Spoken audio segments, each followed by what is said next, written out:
Like, I'd want to know that. Argument against the resurrection? Well, I guess I don't know. I feel you're not exactly like a Jesus mythicist, right? So like, do we have to start there? Because Yeah, the yeah, more yeah.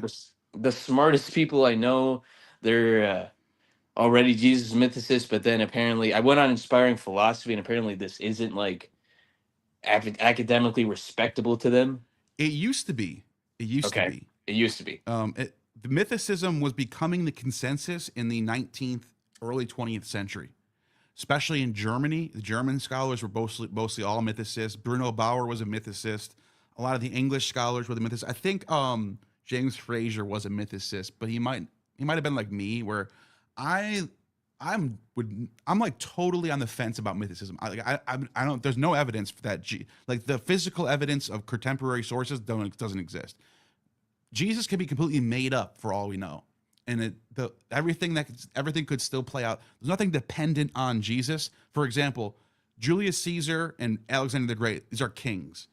History is dependent on them being real people that actually existed. Otherwise, there's a huge conspiracy to sort of fudge, fake coins and fake cities and fake wars that didn't actually happen. Jesus, all someone has to do is write the Gospels and forge Paul's letters.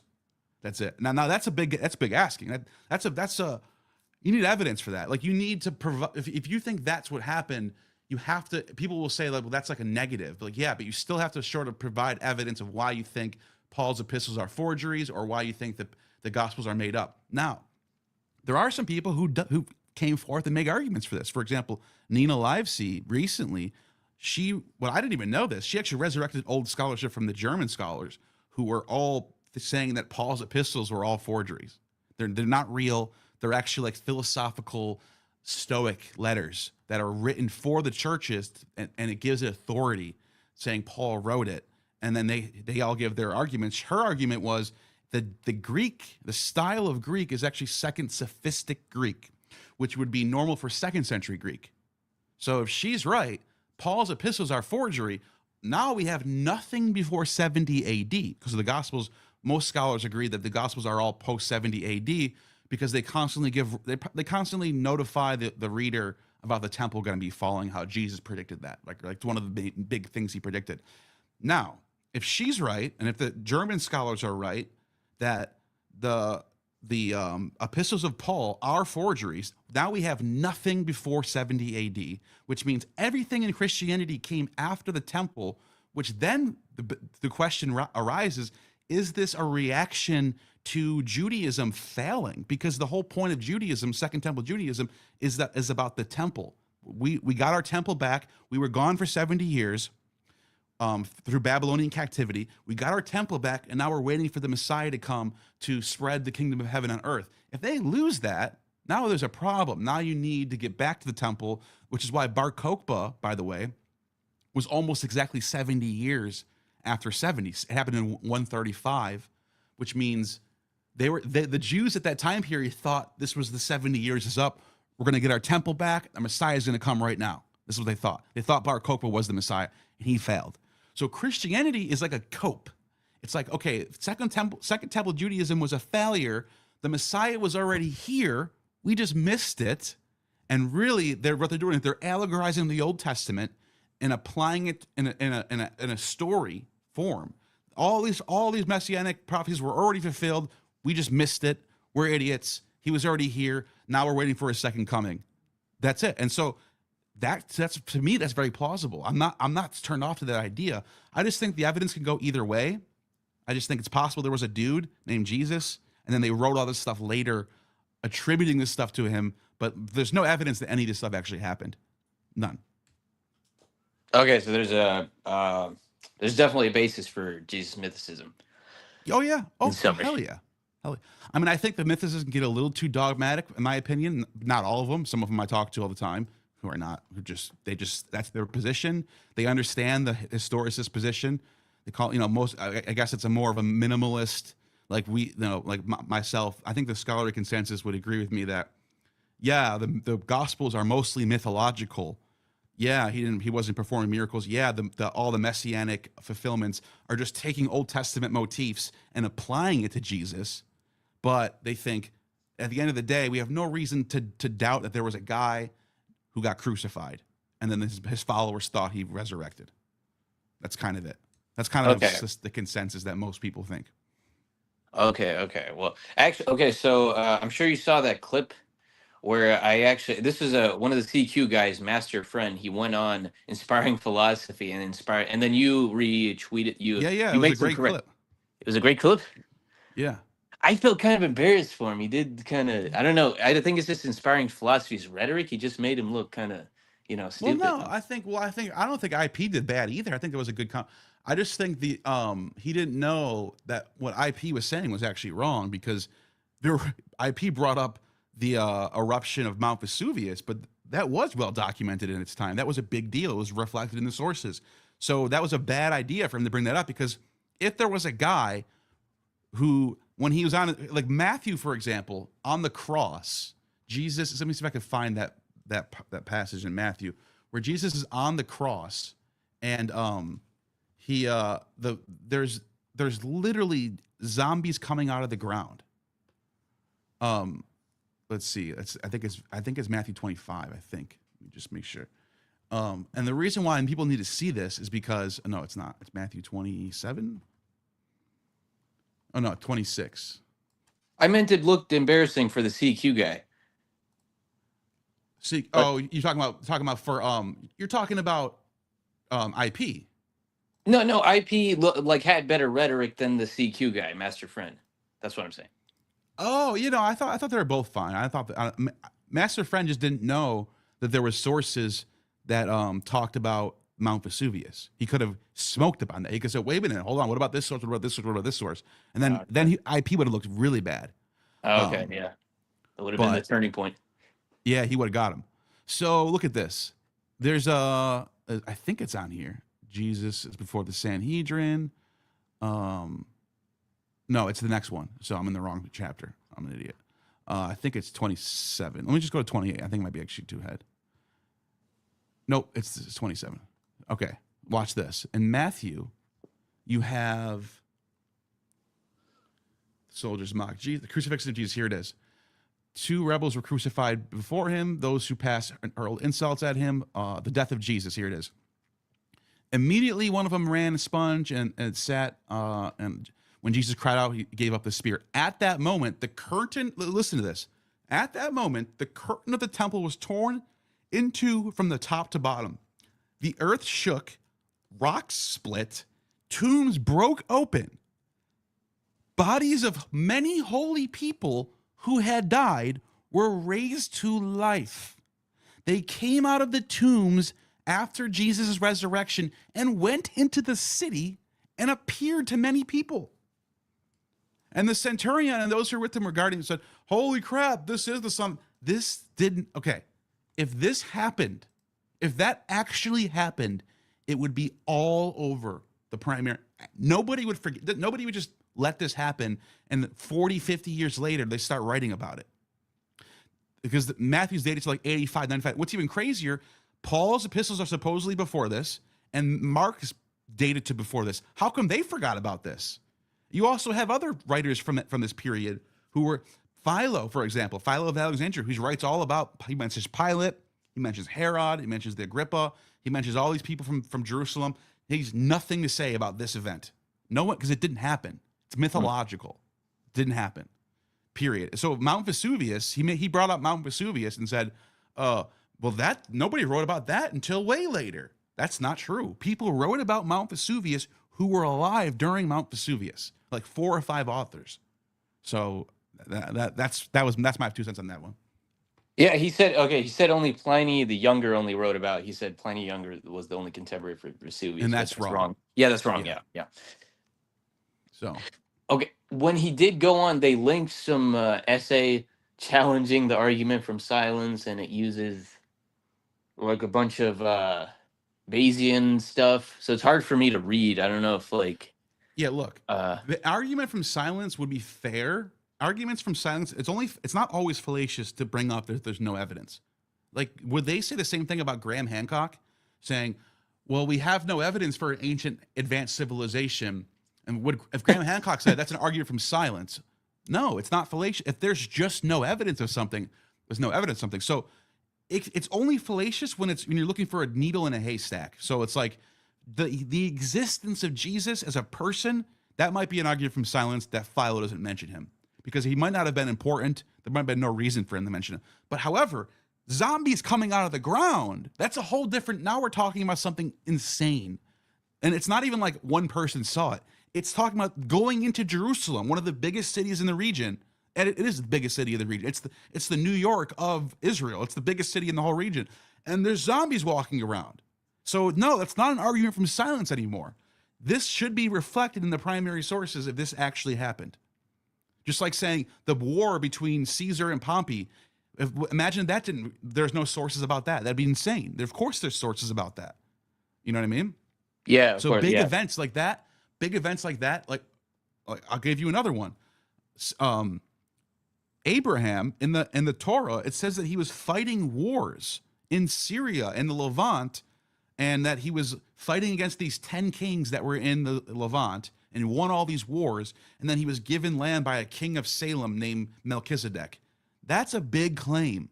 That should be reflected in the primary sources or the archaeology or something.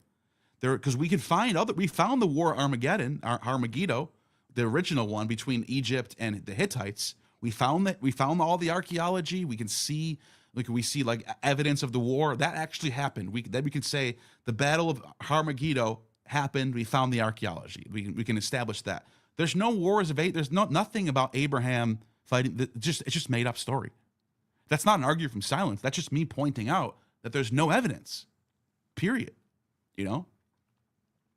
Okay. So this is it does it kind of go into like the Exodus isn't is also more mythical.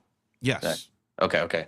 I'm sympathetic to the idea that the Hyksos are, and their expulsion. Like a lot of scholars are really, really rigorous. Will say there's no evidence to link the Hyksos to the Exodus.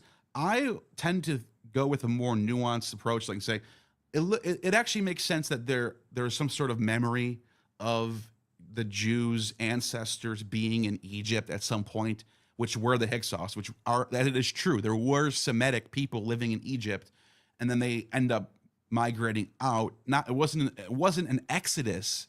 There's no evidence of Moses, for example. There's no evidence of any battles or anything.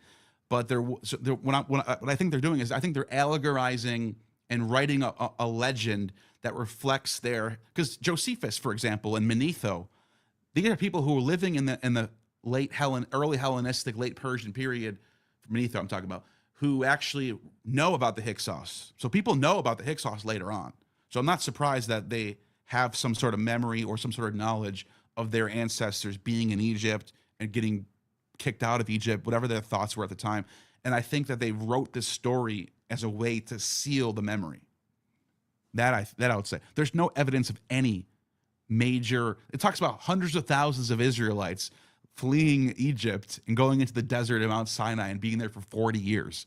And then fighting wars against the Midianites and the Ammonites. And you would find that. This is stuff that if it actually happened, archaeologists would be able to go and find the remains of human remains, animal remains, metallurgy remains. And if you're fighting a war, you need metallurgy. You need food for all these warriors. They're not going to be starving and fighting. The logistics involved in keeping up a military in the desert is insane. But people don't think about this stuff. Only scholars think about these kind of things. You know? Okay. Is it okay if I just read part of that paper, or would that take up too much time here? How long is it going to be? Because there is someone waiting. There's like a paragraph, I guess. Go ahead. Retrenching, we can cast the argument in a more explicitly probabilistic form. In the subsequent discussion, we'll refer to the terms of the odd forms of Bayes' theorem for evidence. See, I don't know how to read this. It's like a squiggly line E, which Can you is share your screen right now or no? it wouldn't be. It wouldn't look good. I mean, I could send you. You can look up this essay. It's like Timothy McGrew argument from silence. Oh, it's Timothy McGrew, huh? Oh, you're familiar with him? Yeah. Okay. What is that? Argue from silence? Yeah, it's the same. I'm on page. Let's see. I mean, Page I 12. look. I'm going to say this: McGrew is a real scholar. Okay. I'm not saying it's not. McGrew is technically more qualified of biblical studies than I am. Technically, I would love to challenge some of Tim's ideas myself, but it's a real scholar. But Tim's an apologist, so I'm just going to be real, and I think Tim knows that. Tim is fighting for Christianity. Anyway, is this the one you're talking about?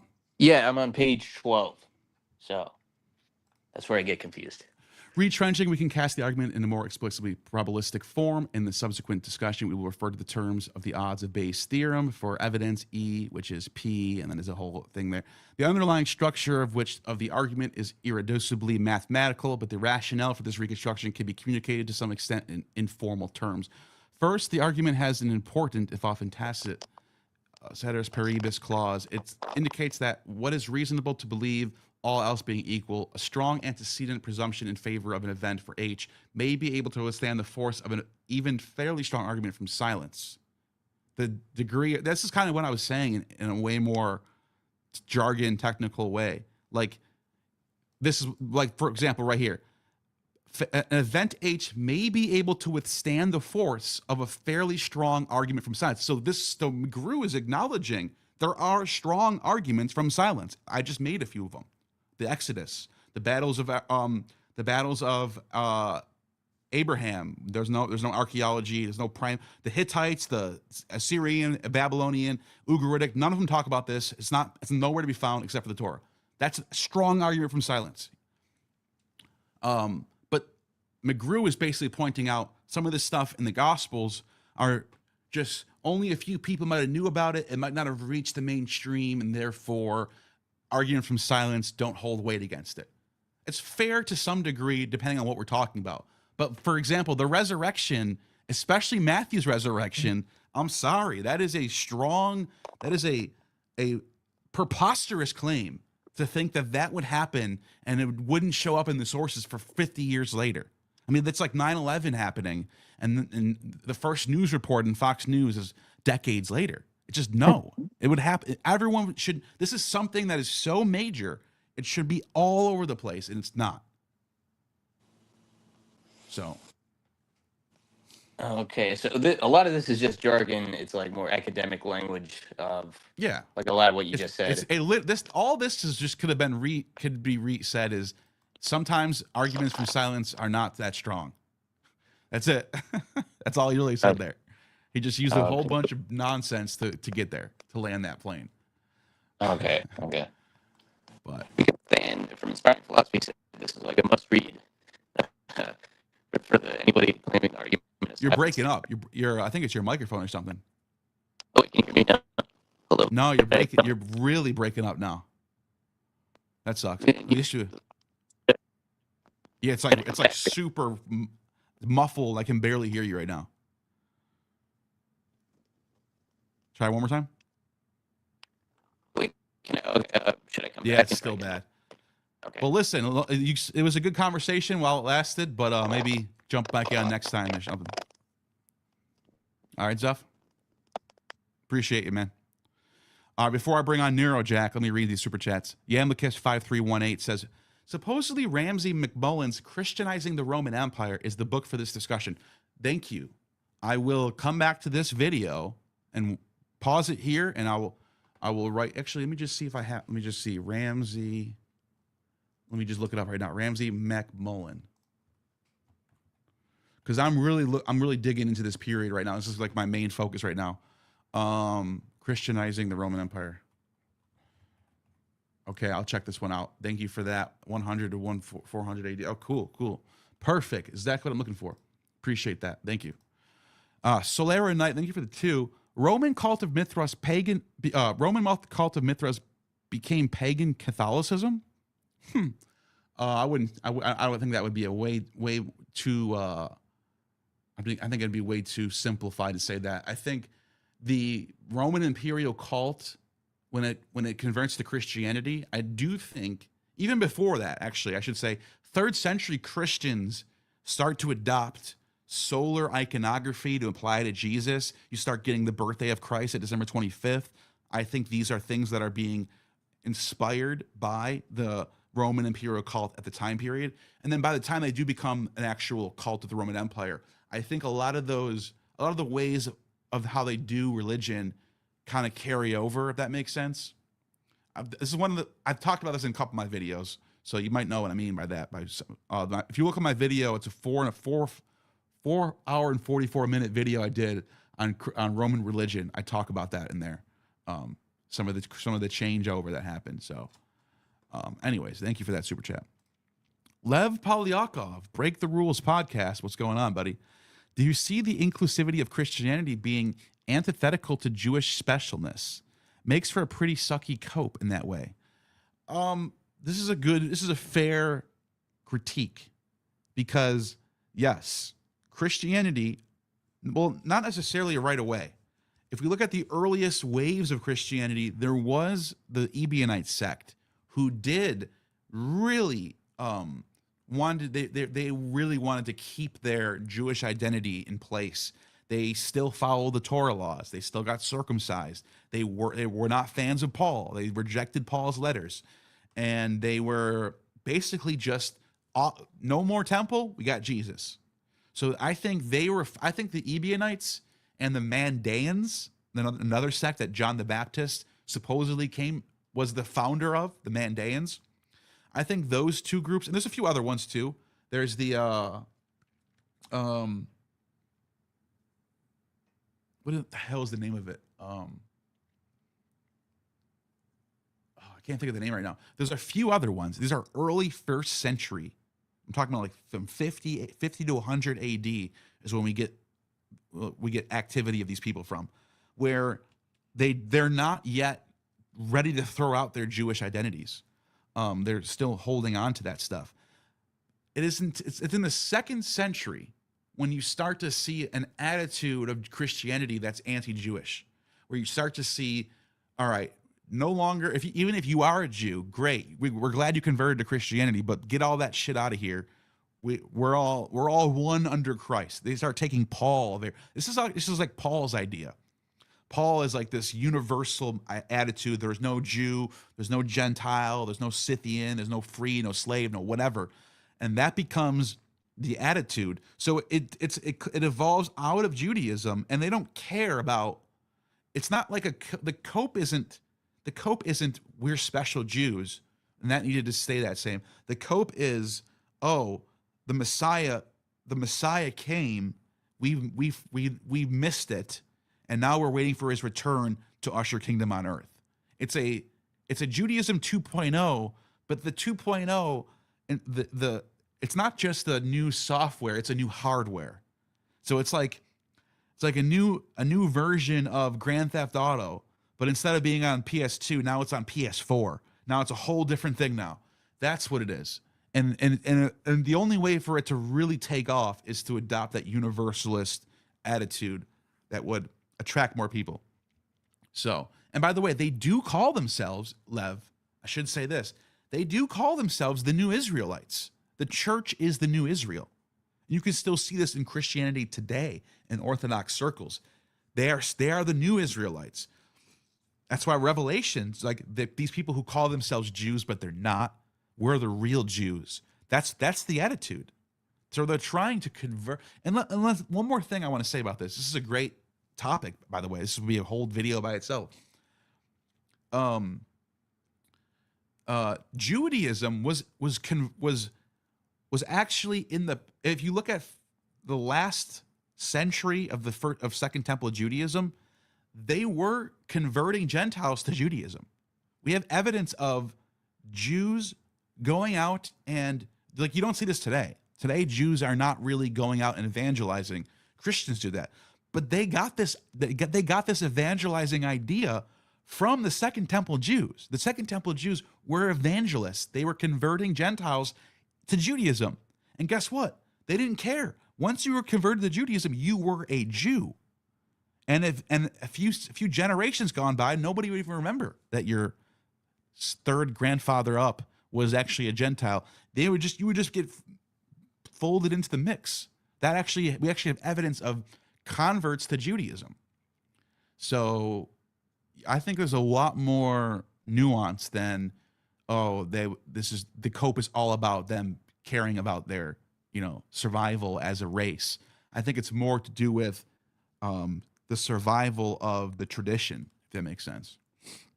So it's a good question though. I'm gonna get to you in a second, New York Jack, and I see Machine Lies too. Wally with the $5. What books do you recommend for evidence that the events of the Old Testament are fiction?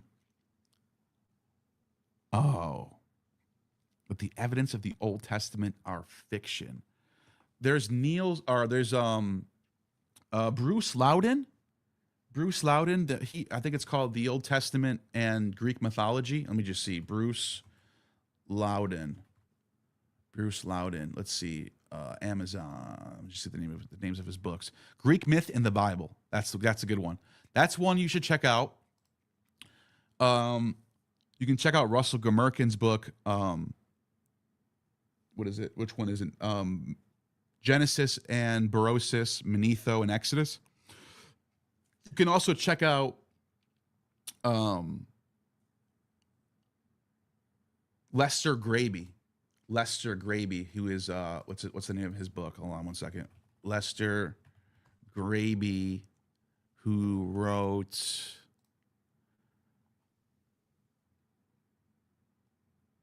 let's see. He wrote Ancient Israel, The Dawn of Israel. Let's see. Yeah, just look up Lester Gravy's books. Let me see. I'm trying to see which one is the best one for this topic, though. Genesis. That's what it's called. Lester Graby Genesis. Anyways, there's quite a few, man. It's a good question. I'm trying to think of just that particular topic of them being fiction. Yeah, that's. I would start with those, and then you can probably find more on that. Thank you for that super chat. Solera Knight, thank you for the $2. Explain Sin, Mesopotamian god of the moon. I mean, you probably would get more information from Wikipedia than I would. I'm not a Babylonian Assyriologist scholar. So it's the moon god. I mean, Sinai is named after the moon god Sin. I'll just flip. Well, since you paid $2, I'll just pull it up real quick. This is definitely not I'm not even barely scratching the surface in this. I haven't done any content on this really. I haven't even brought on any scholars about this god at all. This is one of the many areas that I haven't touched yet. But yeah, here it is. Sin, an Akkadian moon god called Sin, and Mount Sinai is thought to be named after this god. So hope that helps you out. You're better off asking or going to Wikipedia than going to me on this one. So I appreciate the super chat. You have one more, I see. Admiralty maritime law versus 10 Commandments and land law. I haven't even heard of the first one. Which one is that? Admiralty maritime law? Admiralty maritime law. Okay. Are you saying there's some sort of overlap there? Maybe. I'll check that out. Thank you for that super chat. I appreciate that. Austrian Stories. I wrote a mythological speculative fiction script titled Acropolis Betrayed. Would you check it out? Also, the title and story are copyrighted for anyone wondering. Acropolis Betrayed. I'll look it up real quick. Acropolis Betrayed.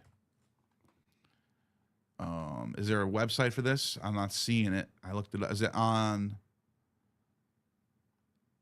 Amazon? Acropolis Betrayed. I don't see it. I will check it out, though. I appreciate that $10. I really appreciate that. If you're in the chat, let me see. Are you in the chat right now? Austrian Stories. Let me see. Yeah, next time if you come back in the chat in a little bit, I'll with a link, I'll check it out.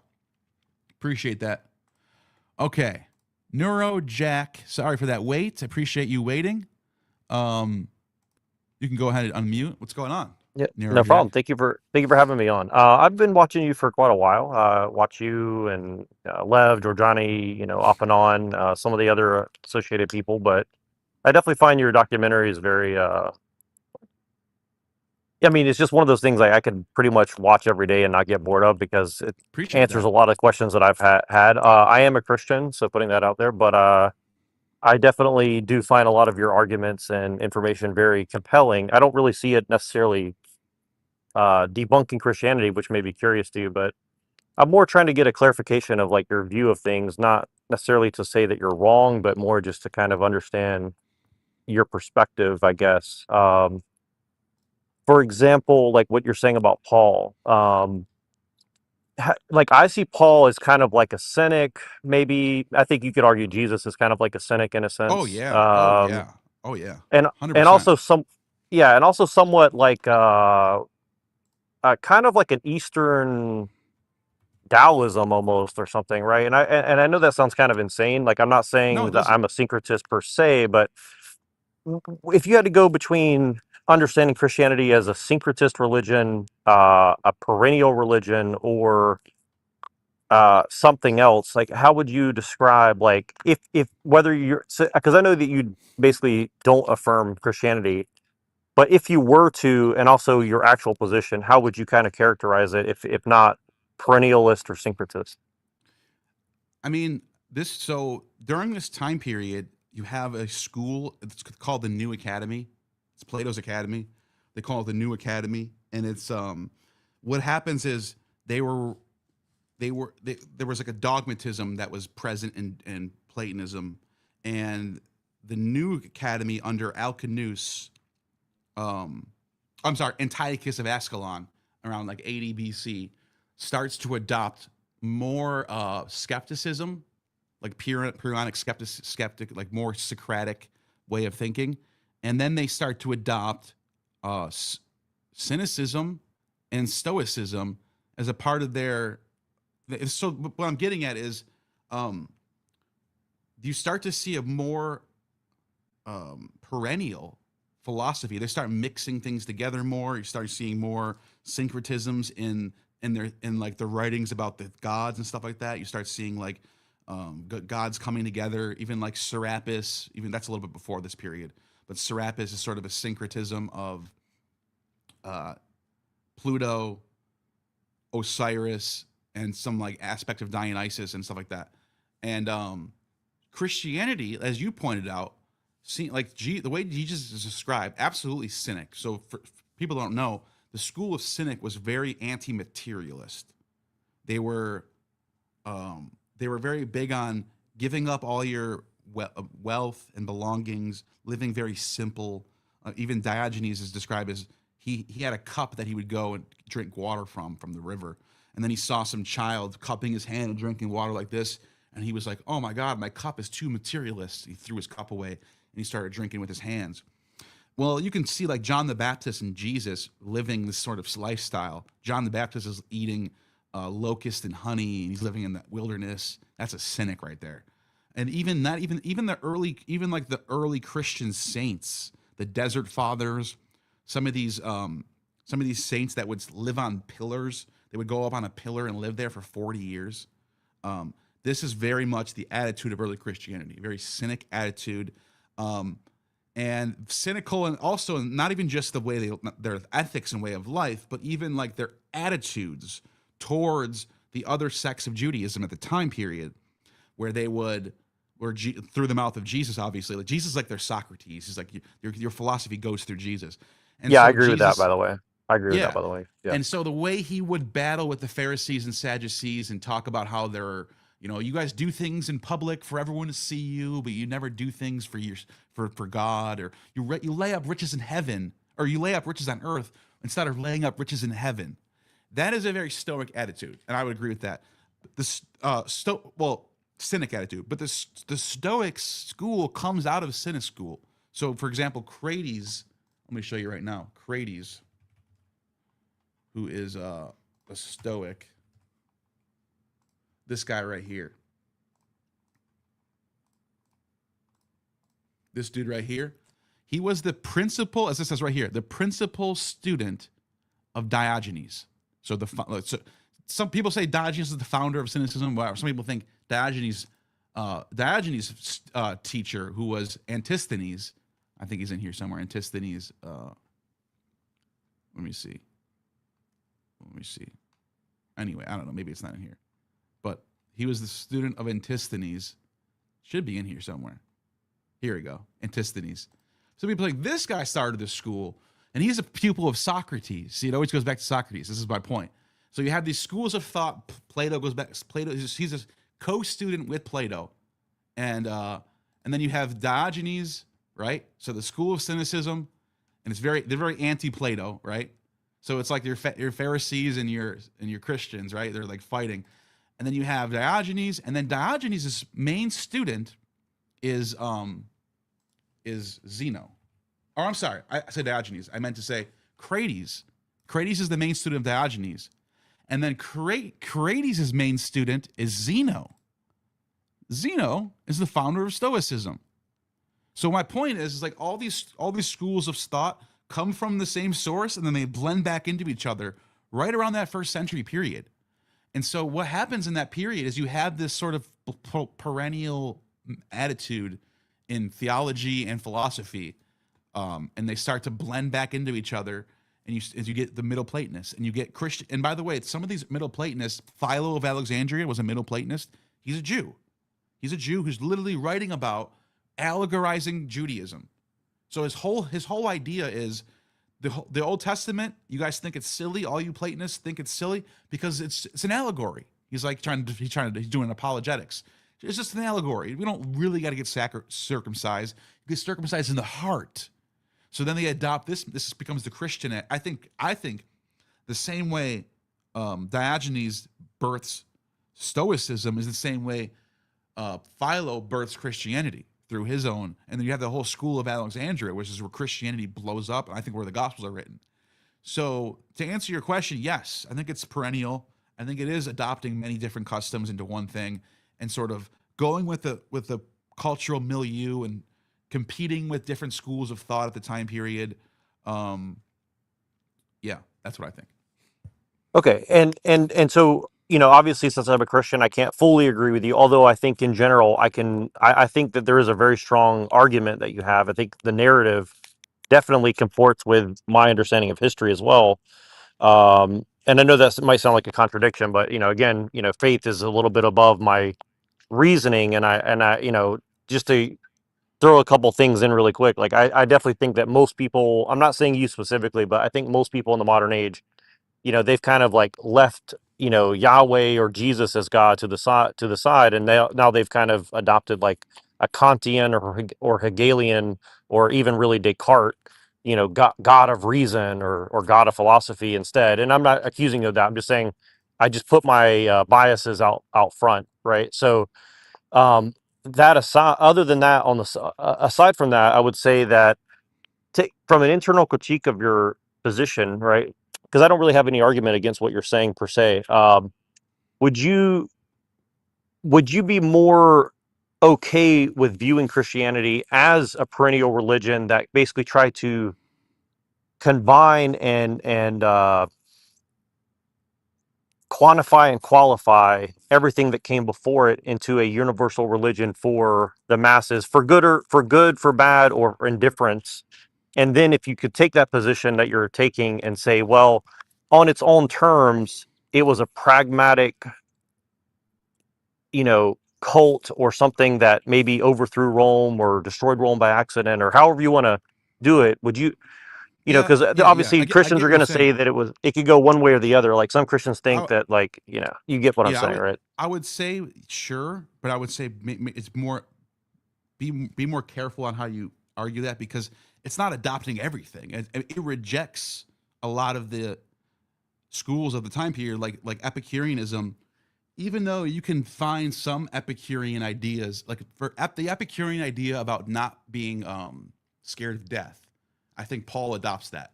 Paul is very clear on like we shouldn't fear death and we're going to conquer death and all that stuff. The Epicureans were big into that, but they would definitely reject the Epicurean ideas about the body, about atarakia, which is the doctrine of the only thing that you should be worried about is not it's almost like the Lux Max or cortisol stuff spike thing, where everything's about cortisol levels. Well, that's how the Epicureans thought. Everything was about atarakia, which was this doctrine of going through life without any friction, and like you're just, it's all about feeling good.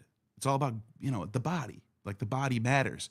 And so they reject that. Christians are like, no, no, no, no, no, no. Actually, you should go through friction. You should suffer. This is what life is about. You need to suffer for God. You need to be a martyr. So they're the exact opposite of an Epicurean in that sense. So I would say, yeah, they're very perennial in a sense that they're adopting a lot of very ancient ideas and philosophy, and even especially like coming out of Judaism, you can see them also adopting a lot of customs in Roman religion as well. Ideas about heaven and hell. The Romans had actually a tripartite afterlife where you have the underworld, Rex Inferno and the underworld deities, and then you have like sort of like a middle ground place, sort of like a what do they call it in Catholicism? Purgatory, and then they have the heavens where it's up. This is not in Judaism. You don't find this in Judaism. In Judaism, everyone goes down to Sheol after you die. Even the prophet Samuel was down in Sheol, and he's brought up by Saul in his Right. when he meets the witch of Endor. But in Roman religion, Yep. and they talk about Julius Caesar on his funeral being lifted up into the heavens. So that idea, Christianity adopts that. So yes, it's perennial in the sense that it does adopt a lot of things around it, but it's also rejecting things too. It's not just adopting everything. Yeah, I think that's a good point. And for example, I think that's one of the reasons like I know this sounds insane, and again, I'm not trying to be inflammatory. I'm just trying to be just try to draw a little bit of a distinction that I think is important. For example, like I don't think it's necessarily clear that Jesus was a Jew, for example, right? Like I don't know because I kind of You think that there sure was about that? ancient faiths. Well, I think that there was ancient faiths that I mean, clearly, like you're saying, like Judaism at the time didn't believe in certain things, and so Christianity had these beliefs that seemingly came out of Mithraism or some other, Zalmoxian Yeah, but cult out of like Thrace or something, right? the So, Gospels say he got circumcised on the eighth day, and that he celebrated that he was found when he was lost, and his parents found him in the temple, uh, teaching. He's like teaching Torah to all the people there, and he's in the synagogues teaching, and then he's so, so, celebrating Hanukkah, and then he's going down for Passover. I mean, how so, can that are be not but be Judah? but wouldn't you argue? So, are you arguing that there needs to be a strong distinction between Paul and Jesus? Is that kind of one of your main arguments against Christianity? I just want to make sure I understand what you're saying, all right? Like you're saying that it's hard to like for you it's hard to square the Paul, circle of like accepting both as a unit. no, no, I don't think that. I think they both together is what Christianity is. What I'm saying, especially, we don't even know what Jesus actually thought. We're assuming he's a real person, we just have the Right. Gospels. But Well, well, well, you said that. If we're taking the Gospels at Yeah, face value, he's a Jew. but you're saying that they smuggled in all these other like frankly, from your point of view, pagan beliefs, right? So if that were the Sure. case, then Christianity was essentially a pagan cult that No, the Old usurped Testament does Judaism, this. right? The Old Testament does that too. The Old Testament borrows from pagan. The Old Testament has tons of retelling stories like the Noah's flood, where you find that in the Epic of Gilgamesh, or even Egyptian Right. motifs, Greek motifs, Hittite motifs, Ugaritic motifs, Yeah.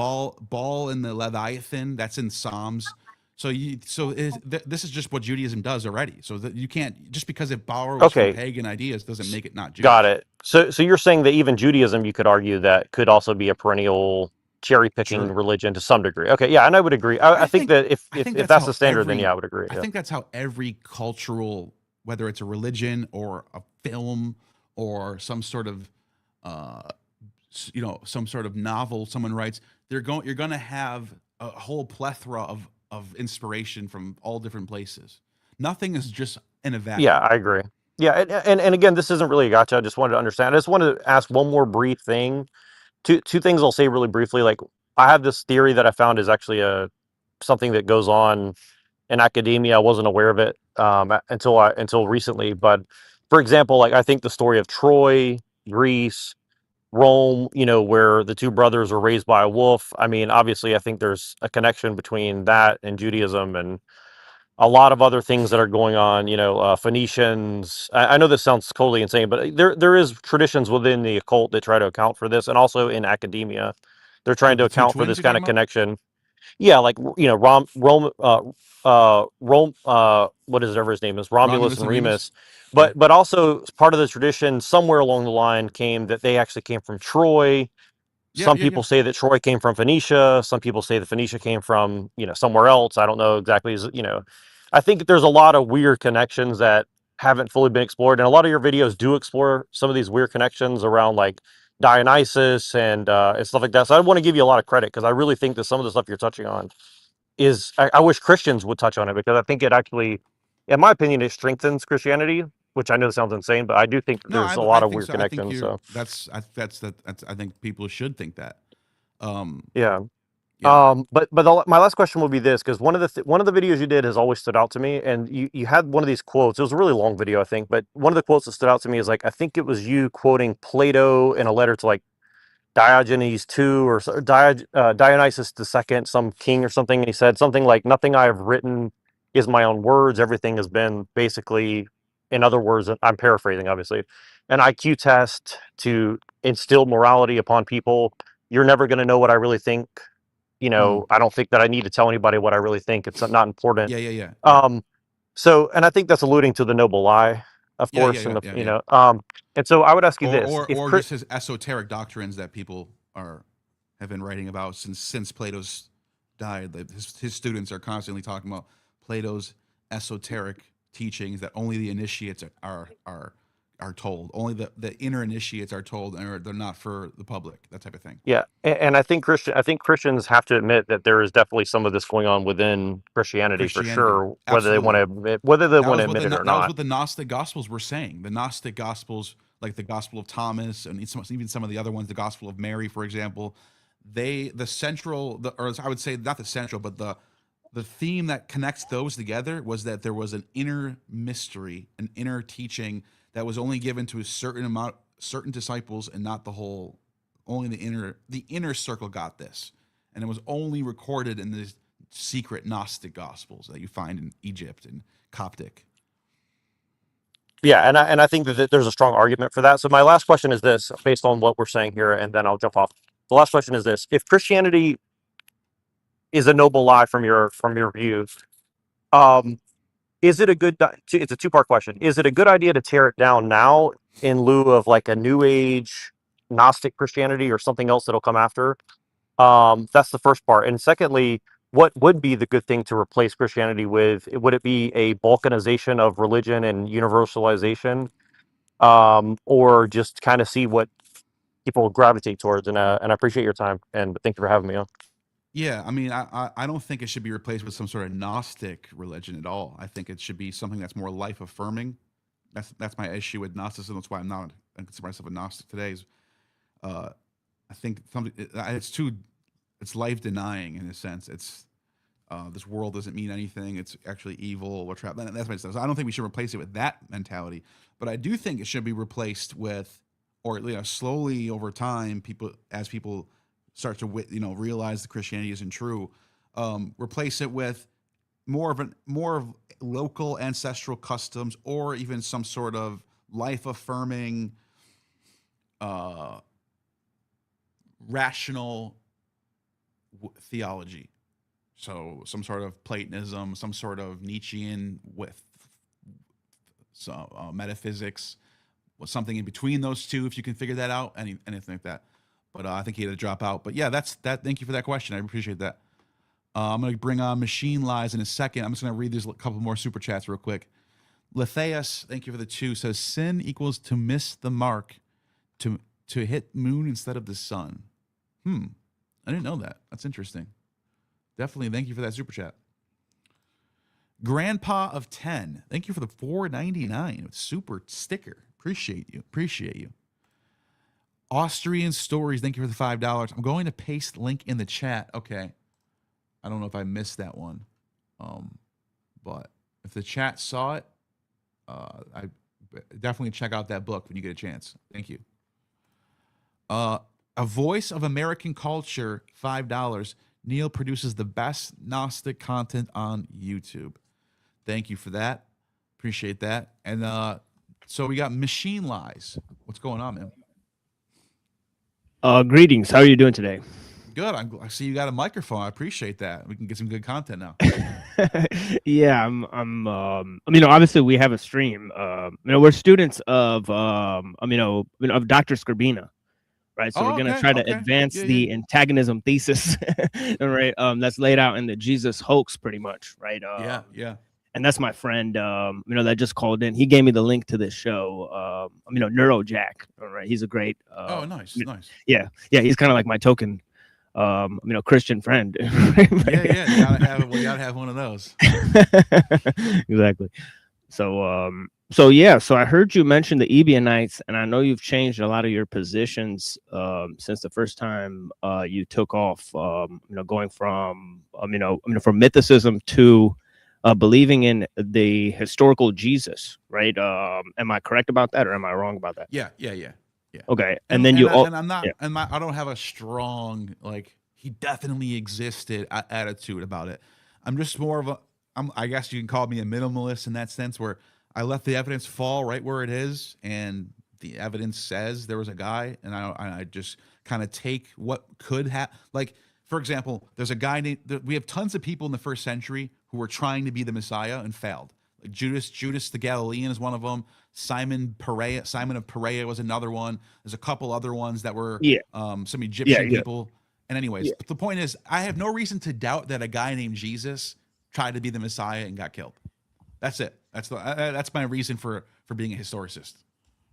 Right, and then you also moved your position from sort of Gnostic perennialism to Neoplatonism, as I observed in a recent debate you did.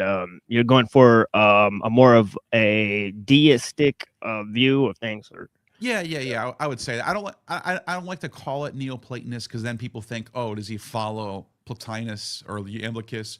And I'm way beyond that 6th century, 5th century AD mindset. I'm more of, I adopt a lot of more modern, rational thought from the Enlightenment. So yeah, like yeah, Werner Heisenberg was he would, I would say I follow his idea about Platonism, that it's a great map to use for metaphysics and answering some of the questions that we don't know. But I'm also not dogmatic in that sense. Like, I'm looking for evidence to. I think the world is rational. I believe we live in a rational world governed by rational laws. You know. yeah, and then actually I looked into some of the some of the Aeneads, and it's really funny that most of it is a discussion on the Gnostics, right? Where he's saying like sort of the Gnostics are interpreting Plato and so on and so forth. So it's it's pretty interesting. I do like and appreciate how you bridge the philosophy with the the sect of the Alexandrian Jews, and then find the historical milieu that sort of rose out of that in the 1st and 2nd century, and I find that very useful. Just that little description you gave about the cynic, to Stoicism, sort of the delineation of that, that was very sort of compelling. Yeah. Of course. And you mentioned the Ebionites there for a little bit. Do you think the Ebionites had a more correct interpretation than the Gnostics of Jesus's sort of message, right? And that sort of stems from I would sort of stem that from their rejection of Paul. It depends on what exactly with the message we're talking about, because the Ebionites, from my understanding, they have their own scriptures, and they had their own version of the Gospels. I believe some people think they're linked to Matthew as well. Some people think there's a whole nother Ebionite gospel that's totally different. And then the Elkosites. I couldn't think of. There was another sect who was also very Jewish, I guess you can say, for lack of a better term, that was holding on to old Judaic laws and all that stuff. Elkosites. They have a book called the Book of Elkosai, and they all come out of this like tradition that I think comes out of John the Baptist's sect, the Mandaeans, the baptizers. And there's like a whole movement of people getting into baptism and admitting your sins and starting over and feeding the poor, and like this whole like movement, this whole like very cynical movement of like renouncing wealth, material wealth, and becoming spiritual. This is like what I find in a lot of these Ebionite, Elkasite, or even some of these early Christian traditions. And so, if we take their scriptures that they have and throw Paul away, then yeah, according to their gospels and their tradition and what they think about Jesus, they're spot on. But the problem is their ideas lost. They're considered heresies by the 2nd century.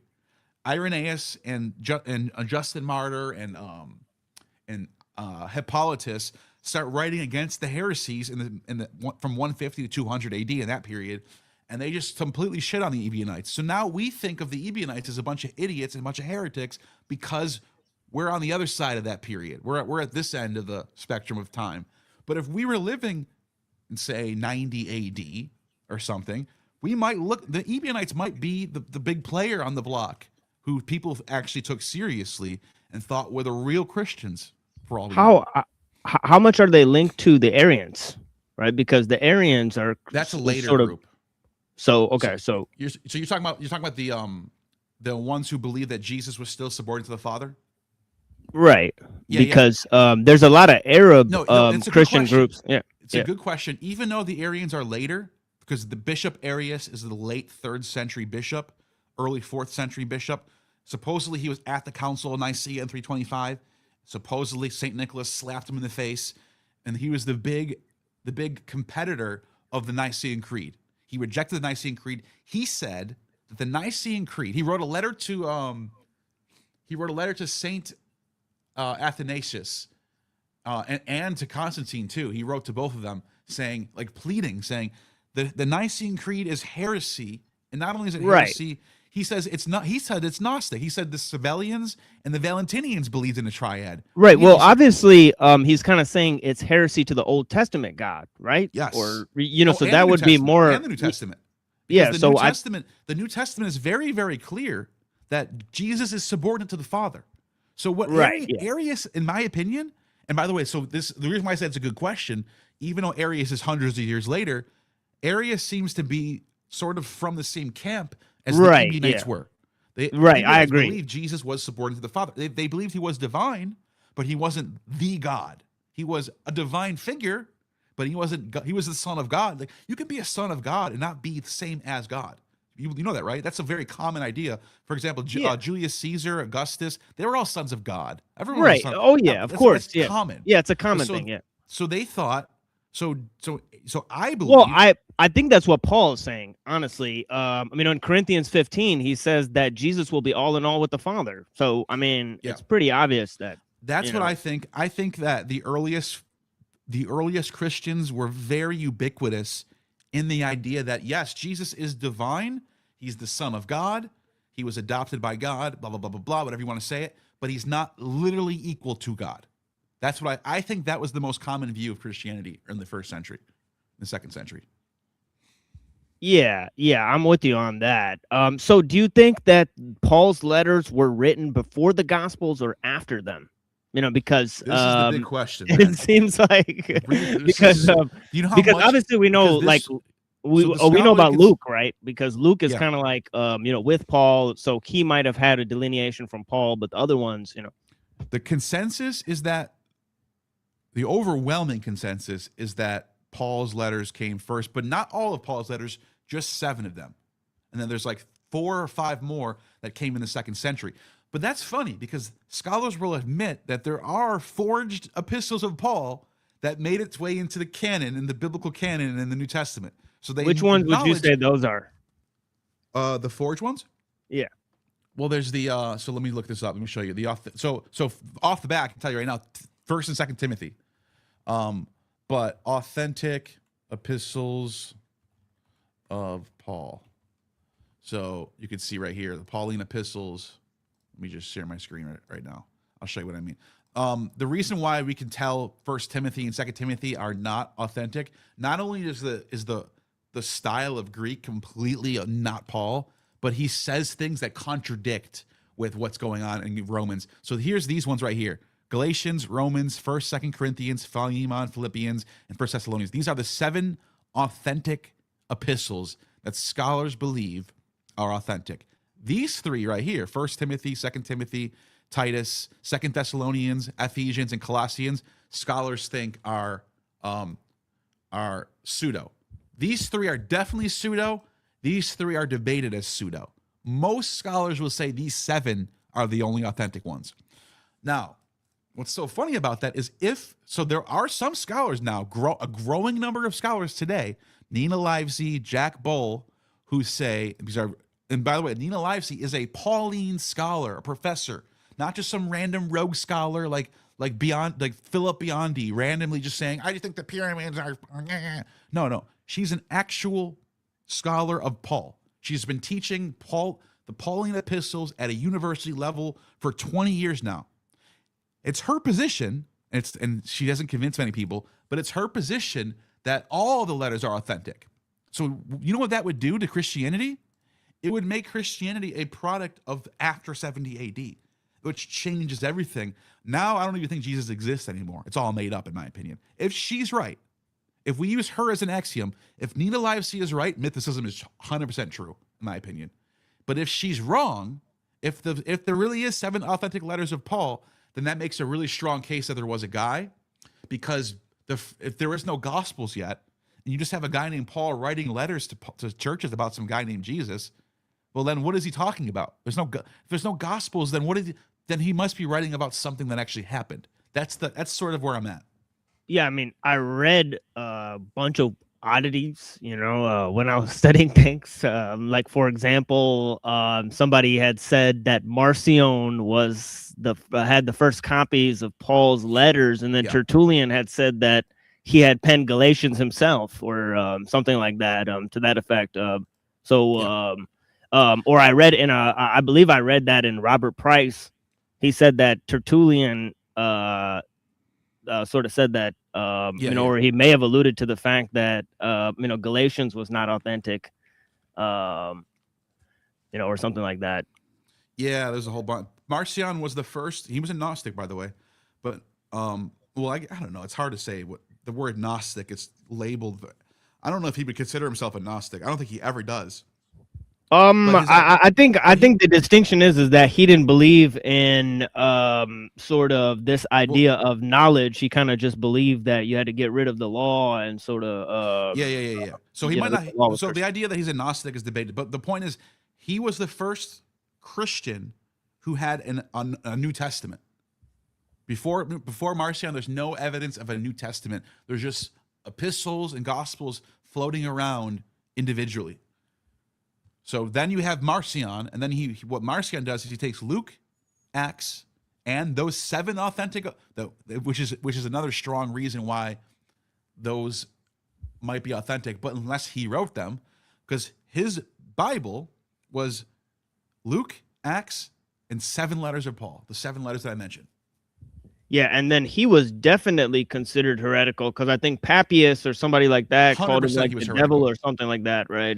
He was 100% heretical. He believed that the Old Testament, there was 2 gods in the Old Testament. He believed that there was a good God, the one who created the world, or no, I'm sorry.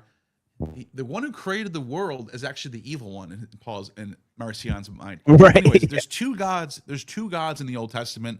There's the one who was like, behind all the good things that happen. And then he using Platonist ethics, he systematically goes through the Old Testament and decides that's the bad God, that's the good God. So when Elijah gets called Baldy and he sends a bunch of she-bears to kill the kids, that was the evil demiurge. So anyways, anything else before I go on to the next person? Yeah, because it seems like I greatly appreciate your time, man. No, you're man. But the whole thing with because I'm sort of unveiling a text that I found pretty interesting that deals with a lot of writings of Philo, and maybe I'll leave you with this. It's Berger Pearson, right? I think it's Gnosticism and early Christianity or something like that. It's called, but he sort of makes some compelling cases about how Gnosticism was sort of like a Alexandrian, Jayish invention instead of a, something that was post Christianity, right? And then some of the proofs he uses is like Oh Philo. yeah. Yeah, yeah, like Philo talking about like antinomian, Jayish sects, so Yeah. This is actually, I would say, most people who study Gnosticism would agree that there was a form of Jewish Gnosticism before Christianity, and the Sethians are one of these.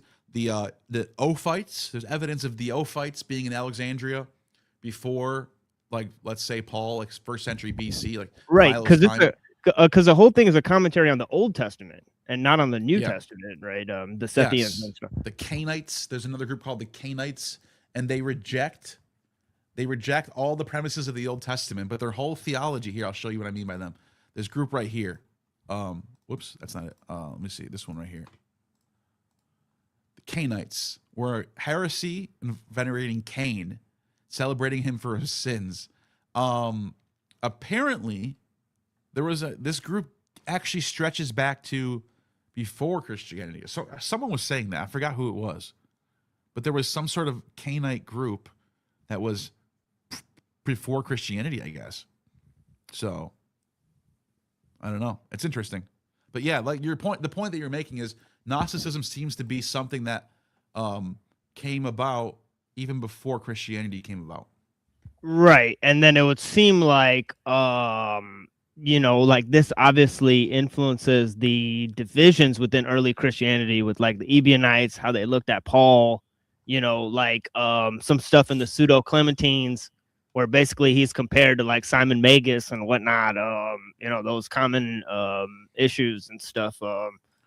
And then also, as we said, the link between the Arians and the Ebionites, where there seems to be like, some sort of link there, right? Look at right here. This guy right here, Philastrius, mistakenly transposed this and other two sections, beginning his treatise on heresies with the Ophites, making the Ophites, Cainites, and Sethians pre-Christian sects. This section appears to be given a condensed. Yeah, so I think it's debated, but yeah. Anyways, there is some evidence, but even if these particular groups aren't the ones, there is definitely evidence of pre-Christian Gnostic, especially Alexandrian. Oh, I don't know if you know this. Believe it or not, so people think that there was only one temple of Judaism ever, and it was in Jerusalem. And there was the first temple and the second temple, and that's it. It's not true.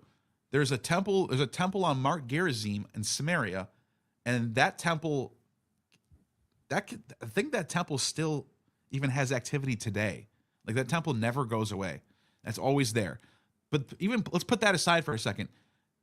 Even mainstream Judaism from Jerusalem, they set up a temple in Egypt. I forgot. It's during the Maccabean period. There was a priest named Onias III, the one who's in Daniel, by the way, the one who's the anointed who gets cut down. Well, I guess his son Onias IV fled to Egypt and set up a temple. Here, it's right here. I just found it on Wikipedia. It's just to show people what I'm talking about, so I can kind of just give you a little. It says right here, Jewish war. This is Josephus said this. Onias did not flee until after the Sixth Syrian War, when the Seleucids, so we're talking 160s BC, possibly in relation to a local revolt, sent troops that defiled the temple, sealed it shut in 167 BC.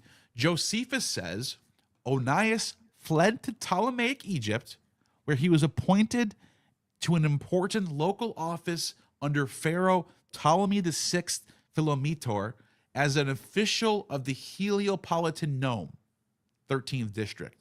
There's 12 of these. There's 13 actually now. He established Leontopolis, the city, where he built a replica temple to Yahweh. And its priests. And since the temple, so this temple on Leontopolis, let me see if I can find it real quick. Leontopolis temple. People don't even know this, man. This is nuts. This is from okay, so I'm going to use this source right here. This is a good source right here. Hold on a second. Watch this. So Leontopoulos, this is from the Jewish Encyclopedia, they set up this temple here in the 160s. And guess what? Guess how long this temple lasts for? They make sacrifices there. They do everything that the first temple's doing and the second temple's doing. And they survive all the way to 73 AD. So it says right here, it was closed either by the governor of Egypt, Lupus, or his successor, Paulinus. That's weird. About 3 years after the destruction of the Temple of Jerusalem, which would be 73 AD. And the sacrificial gifts, or rather the interior furnishings, were confiscated for the treasury of Vespasian. So think about this for a second.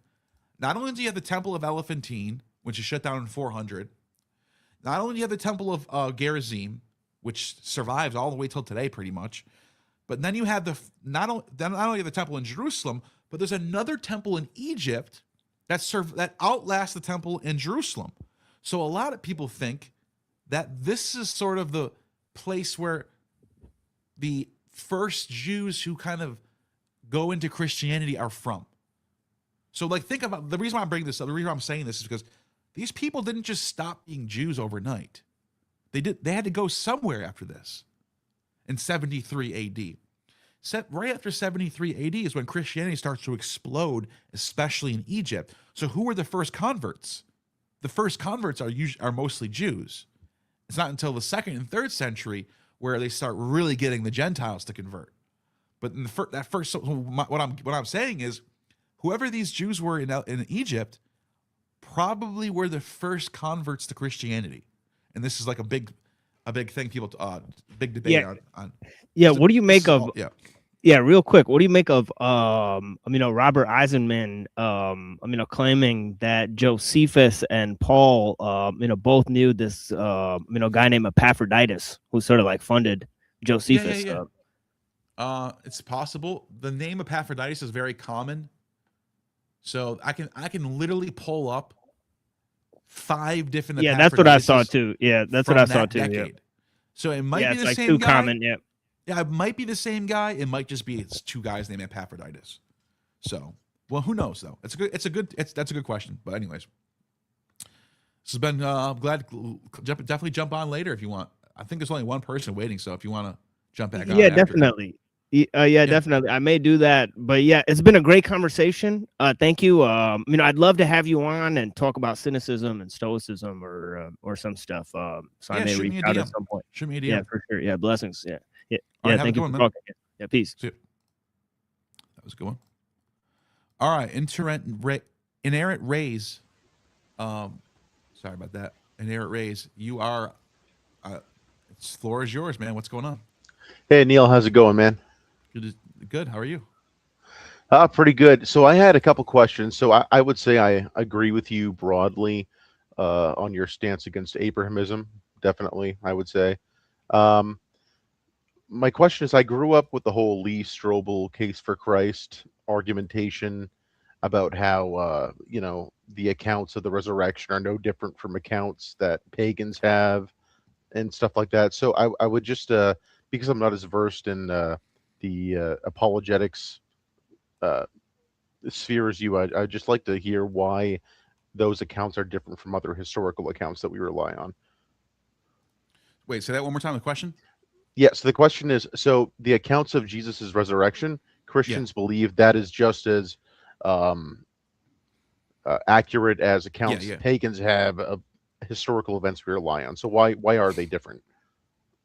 Well, like Lee Strobel, I don't think I've read the book and I'm familiar with the movie, and he makes it seem like Tacitus and Suetonius were literally eyewitnesses. He acts like these Roman sources that are almost 100 years later.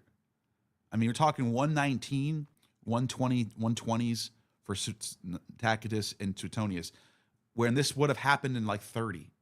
So or 27, some accounts say 27 AD. So we're almost a century, 100 years later for the first Roman. Now you can say Josephus is the first source, fine. Some people Some people think that's a forgery. A lot of people think that he mentioned Jesus, but that most of the stuff that he talks about was also highly interpolated, especially the stuff about the resurrection. But there's no, outside of the Gospels, there's nothing. There's nothing. You just have Paul's letters, you have the Gospels, then you have Clement of Rome in 96, and then Josephus in 96. So everything that comes from extra biblical sources is after the Gospels. So it's like, are we just as that's it? That's the only evidence you have is the Gospels, and these are extraordinary claims. So you would think there'd be more evidence. You think there'd be more contemporary sources. You think there'd be something, especially when you consider the Gospels are a specific type of genre. It's not a normal biography of say, Tacitus doing his annals.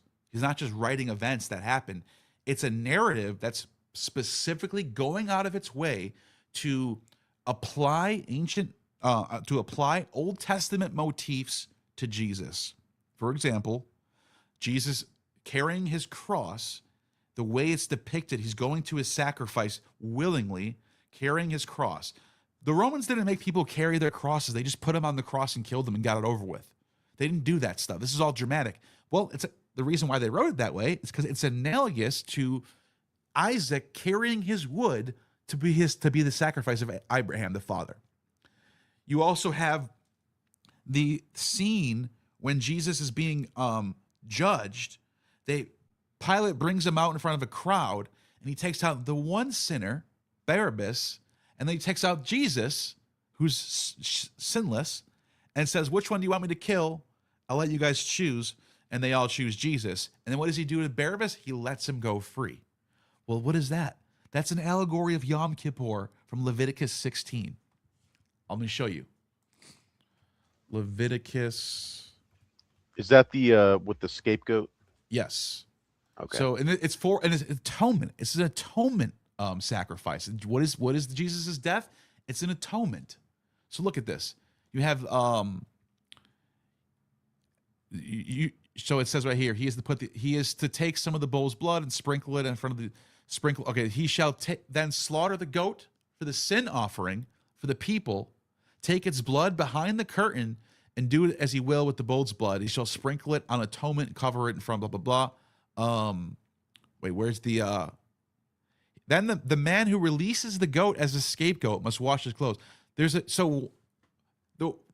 goat that carries the sins, the goat will carry on itself all the sins to a remote place. The goat with the sins is let free. The spotless, the unblemished goat is slaughtered inside the temple. So this is literally an allegory happening. And by the way, we know this never happened. There is no evidence anywhere in Josephus or Philo or anyone mentioning even Pilate going out and doing this sort of thing where hey, everyone, what do you guys want me to do? Kill this guy or kill this guy? That never happened. No evidence. So what we're dealing with, we're not dealing with history. We're not dealing with primary source material that's trustworthy. We're dealing with a genre that's going out of its way to rewrite the Old Testament to make Jesus the New Testament. That's what it is. That's why it's called the New Testament. It's literally it's a rewriting of the Old Testament. Yeah, that definitely makes sense. And I couldn't help but, as you kind of relayed the Yom Kippur story and the scapegoat and all that, I couldn't help but wonder, this is might be out of your purview a little bit because it's dealing with the future rather than the past. But is it possible that maybe the Messiah the Jews say they're waiting for is not a figure, but rather themselves as a nation? That they believe they are the scapegoat?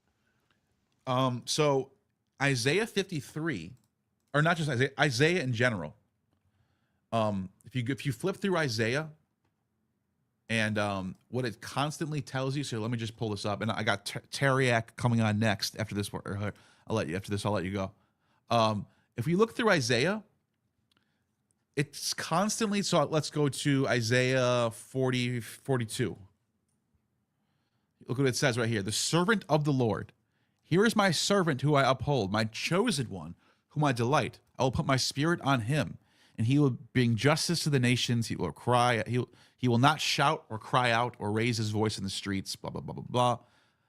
I will keep you and make you to be a covenant for the people, a light to the Gentiles. Blah blah blah. So this is, you should be thinking, who is this? Is this about Jesus? Is this about some future, right?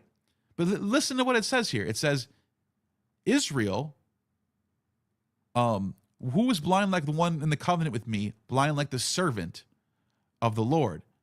Let's see. Let me just find where it's here. Here it is right here.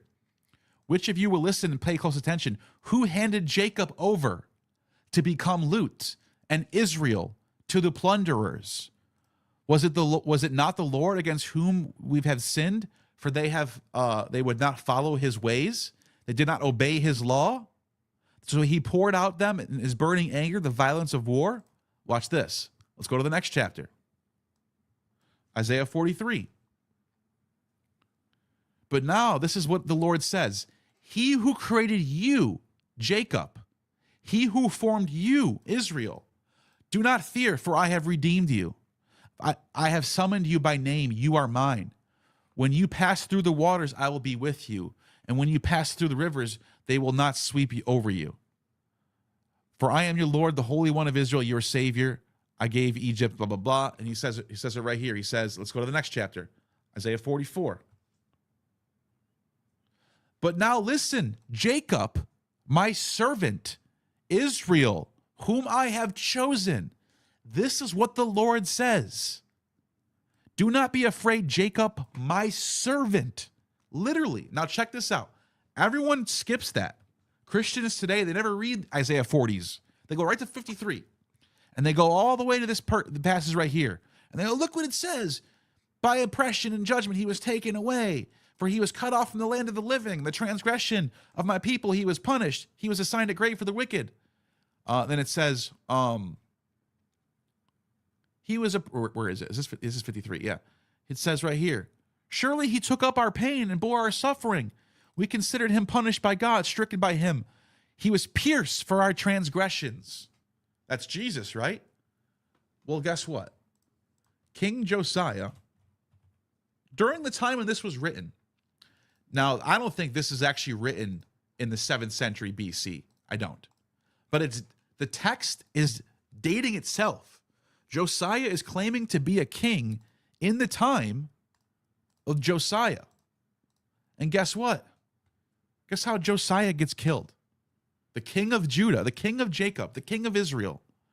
Guess how he gets killed? He gets pierced. Look at this. And by the way, he's the good king, the one who makes the reforms. He makes all these amazing reforms. He's literally called the Messiah, an anointed king. He's from the Davidic line. And he makes these reforms to get away with paganism and the Asherah poles and to come back to worshiping God the right way and following his laws. And guess what happens to him? Let's find his death. There are 2 accounts of Josiah's death. 2 Kings merely states that Necho II met Josiah in Megiddo, where literally Armageddon, and killed him, whereas a lengthier account states Josiah was fatally wounded by Egyptian archers, pierced to death by archers. And then it says in Psalm 22. Let's go to Psalm 22 real quick. Psalm 22.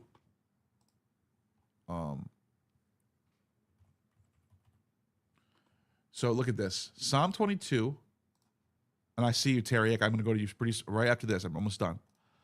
Psalm 22 is also about the same thing that Isaiah is talking about, where it says, bulls surround me, strong bulls of Bashan encircle me, roaring lions that they tear, they prey, open their mouths wide against me. That's the Hebrew version. If you go to the Septuagint version, it says, they pierced my hands and feet right here. So but really what this is about Josiah and the kingdom Israel being surrounded by lions. Look at right here. I'm sorry, here it is right here. This is it right here. I'm sorry, I was in the wrong part. Dogs surround me, a pack of villains encircle me. They pierce my hands and feet. You can see the Dead Sea Scrolls and some manuscripts. most Masoretic scripts say like a lion. It doesn't say this. But anyways, let's go with this Septuagint one. My hands and feet, all my bones are on display. People stare and gloat over me. They divide my clothes among, cast lots for my garment. This is about Israel being surrounded by Assyria, the Hittites, the Babylonians, and the Egyptians in the 7th century BCE, 7th and early 6th century BCE, and how they were literally just from all sides were getting slaughtered by what they would describe as lions. So it's when you know the context and the history, you know what this is all about. Christians are taking stories that are about Jews and writing it and making it about Jesus. So they're rewriting it and they're applying it to Jesus. That's Well, that's what the whole New Testament is. Not only that, they're turning it into reality, not just they're their making religion. it history. Yeah, exactly. Yeah, exactly. Thanks, man.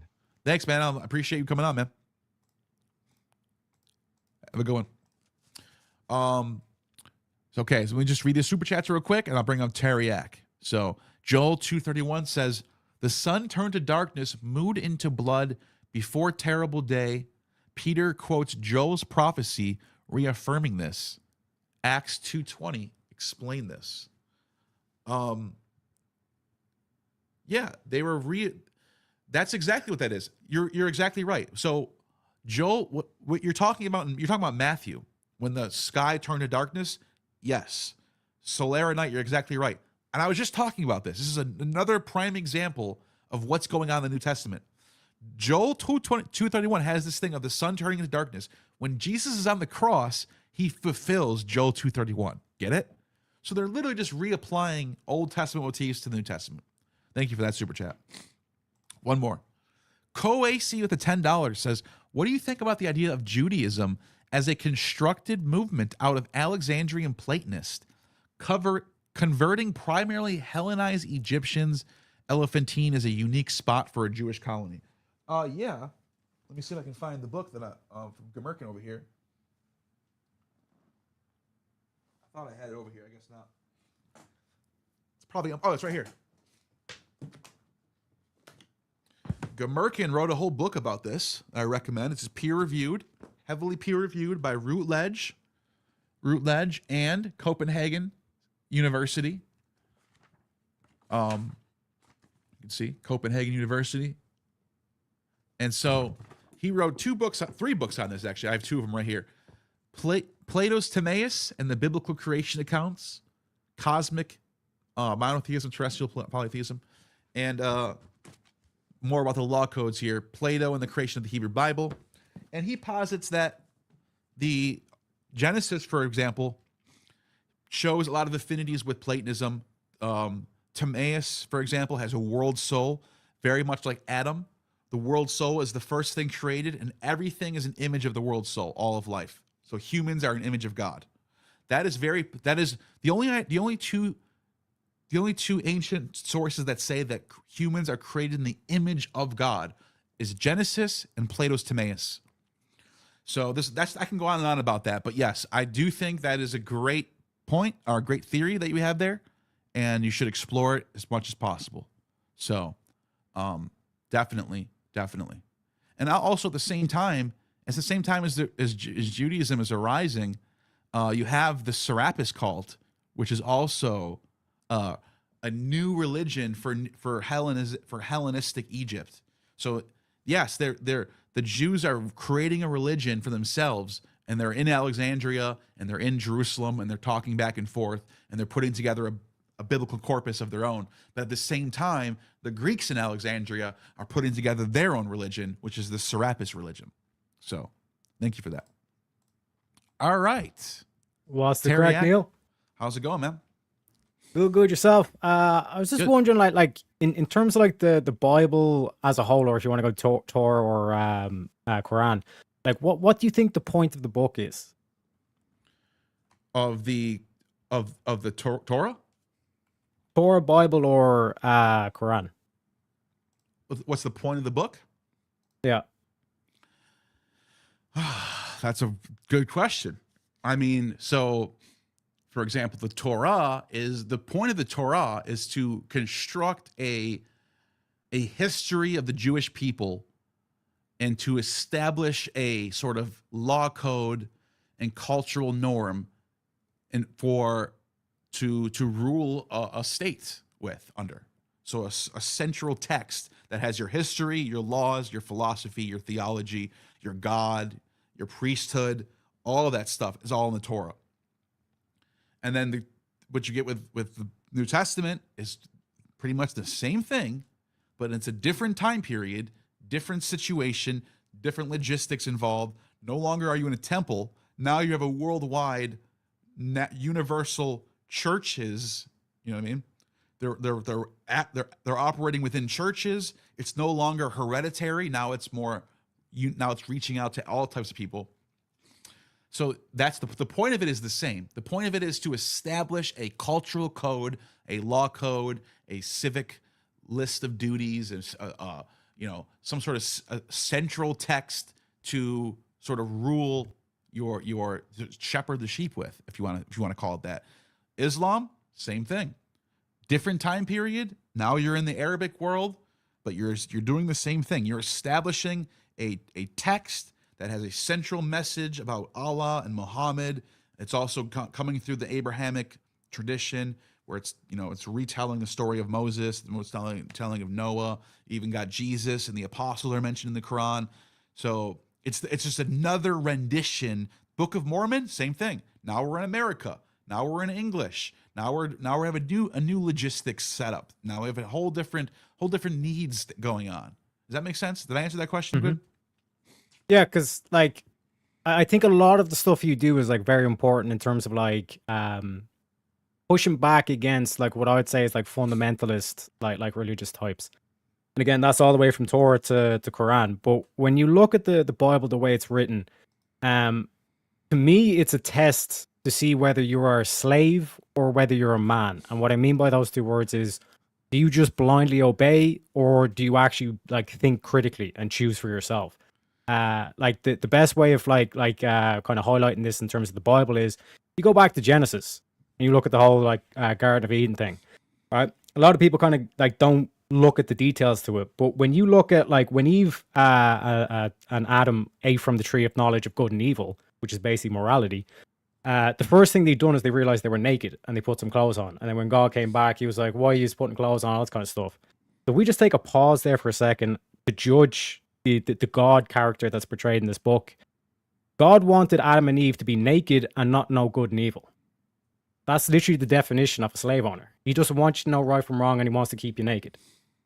Then you go to the book of Job, and then that's where you have Satan, kind of like God's basically bragging about Job saying he worships me, all this kind of stuff, and Satan points out the only reason why he worships you is because you give him things. And notice at the end of the book what happens. God gives him twice the amount of things, and everyone's like, yeah, pray God, and all this kind of shit. Yeah, when he brings it all the should be stuff back. Yeah, so it's like to me, like that test, it's basically a test or like a lie or a noble lie, if you want to say, where it's basically you're going to put this to the people. And if these people blindly follow this character, you know that they're slaves. They have a slave mentality and they will just blindly follow. And then like because go ahead. Well, no, I was going to say, because I've been thinking a lot about Christianity's rise in the Roman Empire and why you would enact such a policy to make Christianity your only choice, or everything's illegal now, except Judaism. But for just the average citizen who's not Jewish, you had no choice but to be Christian. And one of the things that I keep coming back to as a hypothesis for this is because it's such a perfect set of like a code to sort of shepherd a flock of people. Where it's sort of like it's perfect for the plebs and you have under the most of the pagan cults, there's an aristocracy, there's a hierarchy, and there's a lot of moving parts that can be problematic if you're trying to rule, because they can get in the way, they can get more power than you, they can like the temple might be so popular that now you have your own little mini army behind you because they're all going to your temple, and like all of a sudden that little area in Alexandria or wherever is a problem because they can oppose you. Whereas Christianity, with all these churches that are exactly the same across the empire in every city you go to, and there's a bishop and there's a priesthood, and is perfectly set up, and the theology is perfectly set up to have a nice little ruling, I guess to use their language, sheep. You know, Yeah. because they call it that. You are literally a lamb of God. You come to the flock. You were a goat, now you're a sheep. That's their message. Like they literally say this. I'm not even just like calling them sheep to sound like I'm like being haha, you bunch of sheep.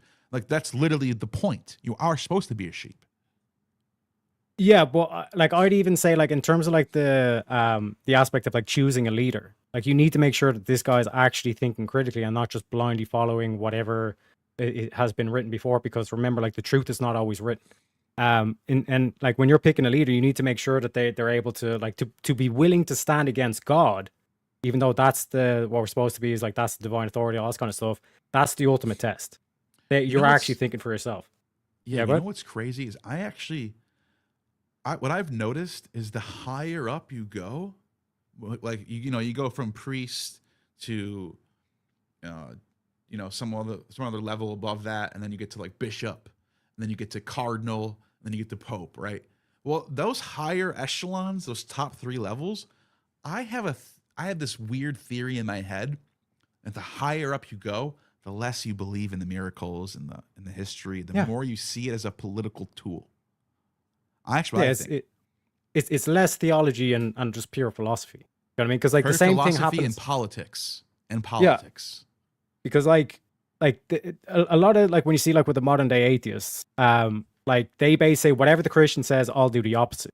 But you're still a sheep. You're doing that because there's like the one aspect of like when we pointed out with the God with Job and all this kind of stuff. It's like, well, fuck that God. I'm going to stand against that God. All this kind of stuff. That's half the picture. The other half is to recognize that the author of that book wrote that intentionally. He wrote that book as a test. You know what I mean? Yeah. So in terms of like that dynamic, and it's the same things in the Quran as well. With the Quran, it's like Iblis, and basically the story opens up where God tells like the Islamic Satan that like you will bow to no one except for me. And then as soon as he creates Adam, he says, now bow to Adam. But Iblis is like, I'm not going to bow to a man. I only bow to you. I only bow to the sovereign or to the God. You know what I mean? So that's the same thing. What's funny about that is I was talking to Giorgiani about this, and the fact that it calls Yahweh a jealous God multiple times, and like if Gurmerkin is right, and I agree with Gurmerkin that there was a sect of Jewish Platonists in Alexandria who codified what we call the Old Testament, who handed down the Torah in the form that we have it. But that does raise an issue with God being jealous. If these really were Platonists, why would they say God is a jealous God? That doesn't make any sense. That completely contradicts Platonist idea of the one being perfect. And the reason why is because this could be Giorgiani thinks this is like a test that you're supposed to learn. The whole point of the Bible is to reject the Bible. I wouldn't go. I think that's very appealing, but I think it's actually more of the authors are laying down that Yahweh isn't the one, the one. He's a lesser daimonic figure below the one. So he does get jealous. He can have those attributes, and that's why he says, "I am a jealous God." That's a weird thing to say. I'm one of these kind of gods. Like, why would you say that? Are you the only God, or are you I'm a jealous God? Like, and it's implying that there's more gods out there. You know what I'm saying? Yeah, because there's going to be other religions, and like you're pointing out there, nail on the head. It's like, what kind of like God said I'm jealous, and like this is like human emotion, and like not even a virtue. You know what I mean? It's like not like jealousy is not a virtue that we hold high. You know what I mean? No, well, it's not. You're only exactly, and it's like you're only going to get there if you actually are willing to question God. But if you're not even willing to question this God type character, then you are a slave. Like you're a sheep. You know what I mean? And this is why it's like the test of like, will the shepherds rise up?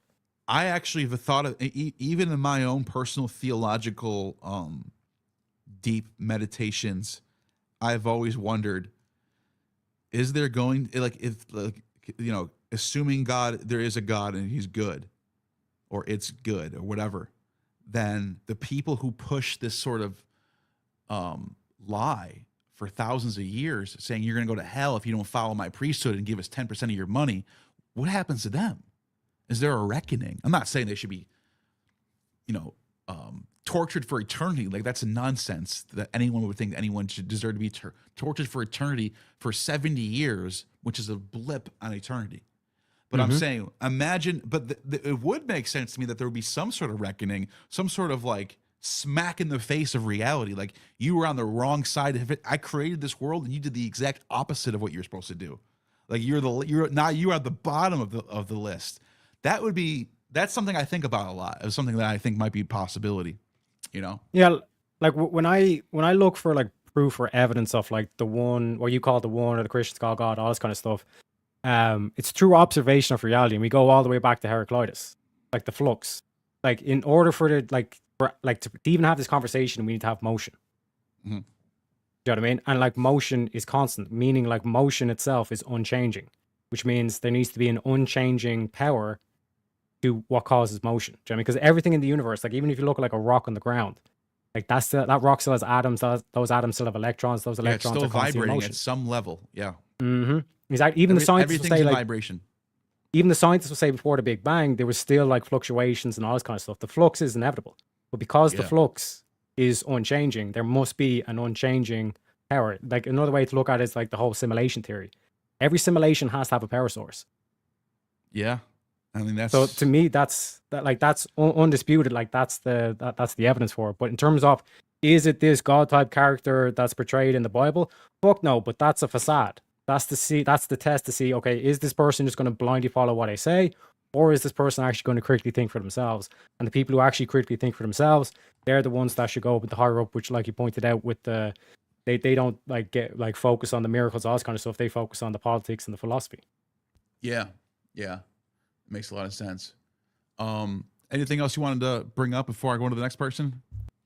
Just shout out to you. Keep pumping out the content, and also please get Giorgiani back. He's an absolute beast. Yeah, he's coming back on. He's just so he's only talking about right now Iran, Persia, Iran. Yeah. So once that's eventually wears down, I'll have him back on. He said so. Hopefully it's sooner than later. I like Giorgiani. He's a good friend of mine. Oh man, he's like, I remember like the stuff when what was it? I forget the name, but when he was basically kind of like doing this whole thing of like how the religions are constructed. I think you have like a 6-hour like montage of all, like, I think like 3 or 4 interviews that you had with him, and it basically culminates.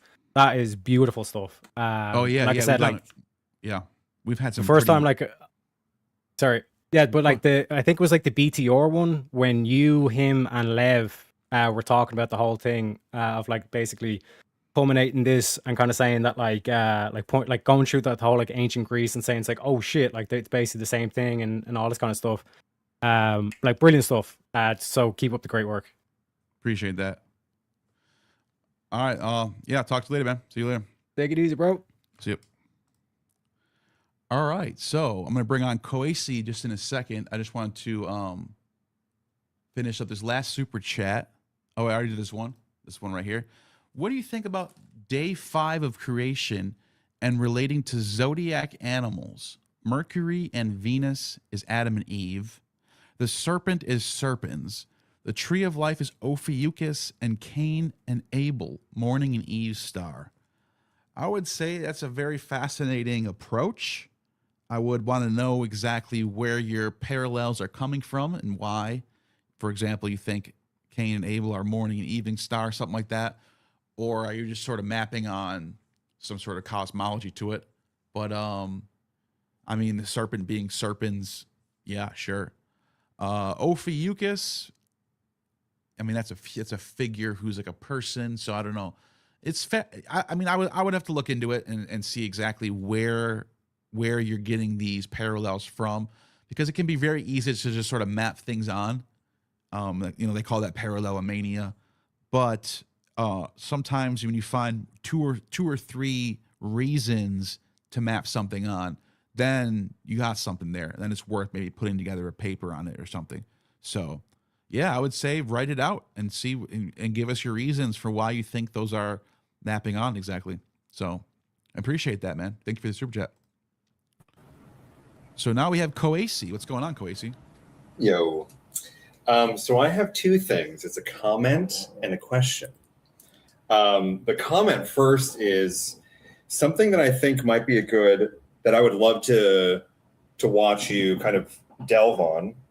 And it's a kind of interest of mine, is that I don't have too much evidence to back it up, but I get the impression that as Egypt became more broken down and Hellenized, closer to zero, that around the major temple cities, you had the people that were essentially drawn to specific temple cities had some kind of a spiritual or cosmological sympathy with how that temple, with essentially who that temple worshipped and how that temple viewed, and how the priests of that temple viewed that aspect of reality. I don't have much evidence to support that, but around you're talking about the Judeans living in these cities, kind of, yeah. But I think it's, again, I don't have much evidence for this. No, this sounds fascinating though. Yeah, I think that if we delved into it, we would find not just the Judeans and Elephantine, but Zosimus was a priest who wrote, I think, in like 200-ish AD, and he was like one of the last generations of priests. And we have writing of his, it's fragments, but in his writing, you get the idea that the people that are around him in his city, I think it's Heliopolis, and I don't remember his temple. They're basically a specific sect of Christians and Jews that are hanging out in his village because they do business with the temple. And so, yeah, it was just kind of I feel like it's kind of an No, that's definitely. Delves. Can you keep talking for 30 seconds? I'm just going to use the bathroom real quick. I'll be right back. Do you mind? Oh, yeah, sure. Sorry about that. Well, for anyone else that's interested, Zosimus, he's like credited as like one of the first alchemists. He was a temple priest and very kind of a tragic figure in my mind. He's like, he was basically like the last one of his generation to see the temple function and then fall apart, because I think right after him, either in his life or when he died, the Roman emperor ordered the closure of the temples, meaning the temples were no longer able to collect money from the village.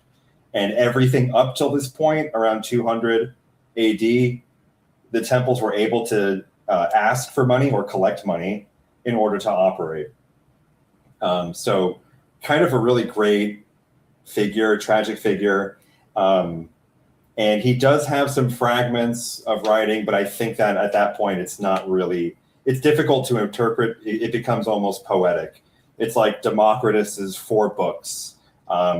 It's like something that you can read, but if you are not an ancient Greek real scholar, it's probably going to be very, very difficult.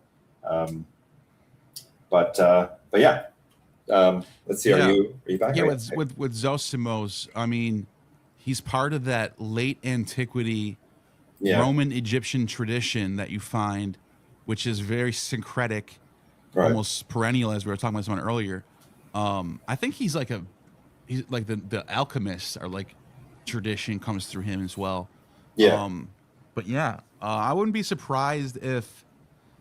So what you said earlier, like. Because you have all these cities where they have these Jewish synagogues in these cities, and up until 70 AD, I think Philo says the synagogues start getting built around like 250 BC. So from like 250 BC up until 70 AD, what you have is this system of where there's Jews living in all these cities, and especially depending on the Macedonian period or Roman period, they were allowed, under the Ptolemies and the Macedonians, they were allowed to send money to the temple. So there was like a tax system going in one direction to Rome, and then there's whole another direction of money from synagogues going to the temple. And the reason why they were allowed to do this is because the Romans made a deal, and the Ptolemies did this same deal before them. So Ptolemy made a deal, and then the Romans made a deal under Caesar, saying that they were allowed to send money to the temple. They would actually send a huge amount of tax money back to Rome in return, and like take care of the borders and all this. That was a good deal. Everyone was happy. But the thing is, after 70 AD, after the temple is destroyed, now what? Where does all this money go? Where are these people? What happens to them? What's gonna like? The big question is, and this is why I think Christianity rises so quickly.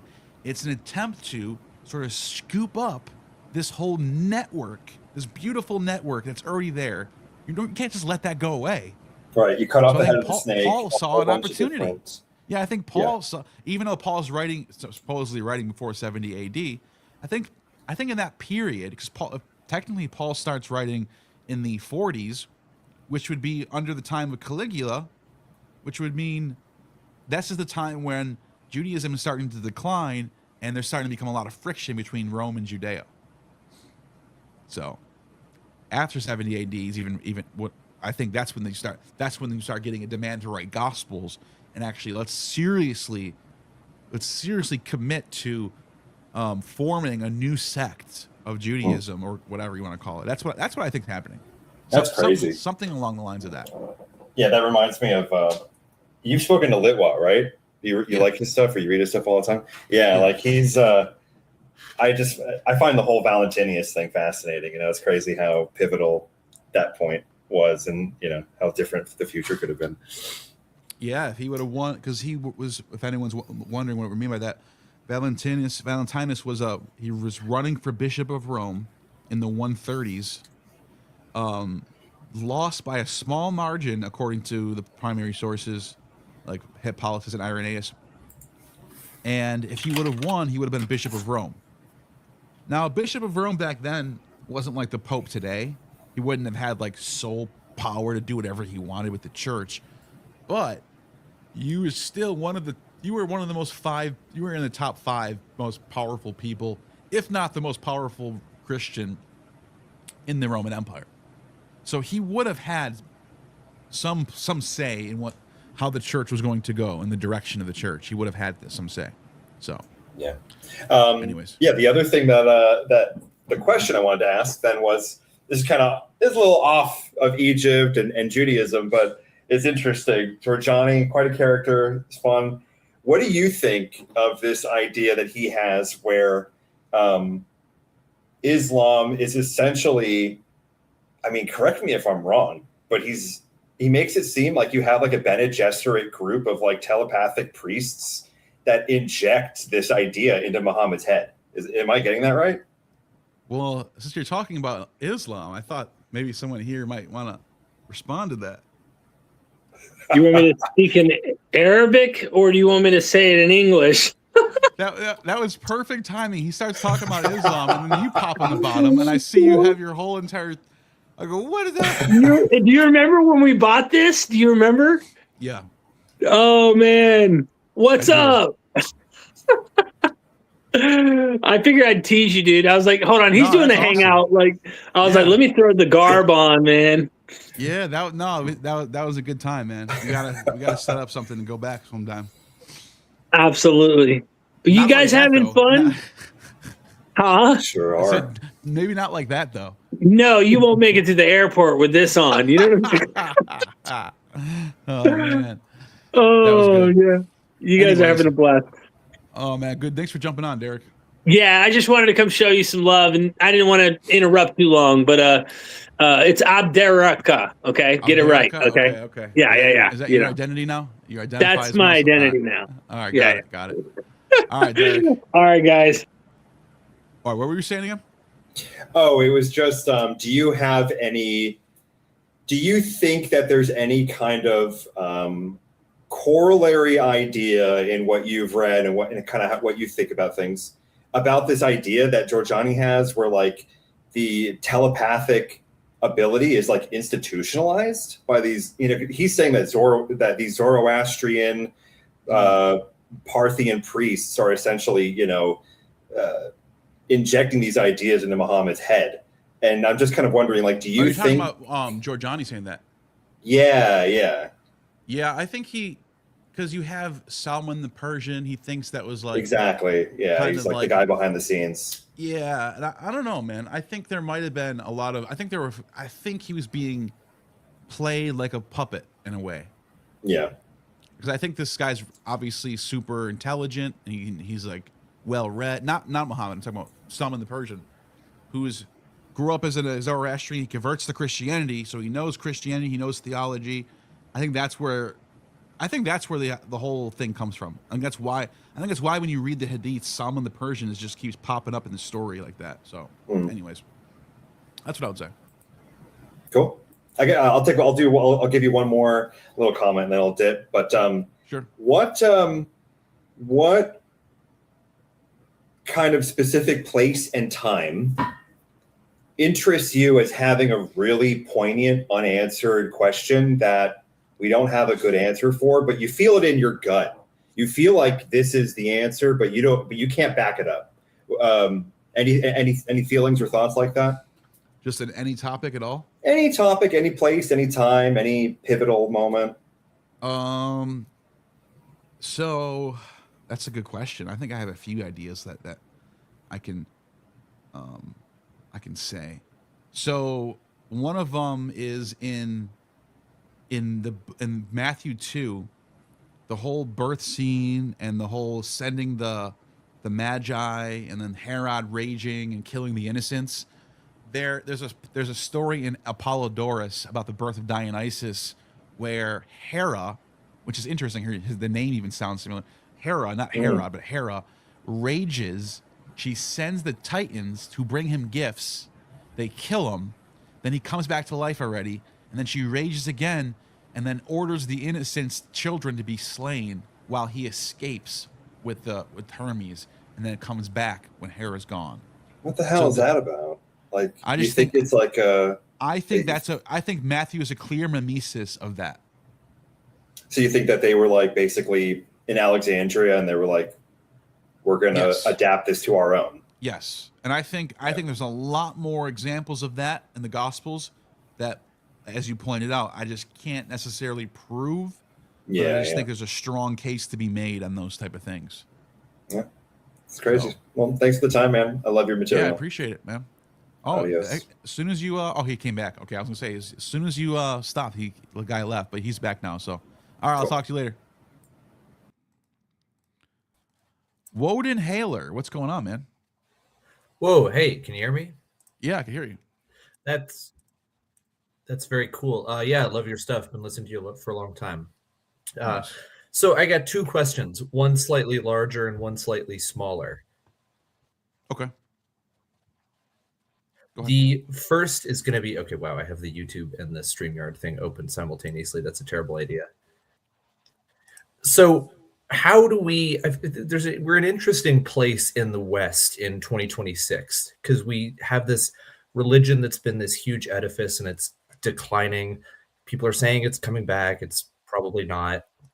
So what do we do for the reticent ones? How do we psyop them?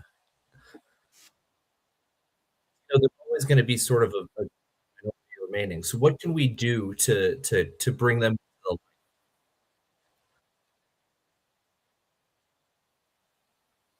I think you just broke up. Did you break up? Oh, I might have. Oh, did you stop? Is that the last thing you said? Can you say that one more time? I think you broke up for a second. Oh, I'm sorry about that. Yeah, so we're in an interesting place. Like this sort of Christian thing is kind of declining in the West as I perceive it. But there's always going to be some small minority that clings to it, clinging to the old ways. Mm-hmm. So how do we bring them into the light? My friends and I, we often hypothesize about creating the cult of Odinic Lutheranism. Is that how we bring the Christians into the light? That's a good idea. I didn't even thought about that. I guess. I mean, there's always going to be some group of people that's going to be clinging on to Christianity. I don't think it's ever going to be. There's never going to be a time when there's no Christians at all. So I think that's just like one of the things we have to sort of like accept. There will always, just like when, like even if we ruled as like a autocracy and said Christianity is illegal, there will be Christians in somewhere. So, I mean, what can you do about that? I don't know. But yeah, I guess you can try to, as you pointed out, try to psyop them if you can't. I don't know. Like, come no, it's mostly a joke, but it's funny. Yeah. There was some, Wright Lutheran guy on Twitter a while ago who posted this GIF of Martin Luther with the Sonnenrad spinning behind him, and so Nice. yeah, Odinic Yeah, Lutheranism. that's one way to do it. That's what the Christians did. Exactly, The Christians right. would every place they went to, they would sort of turn their own culture back on them, but Christianize it. So Yeah, you and get it's like it's you that get like one, this one of those Germanic things Christianity that, that's totally German, totally Odinic in its culture, but it's Christian. and there's this is that how letter this- from this- that this- British bishop. Oh, I'm Yes. sorry about that. There's a slight delay. My apologies. No. There's a letter from There's the that letter bishop. from that British bishop, I think in the 10th century, where he says, "No, It's before that. don't go fight the pagans. Yeah, just put like the 6th cross century. on the altar." Is it 6? Is it that early? Oh wow. Yeah, 6th century. And the bishop or the Pope is Pope Gregory the Fifth, I think it is. Is that right? Let me see, Pope Gregory. Let me just see what time. Pope Gregory the Fifth is no, that would be 900s. It's one, yeah. So it's one of the but it's Bishop of London, Bishop of London, Pope Gregory, and he's the source is from it's 604. So early 7th century, late 6th century. Gregory the First. So not okay. Gregory, I knew it was a Gregory. Pope Gregory the First. Now I can tell you, wrote a letter to the Bishop of Miletus, actually, which is in England, and I think it's London, right? Miletus. No, Miletus is the person's name. Duh, it's in London. Miletus is the bishop's name. Sorry, and it's in he's the Bishop of London. Gregory sends him a letter, and we have the letter preserved in the what's the guy's name? It is what the hell is his name? I have his text over here somewhere. Jeez, it's gonna drive me crazy if I don't find it now. See, I'm just remembering random shit I heard in a Survive the Jive video, and you have the actual book here. Bede. I found it. It's up there. I knew it was up there somewhere. Venerable Bede. If you want to find this letter for yourself, I beg anyone listening, go look it up for yourself and fact check me. Venerable Bede is a source from the 700s, and he has a letter from Pope Gregory I in 604 AD to the Bishop of London. All right, now we have it. And what he says in this letter is shocking. Don't fight the pagans. He says, go to their holy sites, take the idol out, dispose of it, put a cross in the sanctuary. He says even like their trees and pagan and like in their grottos. It's not just temples, but like outdoor stuff. And he says, sprinkle it with holy water, consecrate it to Christ, put a cross in it, and then let them keep their holy days. Let them keep their festivals. Let them keep their traditions, but just make it Christian. This is what? He's just telling you the playbook. And I bring this source up all the time to my scholar friends. And they're like, so what? He just said that. You think people are just saying things that don't mean in antiquity? Well, especially high church officials. Yeah, the Pope. That's not just a word someone says. Yeah, this is literally the Pope, Pope Gregory. And he's telling the high priest, the Archbishop of England on how to do things. Like this should be like everyone should know. This should be household knowledge. And it's like none of these e-Christians we have these days would even consider a faith that would do that. It's like the religion is so historically different than what it was. It's amazing to think about it. Like it's not a pure continuous tradition. Yeah. There's such a change in culture. And it's amazing how many things in Europe are just like pre-Christian things with a coat of paint on it that says Jesus. And then sometimes they didn't even bother to change it. I mean, of the letter. The months are still pagan gods. The days of the week, it's Easter is literally named after Eostre. Yeah.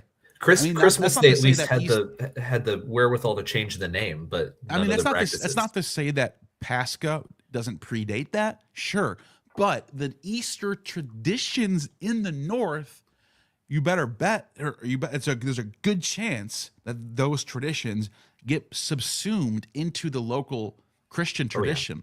There's a letter from a German traveler in England in the 17th century where they have an idol of the grain goddess that they parade through the streets for their harvest festival in the 17th century. It's insane. I don't know if this is the letter that I'm thinking of, but I pulled this up. It's from the same people, Pope Gregory to Bishop Mellitus. It says, Blessed Father Gregory sent him a letter worthy to be recorded. Letter as follows. To the most beloved son, Abbot Mellitus, Gregory, the servant of God, we have been much concerned since the departure of our people that are with you, because we received no account of the success of your journey. Howbeit, when Almighty God has led you to the most Reverend Bishop Augustine, our brother, tell him what I have long been considering in my own mind concerning the matter of the English people, to wit, that the temples and the idols of that nation ought not be destroyed, but let the idols that are in them be destroyed. Let water, holy water, be consecrated and sprinkled in the said temples. Let altars be erected and relics placed in there. For those temples are well built, it is requisite that they be converted from the worship of devils to the service of the true God, that the nations, seeing that their temples are not destroyed, may remove error from their hearts, and knowing and adoring the true God, may be more freely resort to the places to which they have been accustomed. And because they are used to slaughter many oxen and sacrifice to devils, some solemnly must be given to them in exchange for this, as that on the day of the dedication, or the nativities of the holy martyrs, whose relics are deposited, they should build themselves huts and boughs of trees about those churches which have been turned to the use from being temples, and celebrate the solemnity of its religious feasting. No more offer animals to the devil, but kill cattle and glorify God in their feast. He's literally telling them to keep their same exact traditions in place, but make it Christian. And return thanks to the giver of all things for their abundance. To that end, while some outward gratifications are retained, they may be more easily consent to the inward joys. For there is no doubt that it is impossible for there is no doubt that it is impossible to cut off everything at once from their rude natures, because listen to how they shit on the English people. Like they're a bunch of idiots, rude nature, barbarians. Like, this is how we fool these idiots. Because he who endeavors to ascend to the high, this should bother you if you're English, dude. This blows my mind that people think, oh my God, this is our true tradition. To the highest places rises by the degrees of steps and not by leaps. Thus we can't enlighten them all at once. We'll raise the peasants up a few steps at a time. Don't freak them out now. Let them keep their traditions. Let's just, the Lord made himself known to the people of Israel in Egypt, and yet he allowed them to use in his own worship of sacrifices, which they were wont to offer to the devil. Anyways, you get the point. Yeah, and it's so insulting because if they'd been upfront about it from the start, no one would have converted. That is not what would have happened. Yeah. And it was interesting. You think about there's those renditions of the Gospels and paintings from the early conversion of the Anglo-Saxons, where Jesus is like a warrior, the leader of a Mannerbund warrior king. It's like, no, dude, that's not what it is.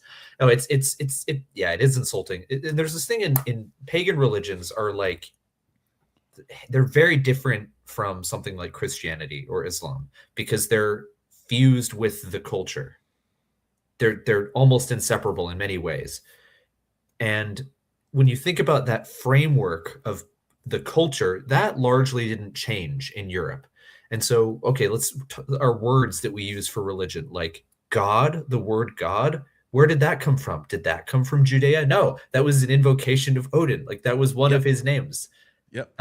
Gauter, I think, is the Old Norse equivalent. And there's even a source where Odin's called Godin, Godin. Yeah, because the sound shift from Germanic languages to that's where we get Guillaume and Gaul as well, apparently. Yeah, language. When you learn, I was going to say philology, etymology. Yeah, it sort of destroys a lot of things. It makes me almost wonder. Is every prayer to God in a Christian church like a tacit invocation of the pre-existing deities?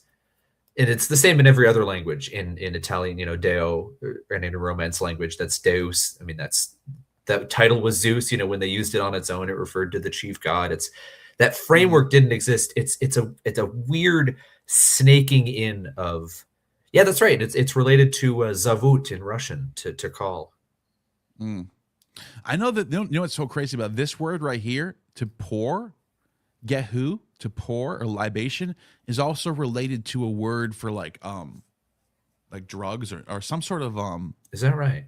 Some sort, yeah, because of the word libation, because it has something to do with like some sort of some sort of potion or something. I'm not sure. I think the word comes from this though. It's not like they both. This word doesn't come from that. You know what I'm saying? So it's not like this. It's, I forgot what the word is, but it means to libate. But they use the same word for the potion. So. Oh, sure. Like in the religious sense. Yes. So there is some sort of I forgot what it's called though. I think it's related to soma and haoma too. I think it could be. I could be wrong with that though. But I can't remember what soma is related to etymologically. Whatever. Yeah, I knew you at have one point. homa, soma, and then I don't know if it's related to this or not, but I don't know. I think there's like another step in between or something. But yeah, that's crazy. That it literally means like to libate, because you're offering libation to a spirit. Yeah.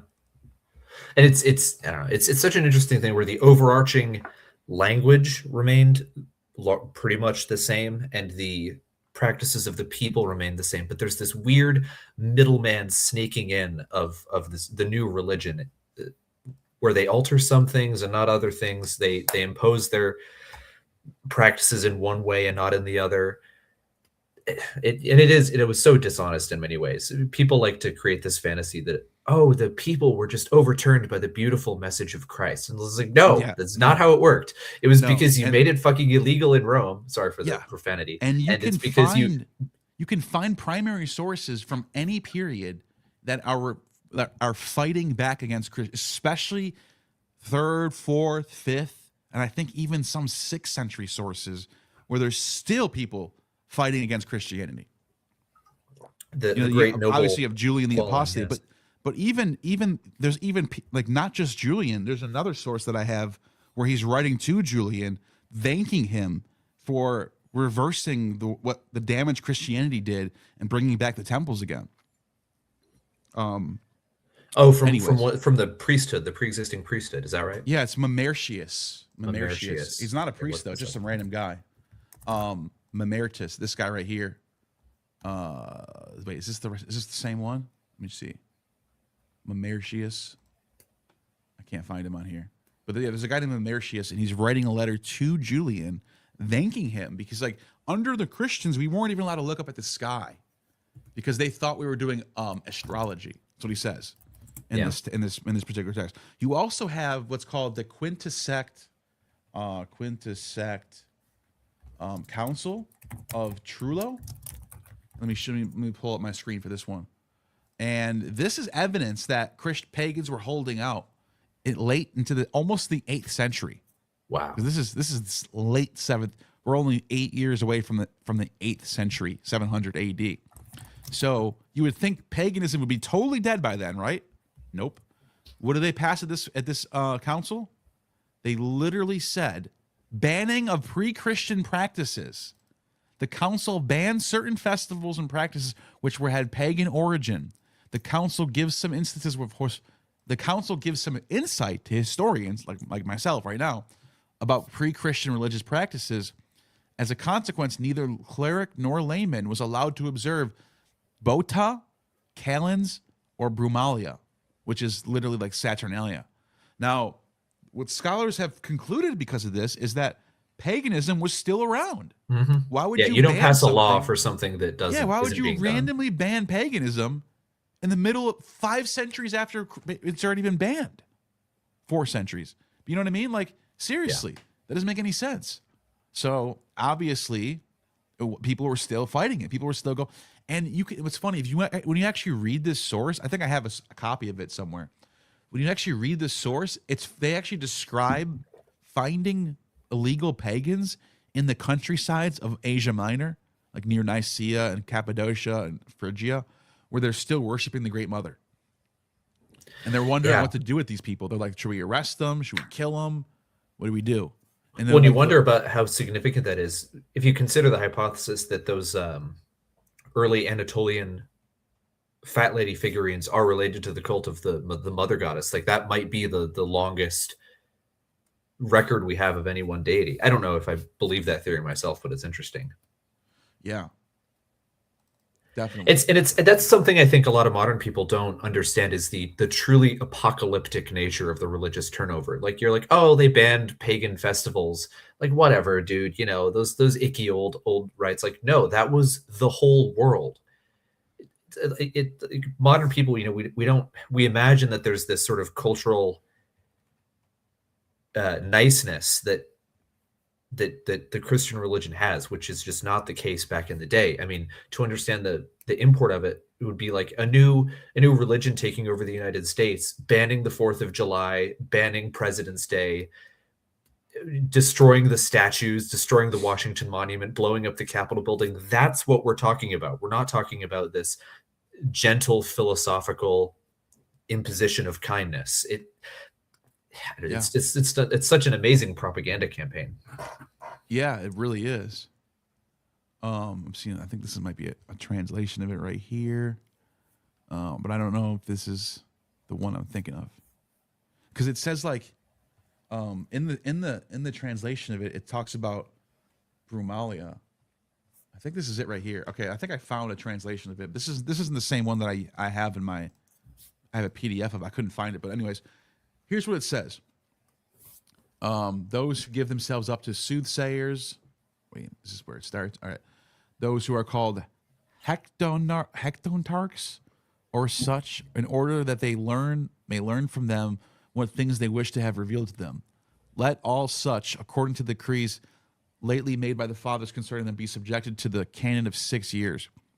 And to this penalty they should be subjected to who carry about she-bears or animals of the kind, for the diversion of injury or of the simple. For the diversion and injury of the simple. Oh, we can't let these stupid people be distracted by actually fun religious practices. I know, right? It's so, as well as the tell of fortunes and fates and genealogy, multitude of words, nonsense of deceit and posture, and those who are called expellers of clouds, enchanters, amulet givers.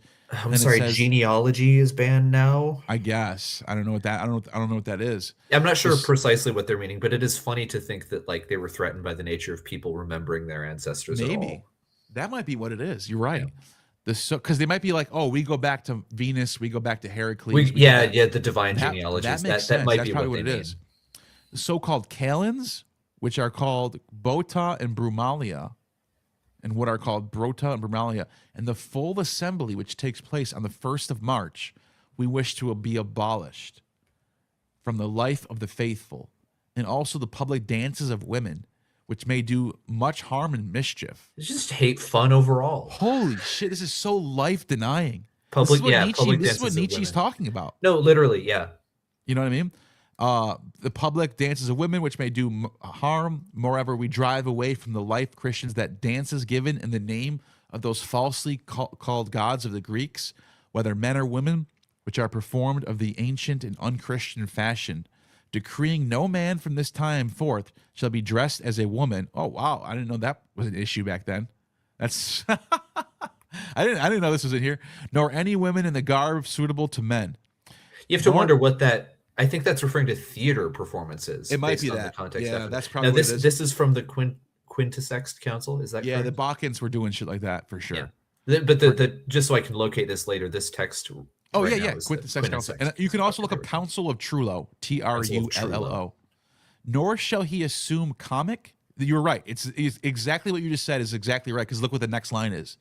Nor shall he assume comic, satiric, or tragic masks, nor may men invoke the name of the execrable Bacchus. Execrable. That's excrement. That's what that Bacchus. means. That's he's saying he's the author is equating the name of Bacchus with excrement. That's what. Yes. Yeah. When they squeeze out the wine in the presses, nor when pouring out wine into jars, causing to laugh. So no laughing allowed. Practicing in ignorance the vanity of the things which proceed from the deceit of insanity, Therefore, those who in the future attempt any of these things which are written, having obtained a knowledge of them, if they be clerics, we order them to be deposed, and if laymen, to be cut off. So that even the clerics were worshiping Wow. pagan deities. Yeah. Dude, there's clerics getting involved in Bacchic religion, dude. That's crazy. We must return. That's nuts. If I had a local priest that did that, I might convert. Yeah, me too. Yeah, no, he probably had the most popular church in the whole area. It's the entirely the life denying aspect. It's so obvious when you see many of these things, and there's this weird. I often wonder about the timeline of this, the fusion of the life affirming culture with the life denying faith. Yeah, sorry. This is crazy right here. I didn't even know this was in here. It is not to be permitted to hold what are called the agape, the love feast, in the Lord's houses or churches, nor to eat within the house, nor to spread couches. If any dare, you know what this is? This is an old heresy that Epiphanius writes about, where they do these love feasts and they have orgies. Christians. Amazing. So they're just coming around to this in 692 AD. Yeah, how like this vision of the unitary church with this one deity, and we don't even dabble in these other practices. That makes me wonder if that was even a first millennium thing.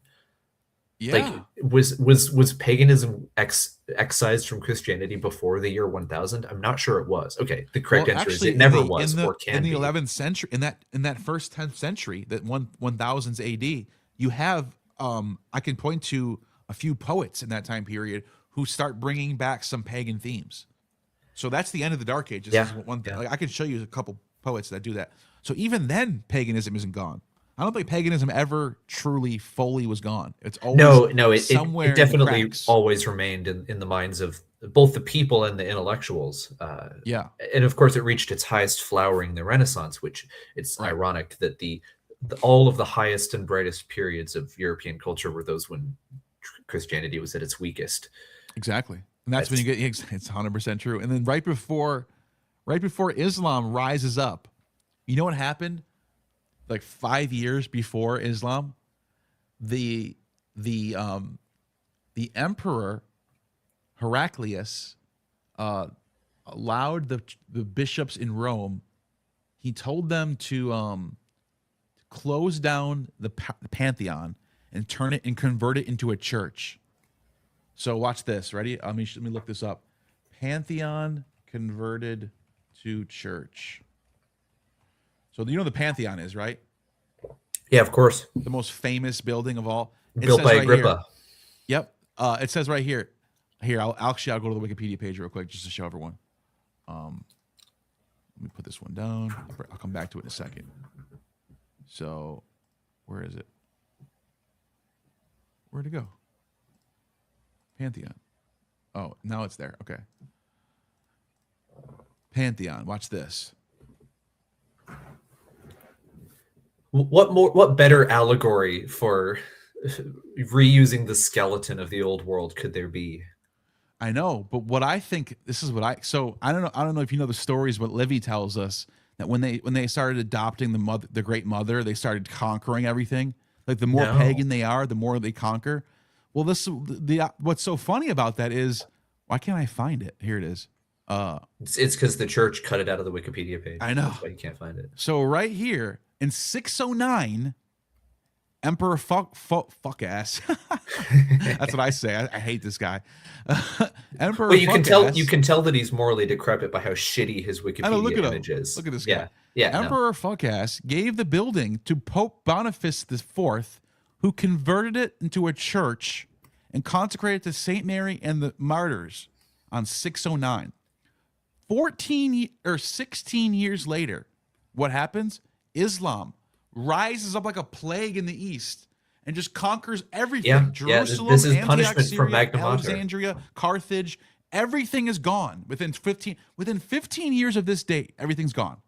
All they have left is Constantinople. And they stayed that way forever. It could not possibly be divine punishment. That's what I think. I think the daimons are pissed, and you want to neglect us? Watch what happens to your land. Yeah. Well, and I mean, when does Europe start prospering and conquering again? It's when we start making these paintings and these statues of the old Exactly. It's stories in the after the Renaissance. Renaissance when we bring paganism back into our lives again. Yeah, All of a yeah. sudden No, we the become Renaissance is mighty again. the repaganization of Europe. Exactly. And then all of a sudden we become powerful again. It's what we're meant to be. It's like our true life form being realized is when we have, when we have the Apollonian and Dionysian active. Yeah. Because you can't have the myopic focus on one thing. Yep. Well, let's look at this part right here. It says, this is interesting for people who think like, the whole debate about Christians LARPing as Jews, right? There's the whole. Well, it says right here, that those whose office it is to sing in the churches do not use undisciplined vociferations, nor force nature to shouting, nor adopt any of those modes which are incongruous and unsuitable for the church, but they are to offer the psalmody to God, who is the observer of secrets, with great attention and compunction. For the sacred oracle taught that the sons of Israel were to be pious. They're literally he's literally referring to themselves as the sons of Israel. Yeah. They're literally calling themselves, and this is in 692. That's late. Yeah, long memories.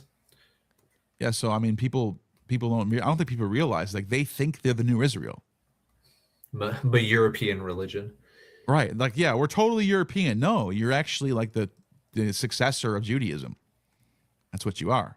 Yeah, and that's what the church says. And it's done decently this. well, and I feel like it's done decently well to the degree that it's forgotten those things. There's evidence in the skaldic literature, the Norse skaldic literature, that to an extent the worship of the old gods is not the chief focus. There's Hakonmal or Hakonarmal, if you're familiar with that. What is it?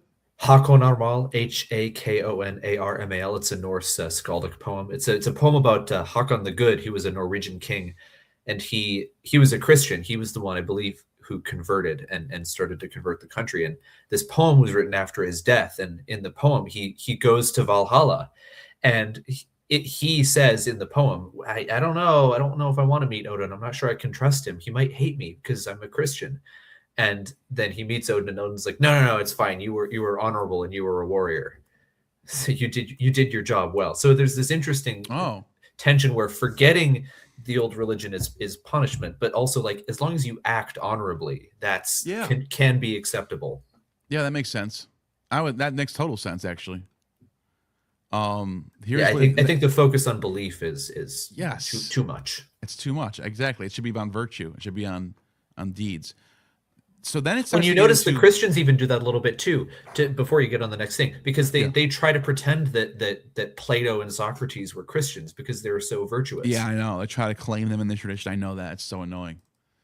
I mean, they do adopt a lot of their tenets, but it's so dishonest to claim them like that. But yeah. But listen, so then they start getting into what to do about them. Whoa. In the next line, is that the Cathari? Is that the Cathars? Yes. The Cathars go back to the 7th century. Oh yeah, the Cathars go back to the Marcellians. Oh, for some reason, I assumed that which they comes were out of just a bunch Valentinians. French people going insane. They go back to Valentinus, actually. Wow. If you really want to trace it back all the way, so they do. They trace their way all the way back to the beginning.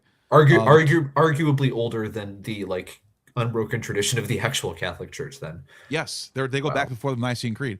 Because the Marcellians are the ones who set up the church in Lyons, and then that's where the later Cathars become. That's what they call themselves, the Cathars. The canon subjects to the penalties for so this is what it says. This is what you should do when you find these people. It says, those who are heretics come over to orthodoxy. A number of those who should be saved we receive according to following customs: Arians, Macedonians, those who call themselves Cathari, Aristeri, Testaris Kadakadi, I don't know what the hell that is. Tetradite, Apollinarians. I feel like I've heard of Apollinarius. What is this again? Apollinarians. Okay, I remember that now. This is the one heretic from Jerome's time. Flourished in the later half of the 4th century, esteemed by him. And it's funny. All these heretics are always esteemed by the people of their time. Yeah, they're never heretics in their time. It's always later. It's something I noticed. But anyways, that's the Council of Truro. So yeah, I know we're here to talk about the beginning. I guess we're technically speaking of a different matter now, but it's still important. yeah. I think there's a couple super chats that I didn't get to yet. Let me just pull those up. Oh yeah, go ahead. I had another smaller question I want to wait, ask you, one. but please proceed. What do you think of? Oh no, I already did this one. So this one is from Thoughts on the Earliest Christians. Who were they? The earliest Christians were Jews. That's the first set of Christianity, but they do evangelize. They're trying to reach out to everyone. They're not just trying to stick with their own kind, even early on.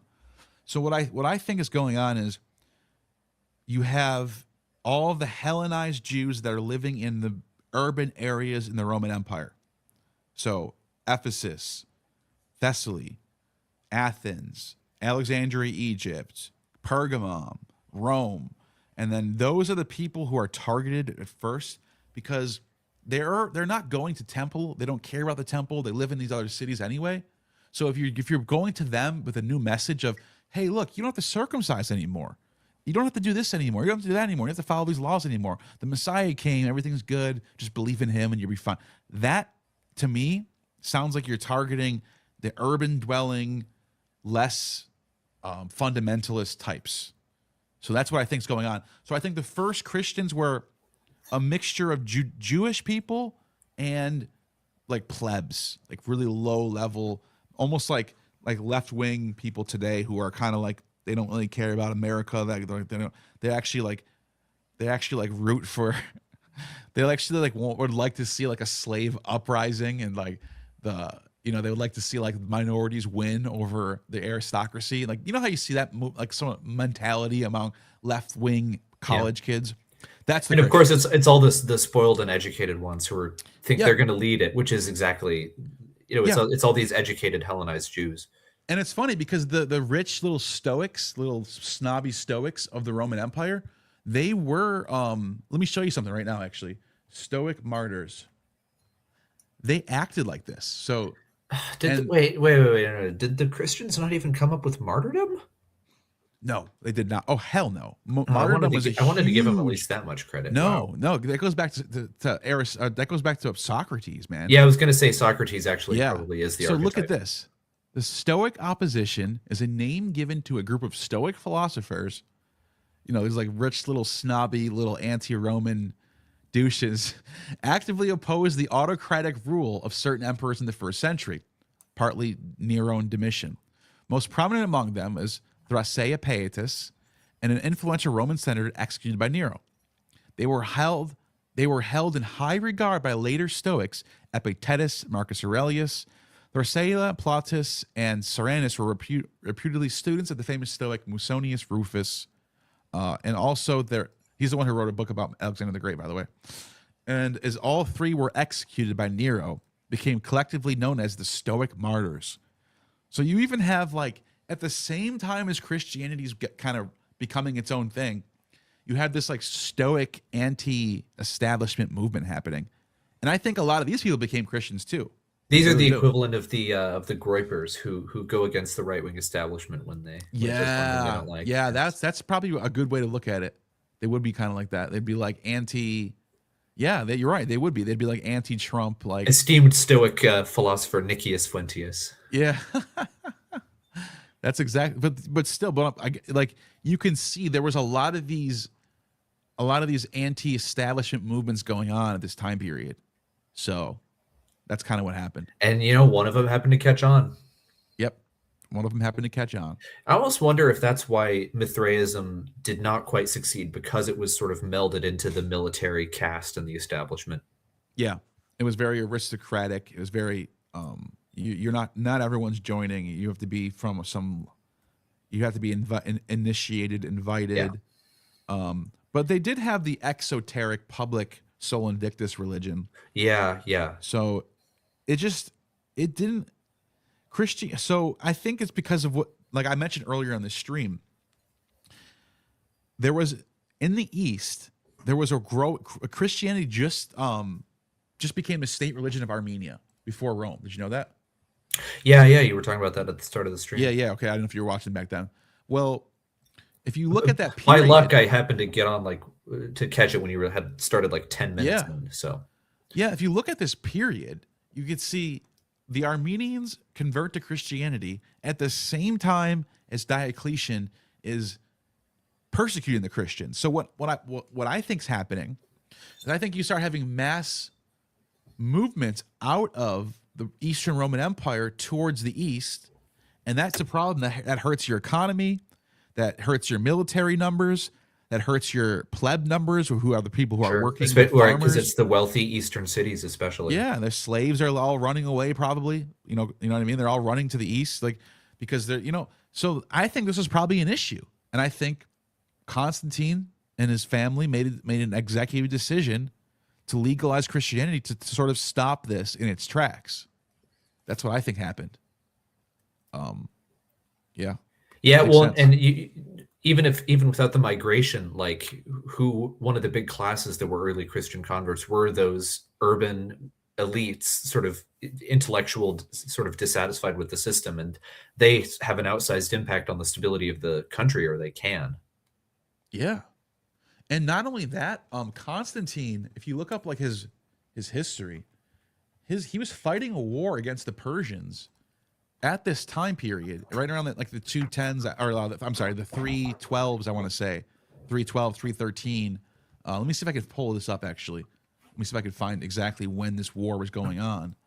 I'm just going to go to Constantine's Wikipedia and see if there's in here. In the East, reign, here we go. So there's a rebellion, and then I don't know if it's in here or not, but Milvian Bridge, that's obviously a famous one.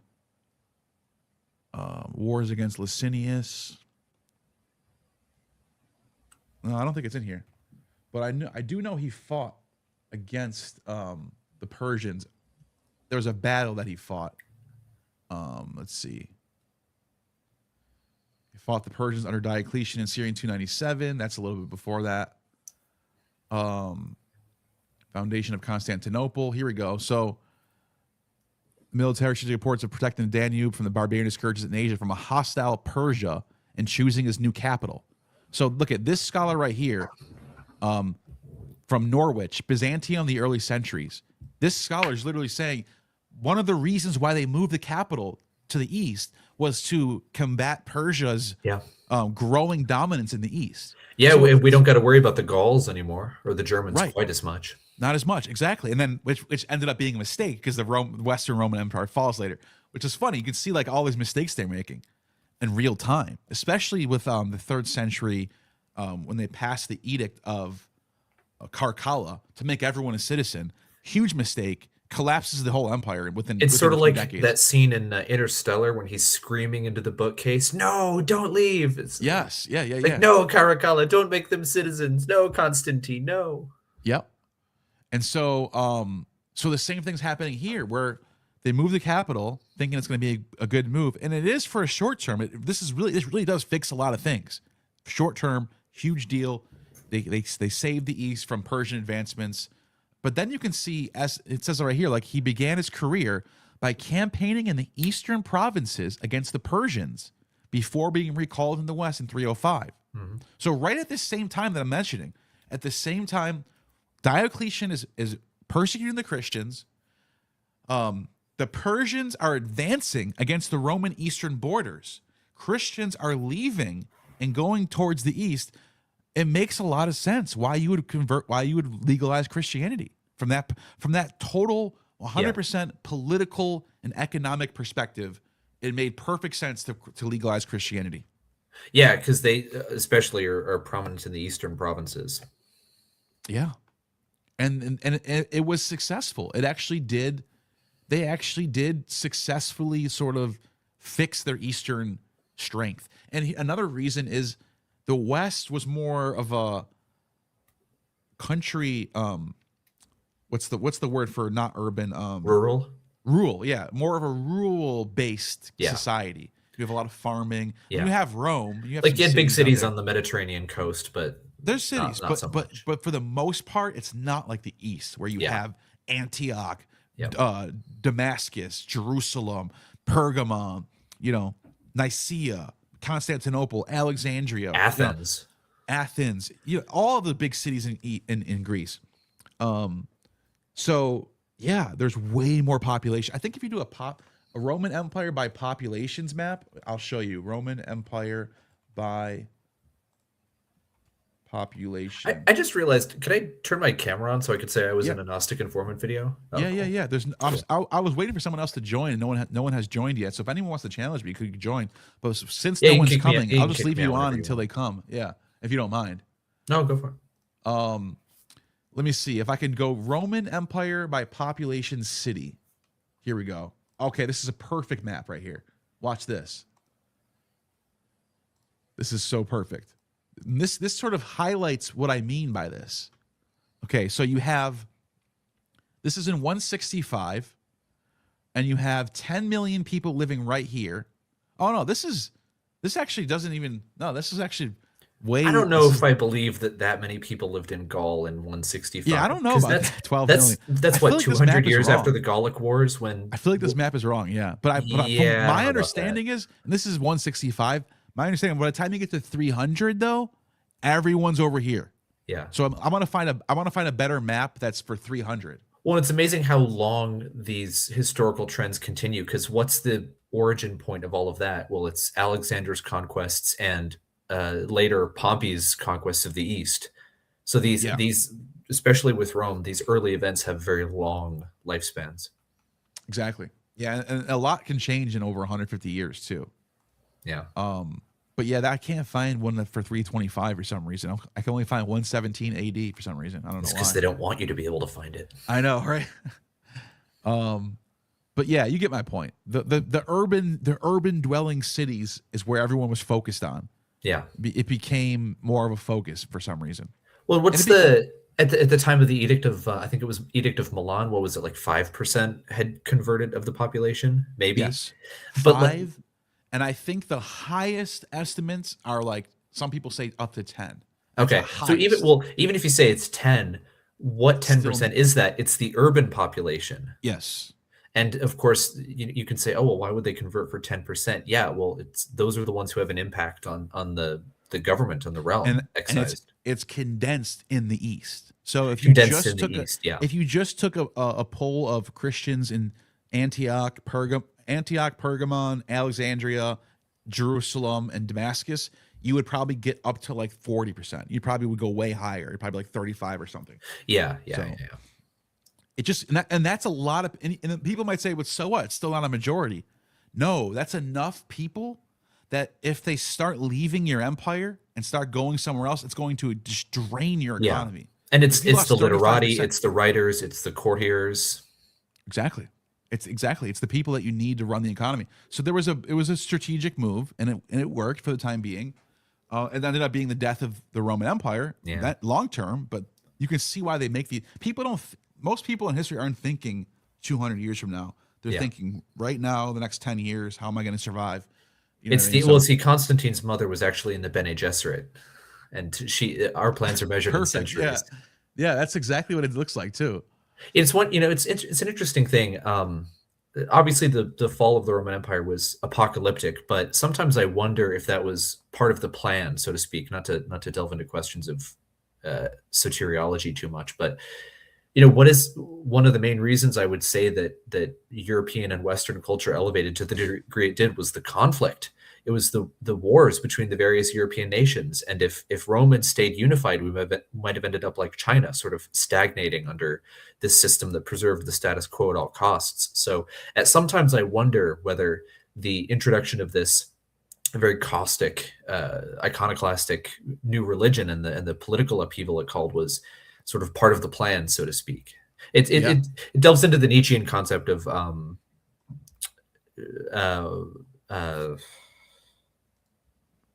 I can't remember the term, but what is it? He says, have you ever said yes to a single joy? In doing so, you said yes to all sorrow. So to an extent, we don't have to like, but we can understand the purpose of these negative things that have happened in the past. Yeah, that makes a lot of sense. You know what's crazy about Constantine's mother too is it even says right here that she was from the lower classes, which makes total sense. Like you have this like plebeian woman who rises up, and then like she becomes, like you said, the Bene Gesserit mother, like steering the ship, has no idea what she's actually about to do. Yeah. And apparently she's the one who founded. Yeah, she's the one who founded the Church of the Holy Sepulchre. Amazing. Which I don't know if people know this. This was that location was actually a temple to Adonis and Venus. It was a pagan temple. Let me see if I can find that right now. Let me just see something real quick. This great religious leader founded the church, by which we mean she painted the old one and put a new sign out front. Yeah. Holy Sepulchre. Watch this. Adonis.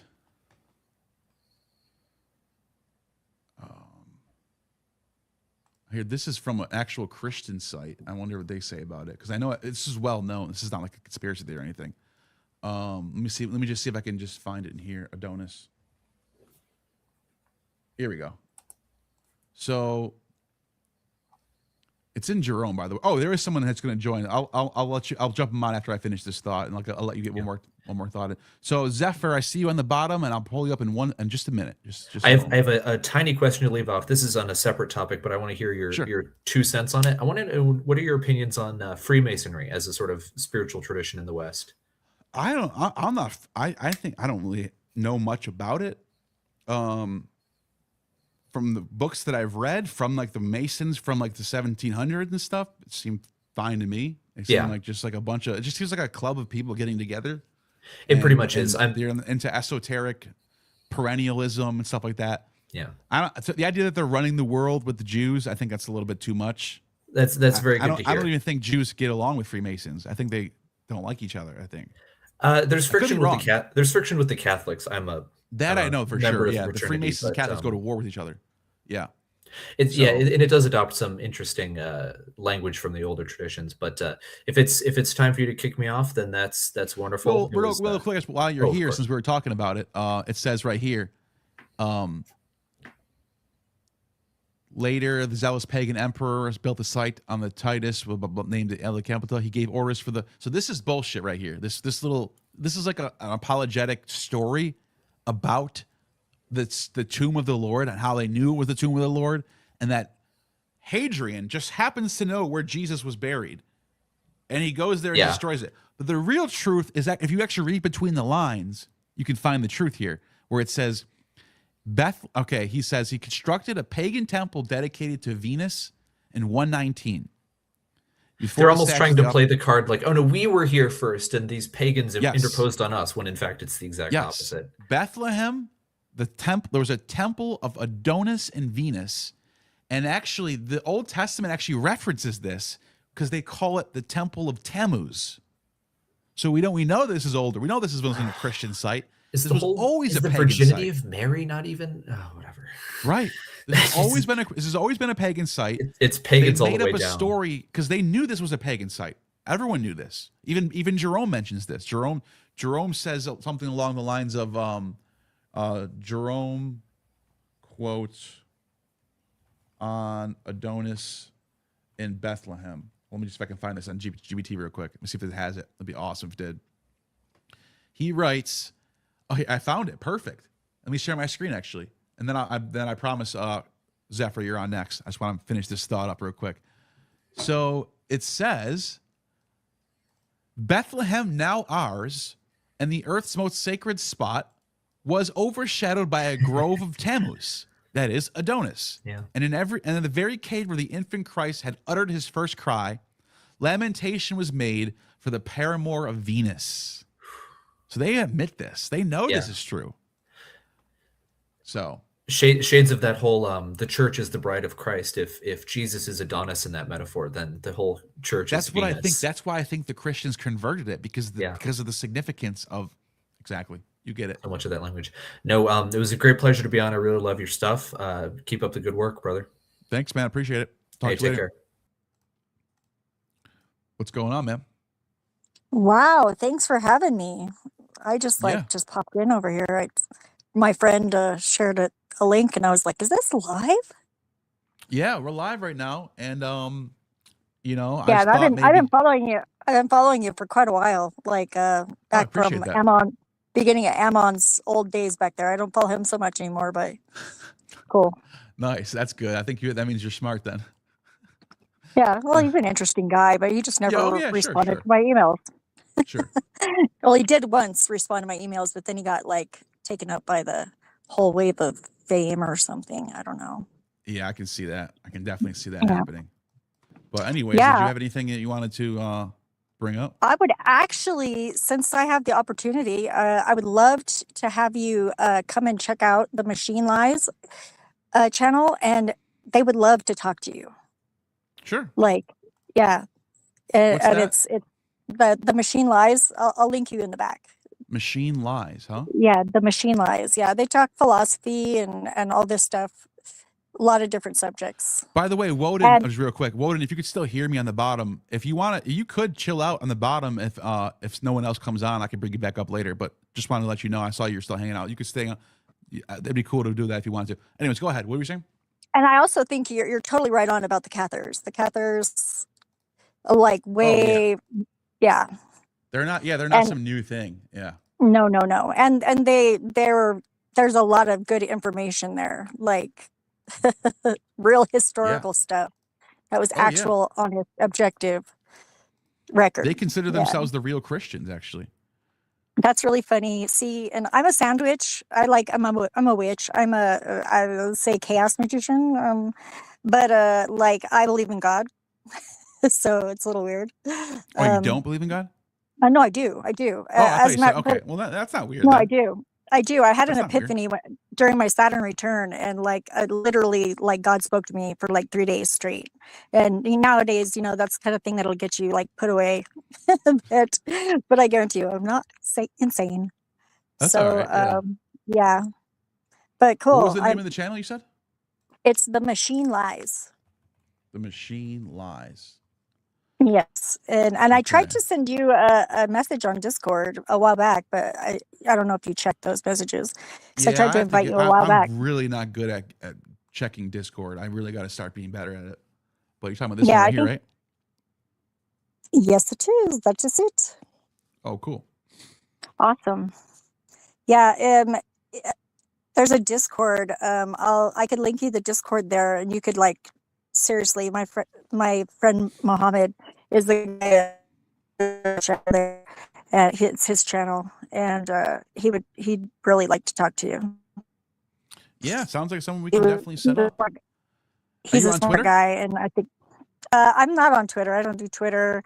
Okay. I pretty much Discord, Instagram. I mean, I'm Zephyr Yeah, 1369 pretty much just email everywhere. me. So. There's an email on my YouTube channel. You can find me on there, I'll see it if you want to set up a time or something. We could talk. For sure, I will do that. Yeah. Anything you wanted to ask Awesome. me, or anything you wanted to say, or anything? No, just keep up the good work, Dad.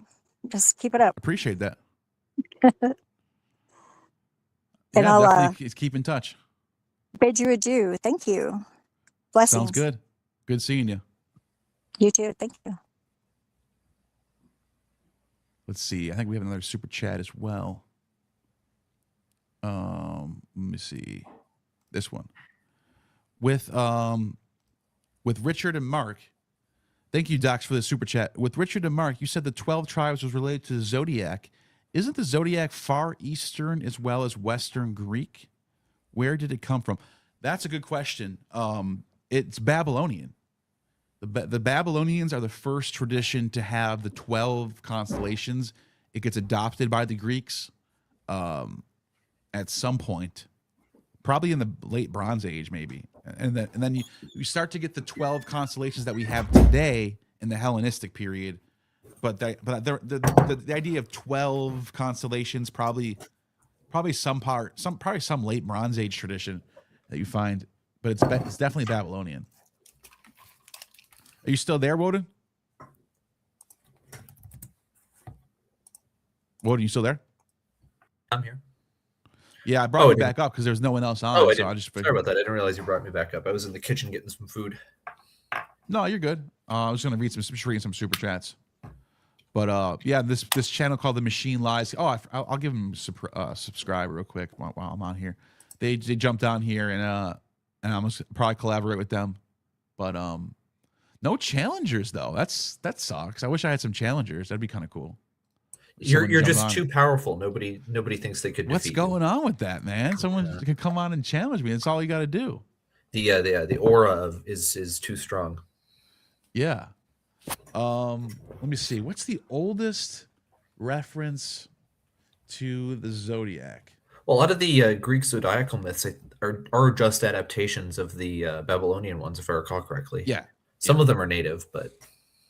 So I know. Okay, so here's one. It's called the Mulapin tablets, and it's for like 1000 BC. So yeah, late Bronze Age, right around the time I was talking about. This is what it looks like. Mulapin, the Mesopotamian canon. And by the way, people wonder, like, how does this get to the Greeks? Well, the Babylonians influenced the Mitannis, the Ugaritic, the Hittites, and the Ionians. The Ionians are who give the Greeks all their knowledge they're this transitional fossil between, the whole Bronze Age Babylonian order, Persian order, and then the Greeks. And there's so much commercial contact with the sort of Eastern Semitic peoples, like the Phoenicians. Yeah, exactly. The Phoenicians, they're trading. Aphrodite probably comes from the Phoenicians. Yeah, she sort of merges with the pre-existing dawn goddess, but whatever. Yeah, and then you also have the local Cypria, the Cyprian Aphrodite of Cyprus, who seems to have a local tradition, but also adopts the Ishtarian, Phoenician, Astarte, that type of tradition. Like you can see a bunch of mixing going on between those goddesses. That seems to be how the goddesses get transferred. It's just a bunch of syncretists pushing things together. Was there syncretism with Magna Mater? I'm not aware of any, but I'm sure there was. Oh yeah, I mean Magna Mater is like the oldest, and you can find theophoric names with her name in it in Sumer. So there's queen. There's a Sumerian, a queen of Kish named Kababa, and that's the name of Kubli. That's literally like, look at this. I'll show you right now. Kubaba, a Mesopotamian queen, according to the Sumerian kings list from 2000 BC. That's her first appearance. I guess she was around 25. I don't know, whatever. But either way, her name is exactly identical to Kubli. Obaba of the Kubli, who is Kubli. And let me just show you what I mean by that. This is right here. Oh wait, Kubaba goddess. So goddess of unknown, uncertain origin, worship in Syria. Similar name, Kubaba of Kish, Phrygian Kybli. Animals, lion. So yeah, the lion. They're all synced. They all get synced together at some point, and then you even have like Isis Kybli goddesses. Where Isis and Kybli are the same goddess. Was she ever identified with any of the native Hellenistic deities? That's what I meant. I can't think of any instances of that, but with Rhea, okay. Yep. They just thought that she was Rhea. They're like, oh, that sounds like Rhea. That's kind of what the Greeks would do. Oh, that's what you say about her? Oh, that sounds like Rhea. Have you ever seen that meme with the was it like Abrahamic religions versus pagan religions? Which one is it? It's like the two little, characters on the top, pagan religions. Oh, I have a rain god. Yeah, I have a rain god too. They're probably the same guy. And then the bottom, we worship the exact same god, but I disagree slightly on this one detail. I'm going to fucking kill you over that. Yeah, I know. Yeah, that makes sense. That's basically what it is. But yeah, just to answer your question, Dax, 12 tribes related to Zodiac? I think so. I think because the number 12, because of the zodiacal, the 12 months of the year, 12 gods, 12 sections in the sky, for that reason alone made it compelling to write stories where you have 12 families. The Egyptians have the 12 gnomes in Egypt. So there's literally 12 ruling families. Here, let me show you this right now. me go to Herodotus. Then the importance of 12 as a number is generally an Eastern thing. There's not that many native instances of that from the West. Yeah, I mean, the West adopts it eventually, like in the Iron Age, but yeah, that the tradition of the 12 definitely comes from Babylonian. Yeah, the base 12 number system. Yeah. Now, if you go to Herodotus, when he's talking about here, let me show you this. This is pretty cool. It's right in the first book too, or right in the first book. I think it's the first book. 12. Whoops.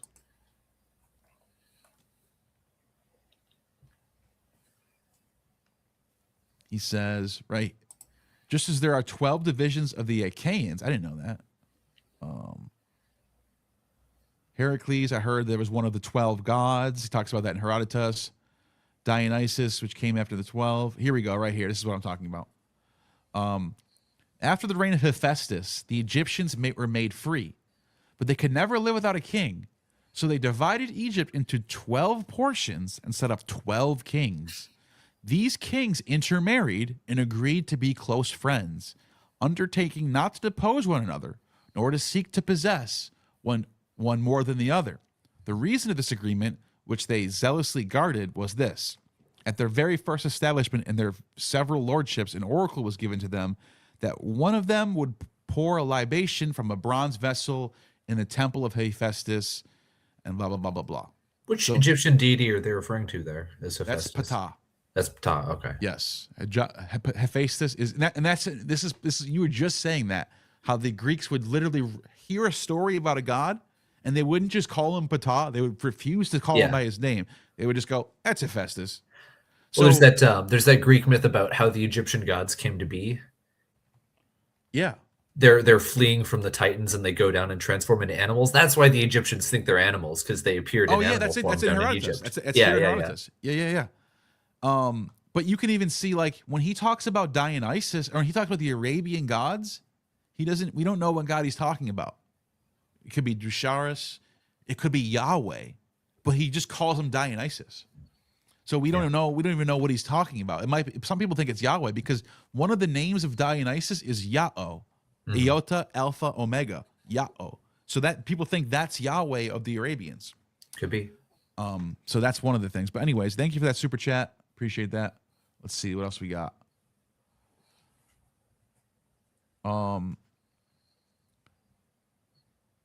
Stephen Phillips, thank you for the super chat. The true biblical narrative is Jesus' return, which was the 70 AD destruction of Jerusalem, and the Gentiles of the New Testament were exiled, Hellenized Israelites. The true biblical narrative is Jesus' return was the 70 AD destruction of Jerusalem. Yeah, no, I get what you're saying. This is sort of the full preterism view, which is if you read Revelation, the book of Revelation, or the Apocalypse of John, which is the original name of it, the Greek name of it. The Apocalypse of John is an allegory of the first century Jewish-Roman War, which is 66 to 73 AD. And it looks like, up to the time of Domitian in 90 AD, it looks like the author is trying to say they killed Jesus, but he returned in his glory to fight the devil and the demons, which was the war on Jerusalem. That's what the full preterist view is. It does make a lot of sense. If you read if you read Revelation that way, it fits. It fits like a glove, actually. So I'm very much sympathetic to that worldview. It makes a lot of sense to me. Any thoughts on that? I know basically nothing about that realm of things. My view of the history, I suppose that ties into the history of the New Testament in general. And the way I sort of view that period is you've got this, okay, let's say Jesus was real. Okay, probably. And he preached things. But then there's kind of a break between that and when we actually get any records. And then they start having all these new books and they get Revelations shows up. Like, where the hell did that come from? So my hypothesis has always been, for basically 40 years, you had this weird exile community who lived in a cave somewhere outside of Jerusalem or something, or maybe in their own realm, a quarter of the city, however it was. But they had a sort of isolated community. I I don't think they were going out that much, and they were just sort of sitting around, like frantically reinterpreting the words that they had, and having these different textual traditions. And that's where you get things that are very insane, like Revelations, and many of the aspects of the New Testament, which are very clear retellings of things from the Old Testament. Because I think they were sitting there and they were thinking over every event and every speech in the life of Jesus, and they were saying, "Oh no, did you realize that it's a revelation of this prophecy?" And of course, as we all know, the memories are very fungible things. And someone comes up and he says, "I remember a thing that Jesus said when I was 5. He said this, and that's a maintenance of this prophecy, and that's a foretelling of this." And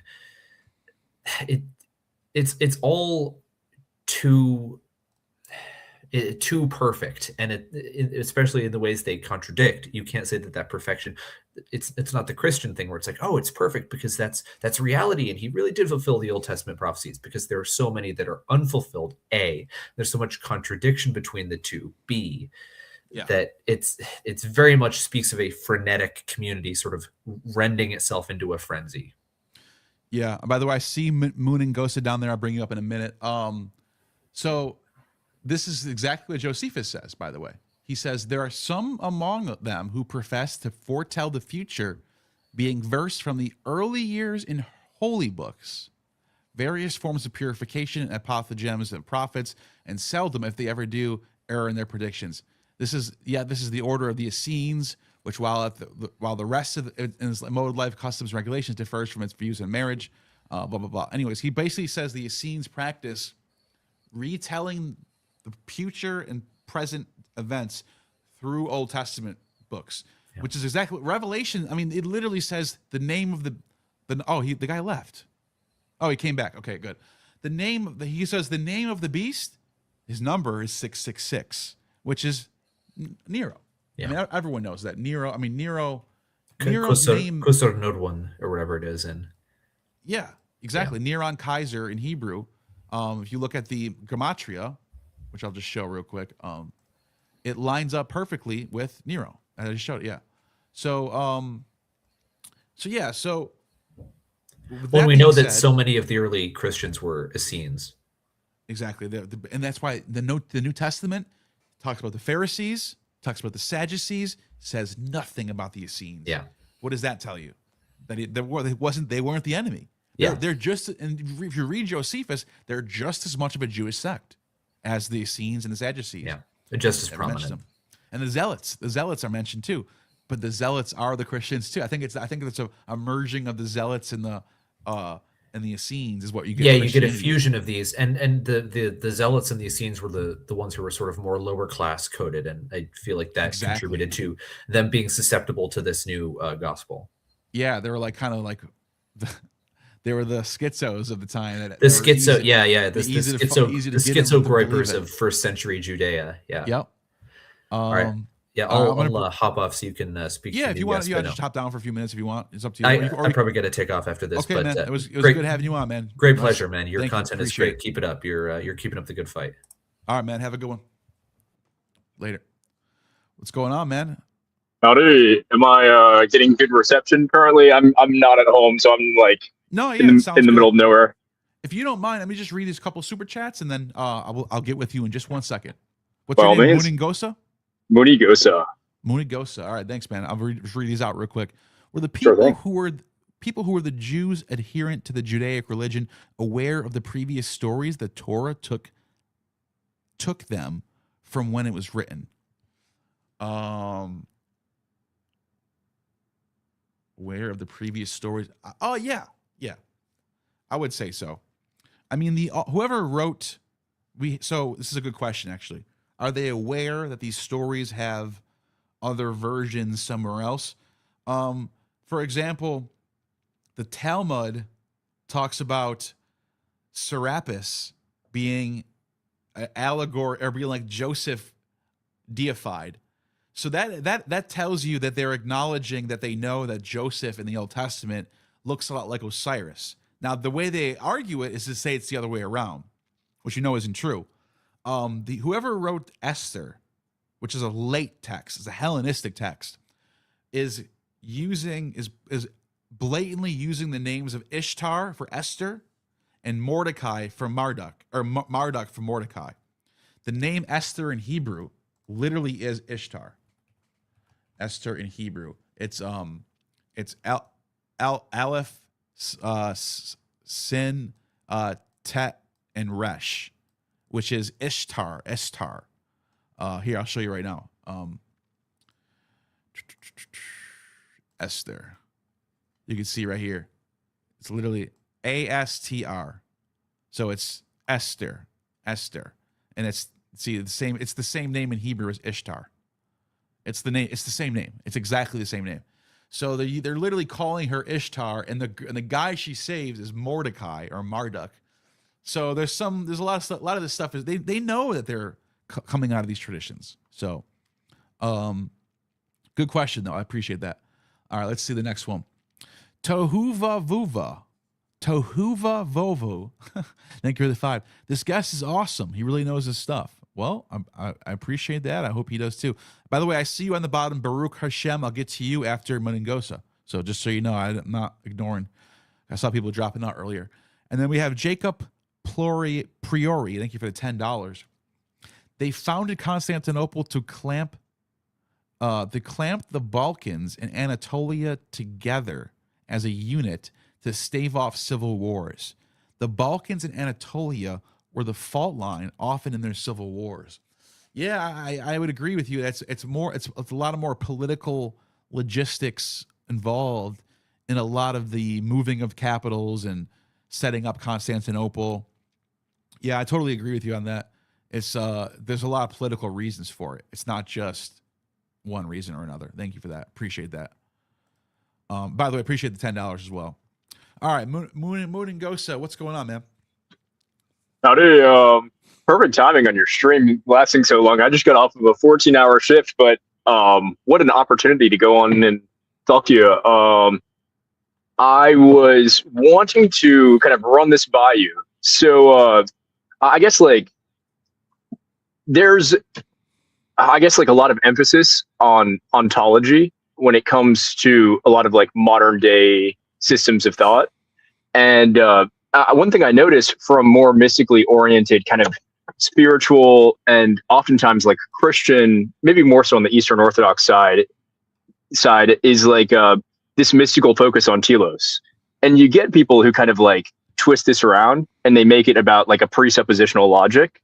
But one thing that I've noticed Orthodoxy doesn't do is that they usually don't do that. It's usually focused on the participation in God through his energies, not defining his essence. And I guess I wonder what do you think of this kind of approach where it's regardless of what the truth is behind the myth itself, what impact the myth has as an instrument on people? Does it, it's we always speak in myth. Everything we say is a myth. It's that's the origin of language, the origin of the logos. So what is there to I guess what are your thoughts on that? No, I think it's a more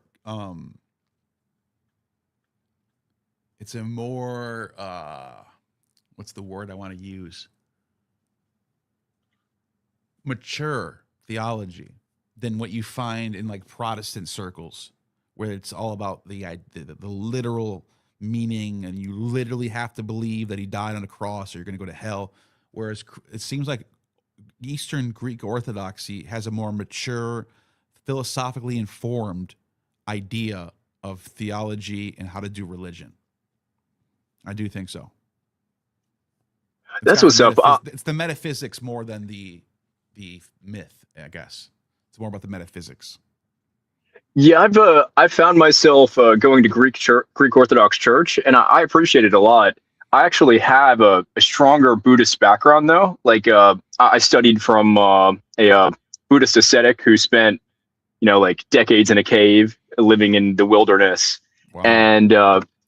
And so I guess it was quite the jump to get into Orthodoxy, but I appreciated the tradition based in the mystical, whereas a lot of the Buddhist traditions, they depart from that mystical foundation. And I guess one kind of like one thing I want to run by you is like this is something the Buddha said that I thought was super profound. Is he spoke about in some of the most ancient texts, the Atthakavagga, dating back to like the 5th century BC, the time of his life, written in like oral style. You know, it's like it's in poetic verse in that ancient language of Pali. He says he talks about like views, and this is echoed throughout other early texts where it's like views are conditioned by kind of like a person's, I guess, like moral defilements. Like if a person just isn't a saint, they're not really gonna, their view is gonna reflect that. And so he taught like surpassing view, transcending view. And one thing that he said was like, he talked about those who like set consummate views before themselves. So it's like you have like this system you work out, this contrived philosophy, and you set it before yourself and you say like, this is what makes me the man. This is what, you know, sets me above others. He says, those who, I guess, like see their view as superior, they contend against others in that way, depending on others being inferior. He says, the one who is really masterful of the way, the one who's victorious, he declares that to be a tie. Dependent on the other, he views himself as superior. That's not putting him any higher. And he says, like, purity is not by that. I think, like, that kind of mysticism where it's, like, based on virtue, it's, like, you know, really, or go on. What do you think of that? No, like, you can keep going. So far, that makes a lot of sense. It's virtue-based. It's got, it's actually, there's an ethos. There's an end game involved. It's not just some thing that you align yourself with just because or else. You know what I mean? Oh yeah. And he also, like, there are points in like these ancient texts where the Buddha's like, I think it's like right after he becomes enlightened, he comes across a group of people who are ascetics. You know, they've devoted themselves to the holy life.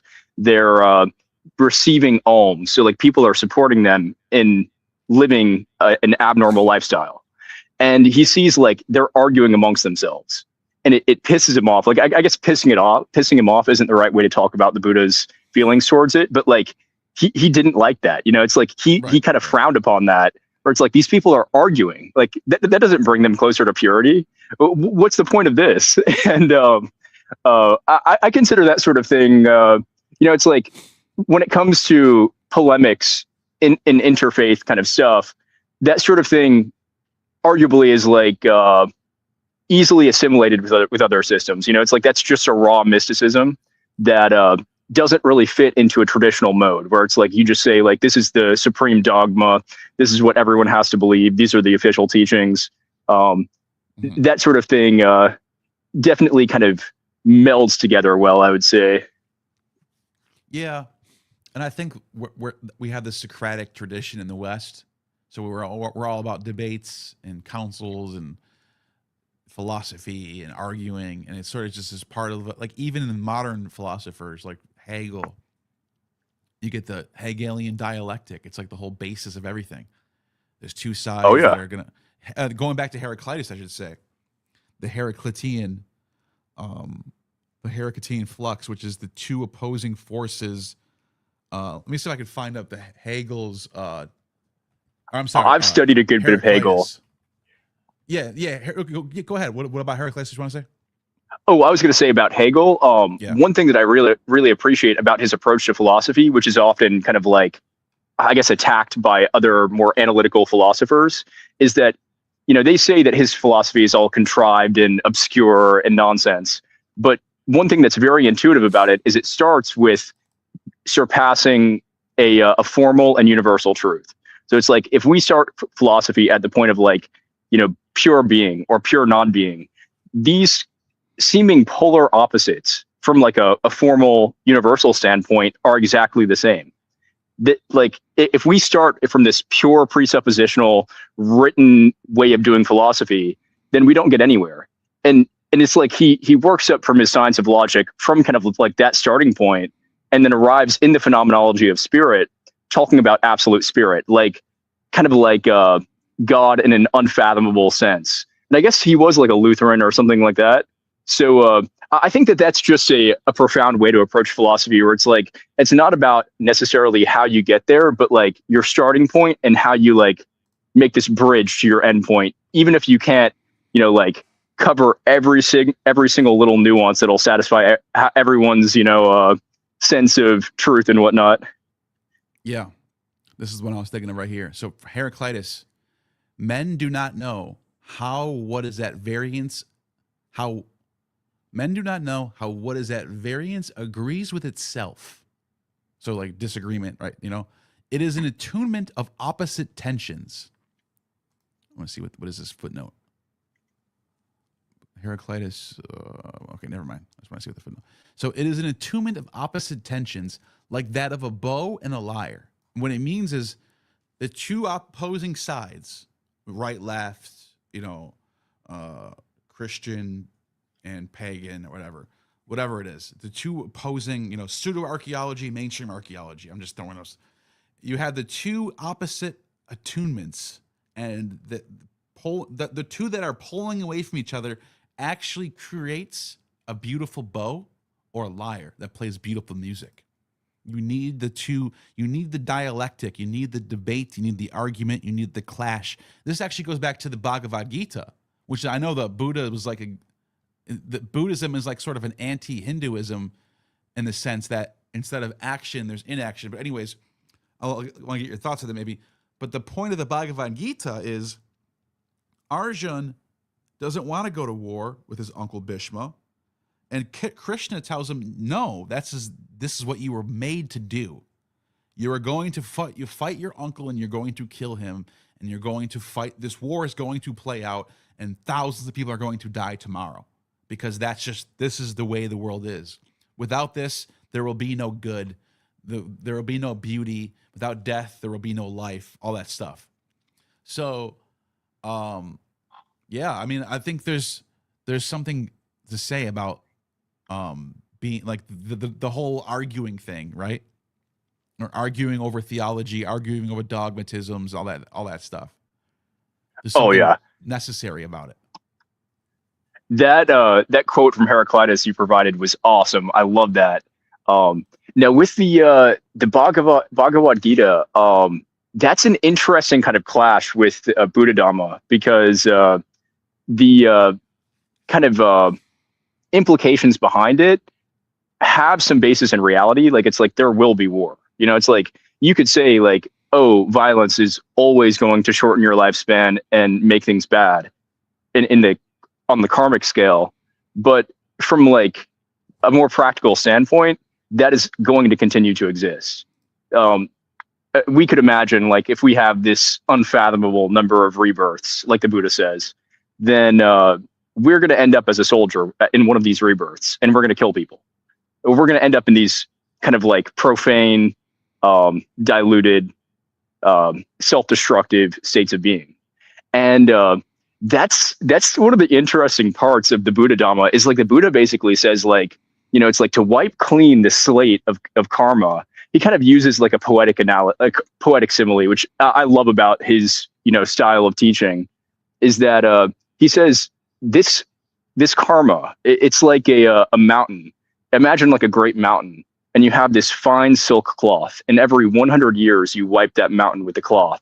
The amount of time it would take to level that mountain is 1 eon. And he says you have an unfathomable number of eons of rebirth. Like, it's like you've existed for like that long, and feasibly you're going to continue to exist for that long in the future.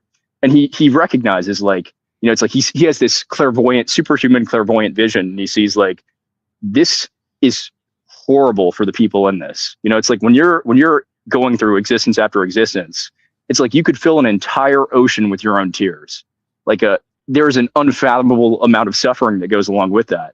Wow. And so he almost says, like, you know, it's like it is very feasible that, you know, only a small amount of people make their way out, and most people end up like lost. You know, they're in a labyrinth, and that's just part of life, you know. Yeah, damn. You said that's from what?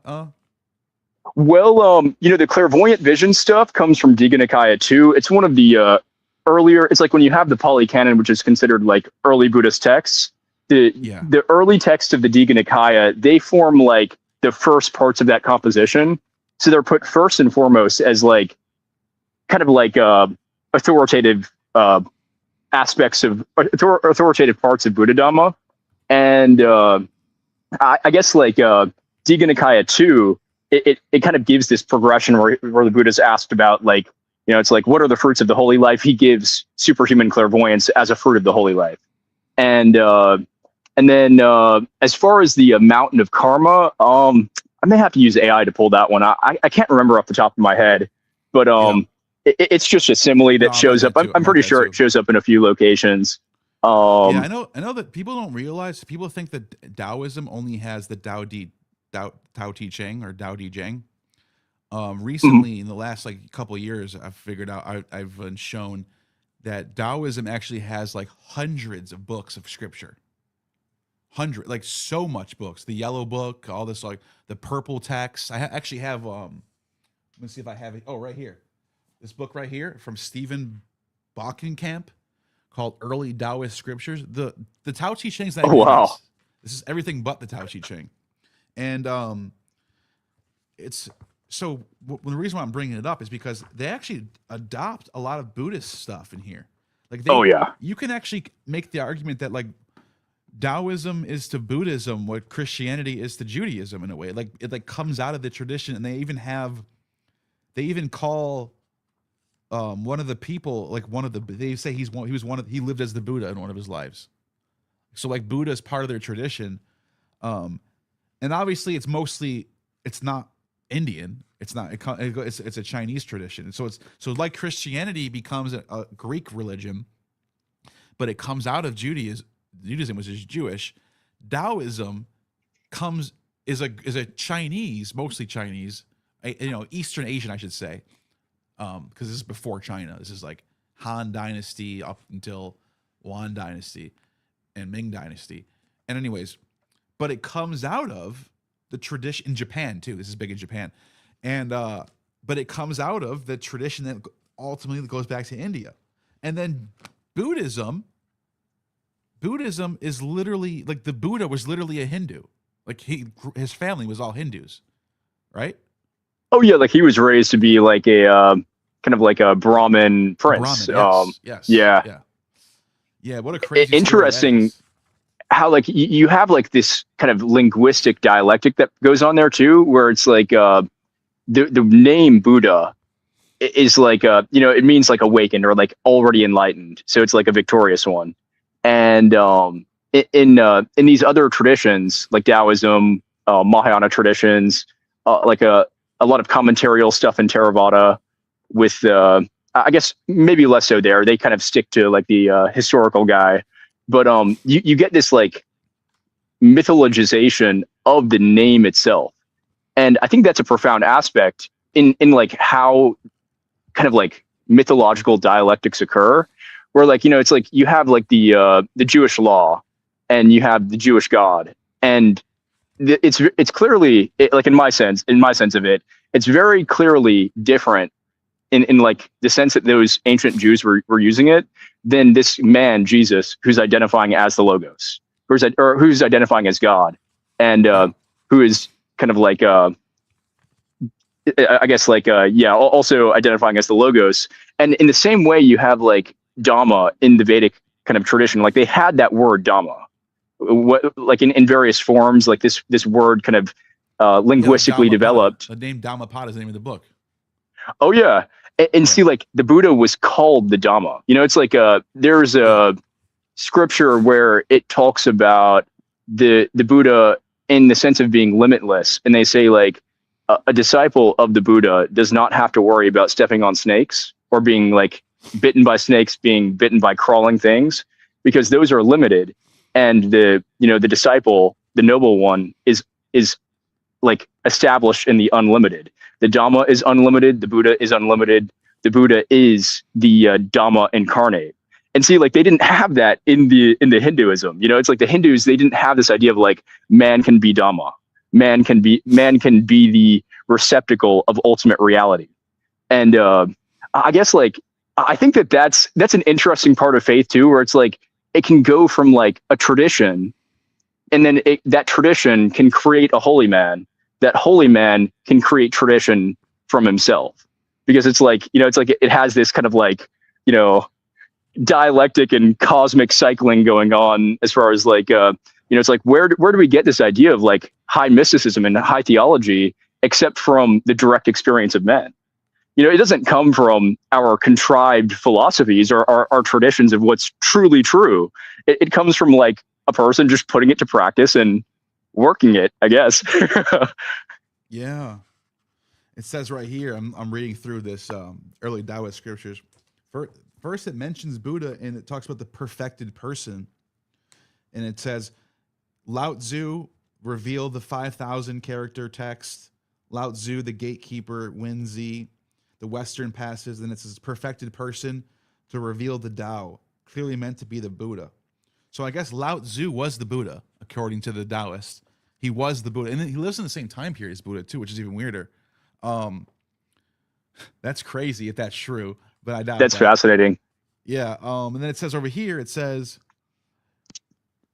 the Taoist version of the Buddha in his cosmic form, the celestial worthy of his title, derives from the first words reportedly pronounced by the Buddha at birth.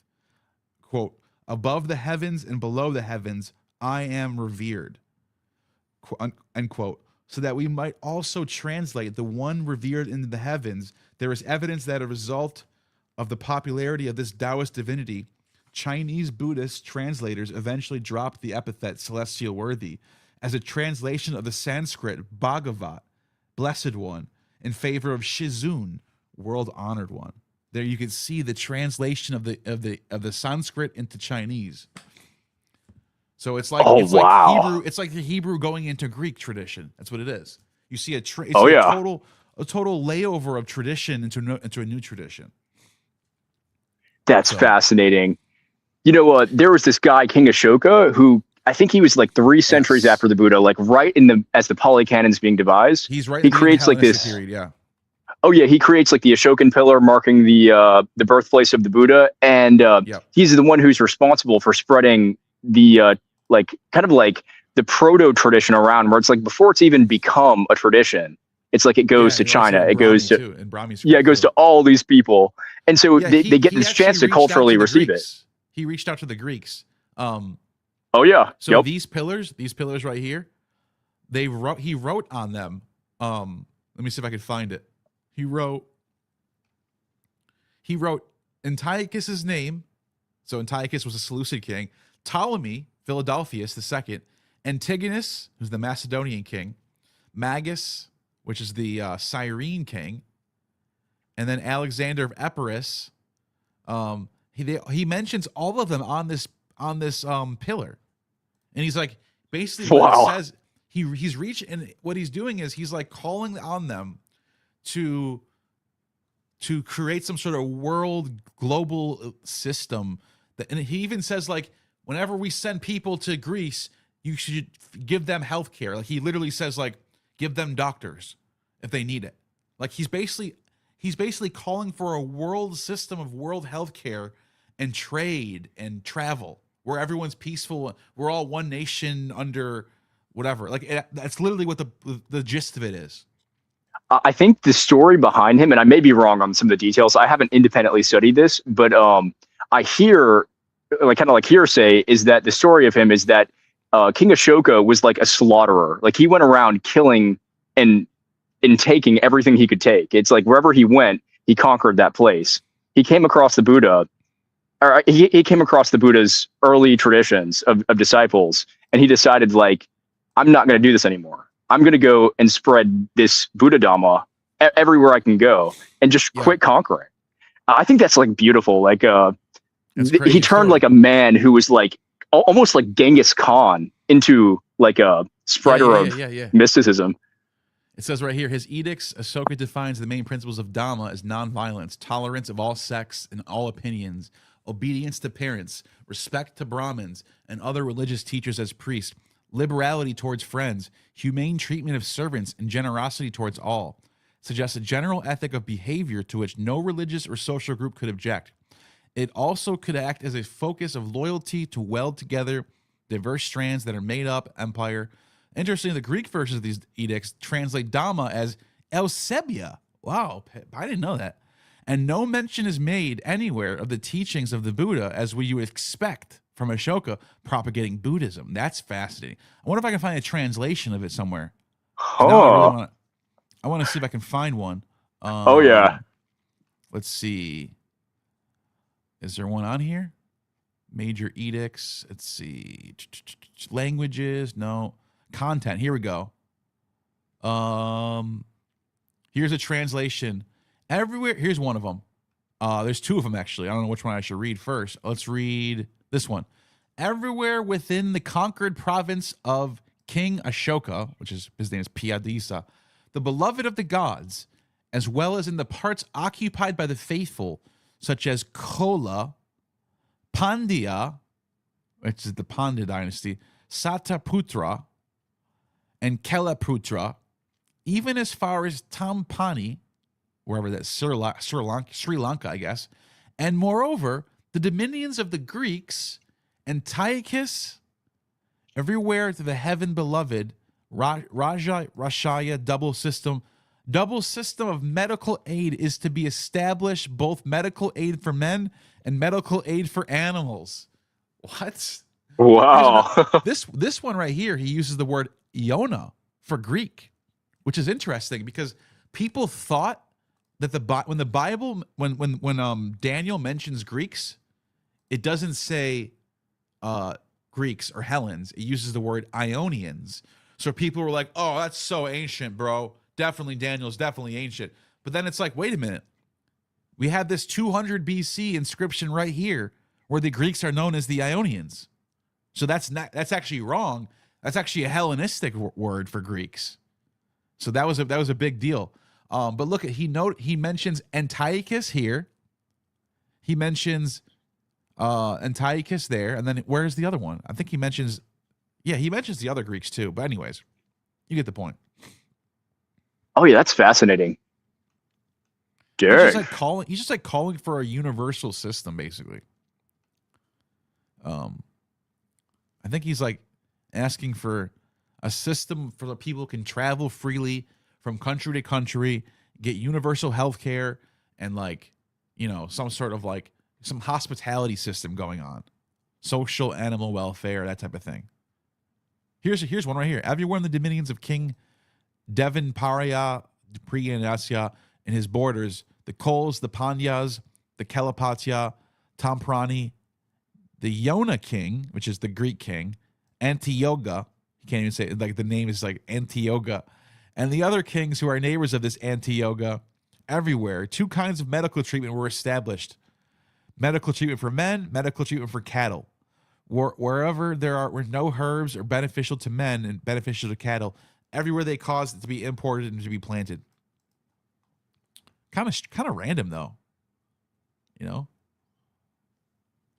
I think that's like I think it kind of makes sense. It's like there isn't this strong line between like man and animal. Like it's like animals are sentient beings. Eventually, they will like kind of develop.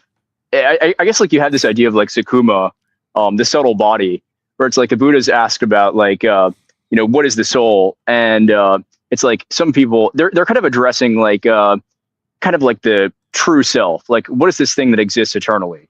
And the Buddha obviously doesn't defer to the eternal kind of side of things. He talks about transitoriness, and so he says that because it's accessed through perception, it's like we could say, sure, the coarse body fed by food, it exists. We could say the formless body that is accessed in deep meditative states, it exists via perception. And then we could even go so far as to say the subtle body that accesses like the recollection of past lives, the superhuman clairvoyance of various destinations of rebirth, the karma, this sort of thing. It exists in perception. It's like being perceived. It can be known, but outside of perception, we can't really speak of it. And so there's like I guess like an interesting stance there where it's like, it's like an animal has a subtle body. Like all sentient beings, they have a subtle body. Sure. This would be directly related to what would create continuity between lives. It's like you lose your dense body and maybe your formless body even, it's like you have like this cosmic contraction where, you have this, what we exist in now with like a physical realm and a heavenly realm, as the Buddha puts it. And then you have like this contracted heavenly realm where it's like everything's been swallowed up by the essential elements. It's all kind of devolved into chaos, but all of these beings are existing in a world of self creation, basically, where they're like in this mind-made body, this subtle body, and they feed on bliss, and they exist in this place for unfathomable eons. It's like it's about, as I understand it, as long as the world itself exists. It's like this world exists for a really, really long time. That one state of existence exists for a really, really long time. Few beings are left behind. And when they're left behind, they're left in higher heavenly realms. So it's like, it's like the even the animals, it's like from like a human's eye view, it's like, okay, they're going to be animals for a really long time. It's like this long genealogy, but from like the Buddha's eye view, it's like, they're just one of us, it's like, they're kind of just going to eventually, it's like they aren't Hylic, they don't get just destroyed. They're here with us and they come along on that journey. Yeah, sure. That makes sense. Now, here's the one there. He mentions the other kings. I found it's Edict 13. He says, it is conquest by the Dharma that the beloved of the gods considers as the best conquest. And this one, the conquest by the Dharma, was won here on the borders, even as far to the extent 600 leagues from here. Panta or Kandara. What is that? That's in Afghanistan. Okay. So that's far. That's the eastern border, I'm guessing, where the king Antiochus reigns. So that's the Seleucid king, and it's true at that time he was in control of that part of Greece. It's called the Greco-Bactrian Kingdom, and the Seleucids eventually gave up on ruling that region, and they end up ruling themselves for a couple hundred years, and they fall away, and they actually get conquered by what's the name of the people? It's like a Turkic Mongolian tribe. I forgot the name of them right now. But anyways, this is where Antiochus reigns, and beyond where there reign four kings: Ptolemy, Antigonus, Magus, Alexander. Likewise, in the south, where live in Colis, Pandit. So some people have made a map of like what this conquered by Dharma map would be. It'd be this. It's literally like Alexander's empire plus India plus Myanmar. Wow, yeah. And Sri Lanka.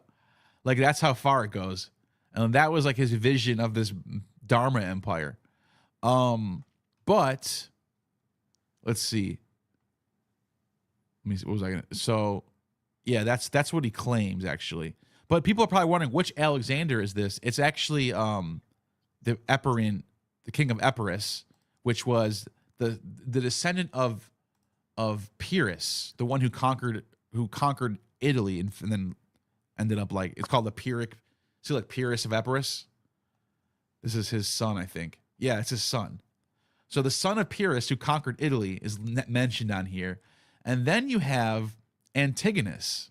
And people are probably like, who's that? Antigonus is the guy who, his father, or his grandfather, I think, is the one who fought next to Alexander the Great. So his father, Demetrius, the city Demetrius Poliorcetes, the city barger, whatever that name is. And then his father is Antigonus the One-Eyed, who is this famous general who fought under Philip and Alexander in all those wars.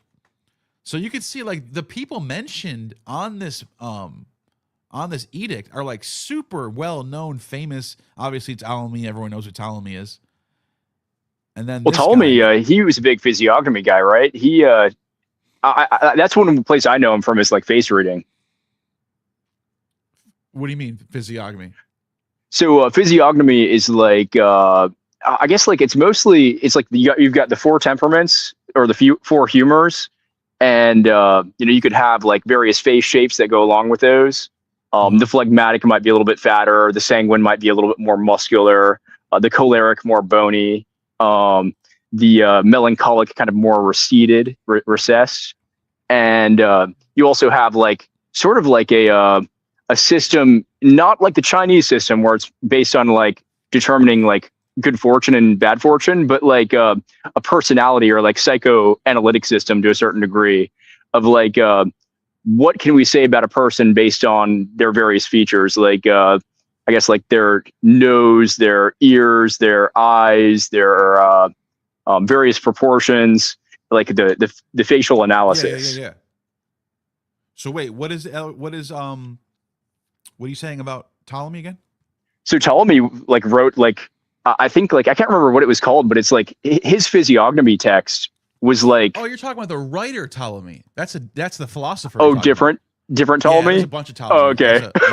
This is the King Ptolemy. No, I know what you're talking about. You're Gotcha. talking about Ptolemy the writer. Yeah. Okay, that makes sense. But this is the King Ptolemy. He's one from the line of Ptolemies that go from Ptolemy the Savior all the way down to literally the time of Cleopatra. Wow. Also Ptolemy. Worlds collide. Yeah, because like the Ptolemaic dynasty survived all the way to Caesar, from Alexander to Caesar. Like they are the one. If there's anything in the world that literally connects Alexander to Caesar directly, it's the Ptolemaic line. So the first Ptolemy is Alexander's general, and he becomes the first. His name right here, Ptolemy Savior, Ptolemy Soter. I mean Savior. He's the first. He's the Macedonian Greek companion of Alexander the Great, and that's in 330 BC, 320 BC, and his line keeps the kingdom of Egypt for 300 years, all the way to 30 BC, and the last Ptolemy is literally the son of Caesar. So Caesar has a child with Cleopatra, and his name is Ptolemy the 15th Caesar, and that's it. That's the end of this. That's the end of the Ptolemaic line. So you can trace back Alexander, his best friend Ptolemy, all the way down to the son of Julius Caesar. Isn't that crazy? Yeah, it is. Holy moly. That's crazy how that exchange occurs. Like it's like these can all be connected and whatnot. Oh, you ready for this? Since no one's on the bottom challenging me, I guess I can keep going. I'll get to your super chat in a second, Tracy Femstar. Thank you. Watch. There's another one. I made this video. I made this video about what's his name? Elagabalus. And I traced his genealogy all the way back. Watch this. This is going to blow your mind. So the Seleucid dynasty is even weirder. They have an even weirder genealogy. Let me see if I can find it. All right, I'm going to play this clip right here. I'm going to play it for my video. I'm going to share my screen. All right, hold on a second. Okay, let's see it. So this is 200 years after Caesar. So I just gave you that long genealogy that connects Alexander to Caesar. Now I can connect Alexander to the Roman Emperor Elagabalus from 220 AD. It goes even farther. Watch this. Royal families are fucking weird, man. They can trace their lineages all the way back to like the gods, bro. I'm telling you. I'm not kidding. Watch this. Varius Avitus Bassianus, Marcus Aurelius Antonius Augustus goes back to the time of the Roman Republic.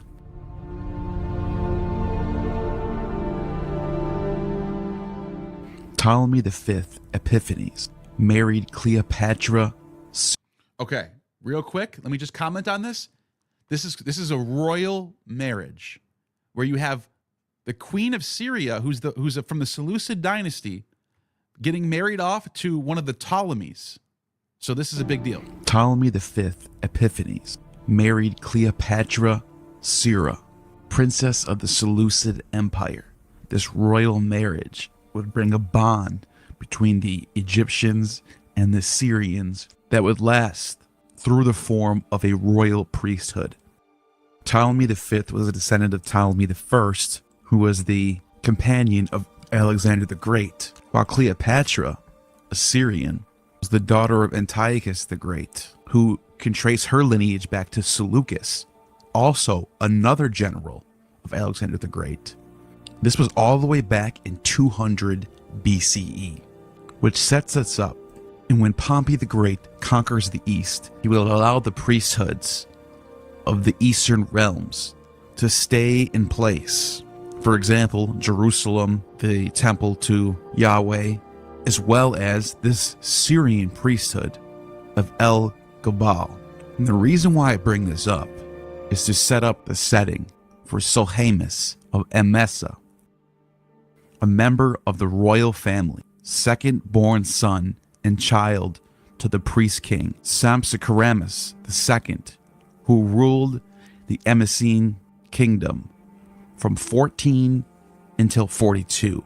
He had an older brother named Gaius Julius Adzitzos, who was the first husband of the Herodian princess Drusilla, and had two sisters. Sohamus was born and raised in Emesa. His paternal grandfather was the former Emesene priest king Iamblichus II, who was installed by none other than Augustus. Sohamus married Drusilla, who was none other than the granddaughter of Mark Antony and Cleopatra. And they had a son named Gaius Julius Alexion. Sohamus, during his reign, was crucial for the Roman Empire because when Titus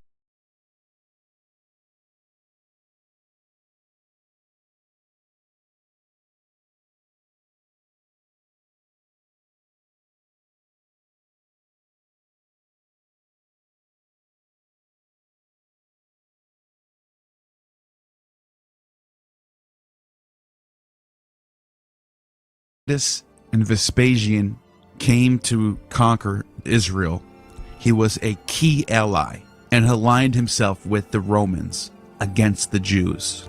This would allow the priesthood of El Gabal to survive for another century. Which brings us to Julius Bassianus. Julius Bassianus was the high priest of Elgabalus at the Temple of the Sun in Emesa, Syria, where the solar deity was worshipped in the shape of a black stone, which was said to have fallen from heaven. The name Elgabalus derives from Allah, a Semitic word for God, and Gabal, Arab word for mountain, god of the mountain. Bassianus was a member of the royal family, which I just had described, tracing its roots back to the royal families of Ptolemy, Seleucus, Mark Antony, Cleopatra, and the Romans knew that this was a real royal priesthood that existed in the Eastern Roman Empire.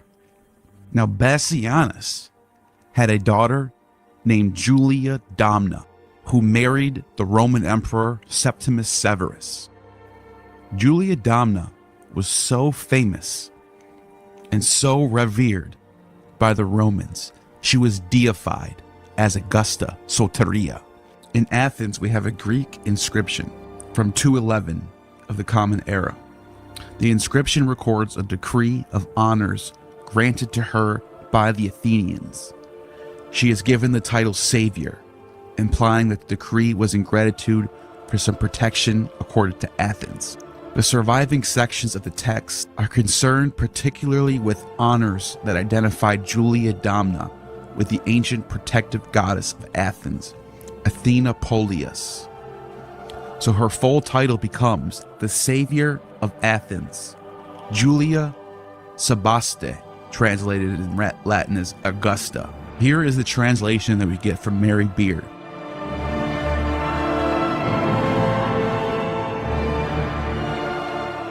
Of her inherent philanthropy, cooperating for all, the Savior of Athens, Julia Sebaste, I propose that in all other respects it should be done as my colleague in office, Elpidophoros, son of Hades from Palin, during my absence proposed, all the annual archontes are to sacrifice to good fortune on the most holy birthday of Julia Sebaste, fied woman, Julia Domna.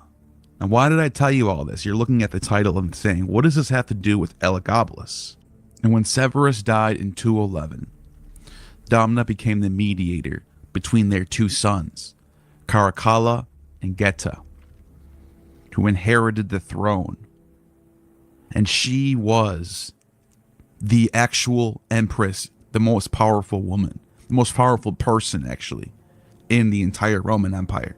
More powerful than Caracalla and Geta. And they were supposed to rule as joint emperors at her command.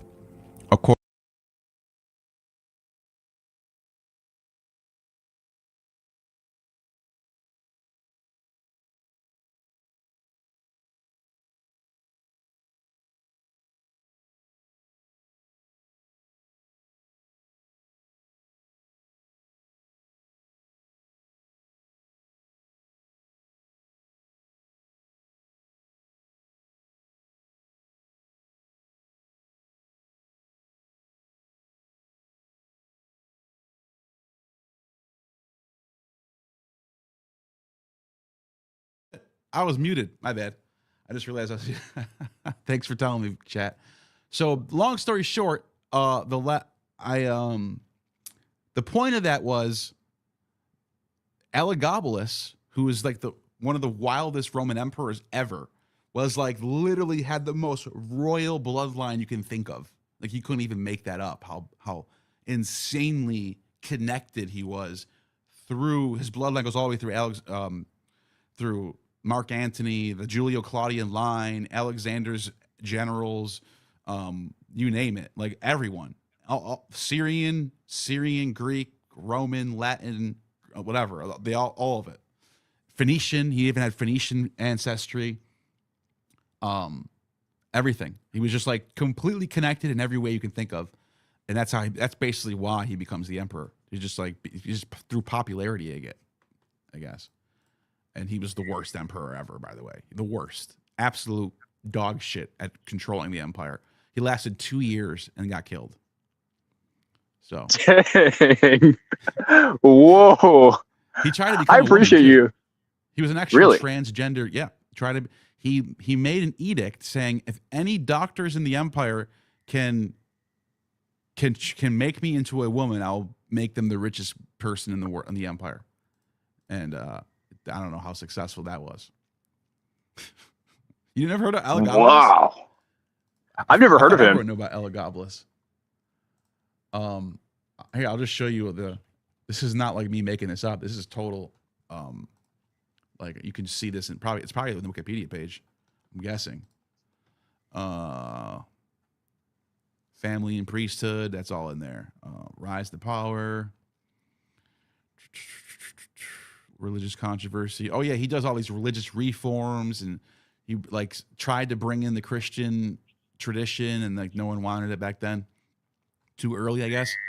And then here it is right here. Elagabalus' sexual orientation is disputed, owing a salacious and unreliable sources. Cassius Dio states that Elagabalus was married to women 5 times. His first wife, who he married, he divorced, took the Vestal Virgin. Where is it? Some writers have suggested Elagabalus may have identified as a female or transgender and may have thought, look at, there's 1, 2, 3, 4, 5 sources for that. Dio states that Elagabalus came to be called Woman Lady Empress after marrying Heracles. The emperor reportedly wore makeup and wigs, preferred to be called a lady, not a lord, and supposedly offered vast sums to any physician who could provide him with, see what it is? That's in Cassius Dio. That's literally written in Cassius Dio. I couldn't imagine an ancient surgery to do that. Like if they ever tried that, I figure in ancient times that would have been disastrous. It would have been a butchery. Yeah, that would have been bad. But look, a lot of historians, including Mary Beard and others, think that this is they think that this is like not true for some reason. I don't know why they. I don't think they have the. I don't think I don't think the data's on their side on this, because I just don't think you can make that up about somebody. It's just like weird that Cassius Dio, and they made this up because they didn't like him or something. It's like maybe that's true. Maybe there's some maybe the way they're talking about him as a person is like fabricated a little bit, or maybe pushed beyond the truth. But I think there's, at the core of this story, I think there's some truth here. I think there was something like this going on. So I can see it. Yeah. Judging by his facial structure too, he seems to have kind of a melancholic look. And, I've noticed people with that look do tend to kind of push the boundaries. It's more of a creative temperament. And I know I'm getting into kind of what a lot of people would call pseudoscience, but it's nonetheless interesting. Is you see that you see more artistic, creative people have that kind of softer, more narrow look. And, it is kind of fitting, it's his look kind of fits to that kind of person. Yeah. This is a painting of his entry into Rome for the first time after being made emperor. Because he never lived in Rome. He grew up in Phoenicia, in Lebanon. And this is a black stone that fell from the sky. It's literally a meteorite. And he brought it around, and the people worshipped it. It was Allah, literally, the God. Is called God, and that it became Sol Invictus. This became the cult of Sol Invictus eventually. So after he dies, after he dies, there's a whole bunch of emperors that kill each other. I think Macrinus was the next emperor who kills him. Let me see if that's right. I'm just thinking on the top of my head. Macrinus. No, that's before him. So, that's right. Okay. His cousin or brother, Alexander, takes over. He kills him because he was losing his mind. He was going to kill Alexander, and Alexander got away, and then Alexander ended up killing him. So there's this huge mess. And then it's Thrax. That's what I'm thinking of. Maximus Thrax. Total military dude from Thrace. And this is the end of Rome, by the way. This is called the 3rd century crisis. So I just want people to realize, before Elagabalus, you have the Severan dynasty, and before the Severan dynasty, look, if you keep going back, Septimus Severus, the first Severan dynasty guy, right? And before him, you have Didius Julianus, Pertinax, Commodus, and then you're in the Pax Romana, right? So you're in the golden age of Rome, and not long after that, Pertinax, Didius Julianus, Septimus Severus. That's the year of the 5 emperors, by the way. And then you end up getting the Severan dynasty. Things start to calm down. They get control again. And then you start to get, hold on a second. You start to get Elagabalus. After Elagabalus' brother, Thrax, total military moron, doesn't know how to run an empire, just a military guy, completely, it's already over with. The Roman Empire is gone by this time. And so you get this guy Pupienus. That's literally his name, Pupienus. And he's literally a Pupienus at running an empire too. He sucks. I don't think he even lasted a couple years? Let's see. Well, how long was his reign for? Oh, a few months. And then you get Gordian, who's lasts for a couple years, and then you get Philip the Arab. And then, I'm not kidding, that's the end of by the time Rome comes back to its senses, let's see, Decius, Christianity gets shitted on during this time period. Then you have Gallus, only lasts 2 years. Emilianus only lasts a few months. Valerian lasts for quite a long time. He kind of brings the empire back into its it's still crisis though. And then you have Gallienus, and then you have Gothicus. Horrible time period. He's only here for 70 days. And then Aurelian. This is when the Roman Empire gets back together again. This is the end of it's called the crisis of the 3rd century. And I want people to realize something. Rome never recovered from it. I just realized I wasn't even sharing my screen. Shit. Was I sharing my screen there? I wasn't I? No, I it wasn't showing. Damn it. Anyways, Aurelian. So Aurelian, this is so he actually, what happens is, when Aurelian comes into power, Elagabalus's reforms are still enacted. So we're talking 50 years later. 50 years have gone by, and there's been no religious reforms at all. Elagabalus was the last Roman emperor to do anything related to religion. So Aurelian comes in, and he dedicates the temple of Elagabalus to Sol Invictus. He reforms the Sol cult, and you get Sol Invictus. And this is the last religion you're going to see before Christianity. That's it. This is the last Roman imperial cult that exists before Christianity. So, what do you think about that? Oh, I forgot to answer the super chat, by the way. Was Buddhism in Egypt? Oh, go ahead. Yeah, it was. We have evidence of Buddhist temples, I think. Buddhist statues in Egypt. Let me see if I can find it. So here we go. This is the Berenike Buddha. And this is a statue which was discovered in January 2018, an archaeological excavation in ancient harbor of Berenike, Egypt. The statue was discovered in the forecourt of an early Roman period temple dedicated to the goddess Isis. The statue dates around the 2nd century CE, is the earliest statue of the Buddha to ever be found west of Afghanistan. Wow. This statue attests to the Indo-Roman relations. We were just talking about this. By the way, another thing about the Indo-Roman relations, if you read Nicholas of Damascus, in fact, this is so cool that I should pull this up. I should just pull this right up.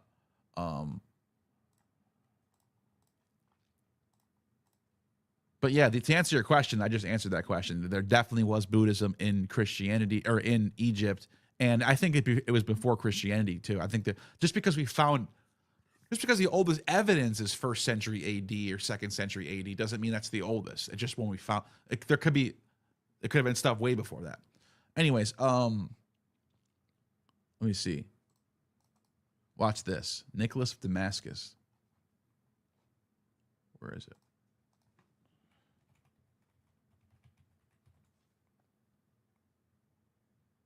Wait, where's Nicholas? I thought Nicholas of Damascus is in Loeb. No? Let me see. He's not in Loeb?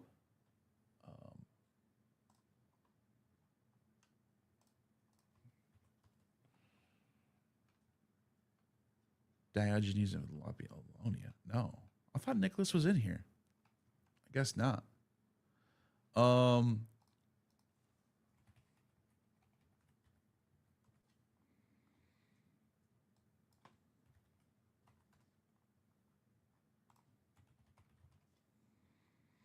Okay, I found another source right here. So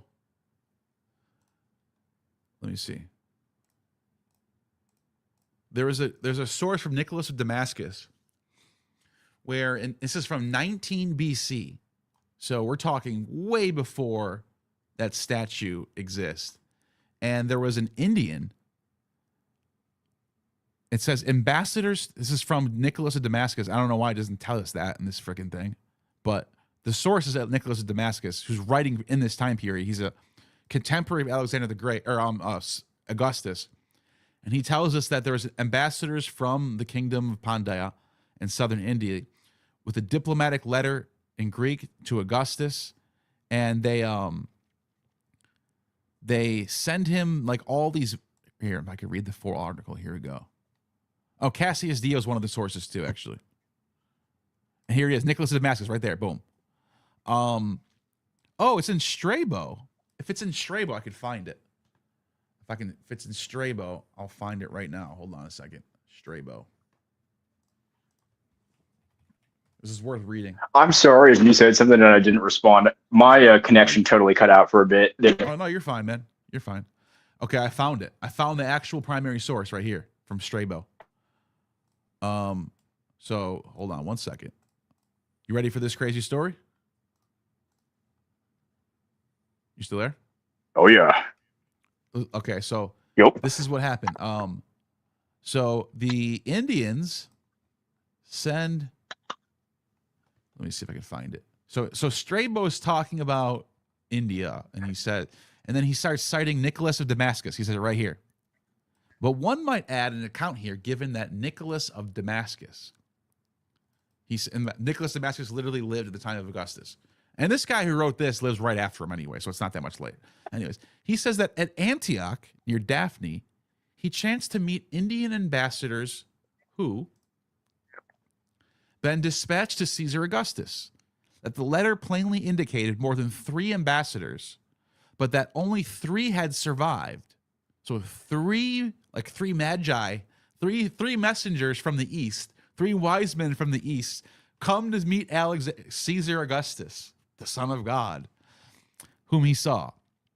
But the rest, mostly by reason of long journeys, had died, and the letter was written in Greek on a skin, and that it plainly showed that Porus, by the way, we found out there is no king named Porus, so we don't know who this is, was the writer, and that although he was a ruler of 600 kings, still he was anxious to be a friend of Caesar and was ready not only to allow him a passage through his country, wherever he wished to go, but also to cooperate with him in anything that was honorable.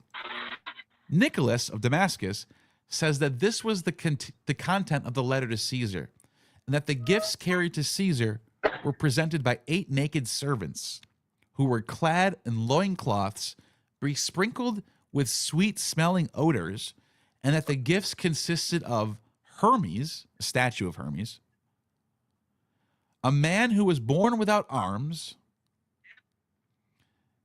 who I myself have seen, and large vipers, a serpent 10 cubits in length, so this is like an anaconda, and a river tortoise 3 cubits in length, and a partridge in a pear tree. That's kind of funny. It ends with partridge. Larger than a vulture. Literally larger than a vulture. And they were accompanied also by him, by the man who burned himself up at Athens. This is the guy. This is the guy we're about to talk about. And that whereas he committed suicide, I shouldn't have said that word, shit. When they suffer adversity, fuck. I'm going to get demonetized. All right, whatever. All this, what a waste. No, it's okay. You guys gave me a lot of super chats, so we're good. Seeking release from the ills at hand, others do so when their lot is happy. As the case with that man, for he adds, although that man had fared as he wished up to that time, he thought it necessary to depart this life. So this guy, so I'm just giving you a recap. These servants from India are sent by the king of India to meet Alexander the Great, and they bring all these gifts with him, like snakes and vultures and Hermes statues. And this one guy who gets initiated into the Eleusinian mysteries, it doesn't say it in this version, but if you read the Nicholas of Damascus version, it literally says, after being initiated into the mysteries of Eleusis, he does this. So whatever happened, something happened in the initiation of the Eleusinian mysteries that was so mind-blowing, because I don't know if you know this. What's your name again? Oh, he's gone. He bounced out. I wasn't even looking. I don't know if you guys know this, or you guys are watching this.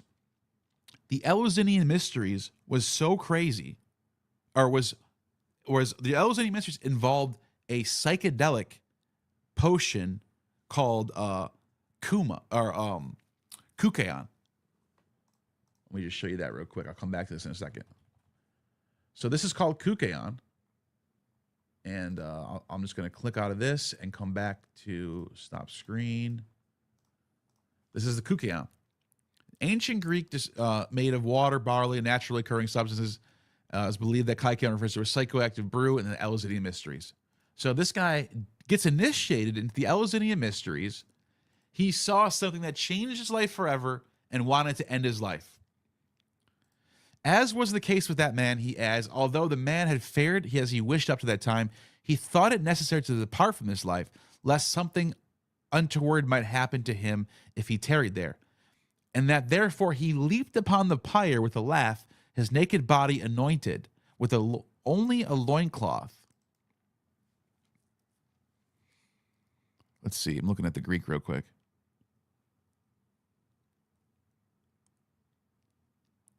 Kai de kai, gleontai, elestai, gumnon, parliamenon.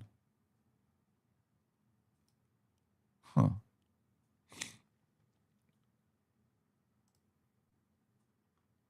Following words were inscribed on his tomb.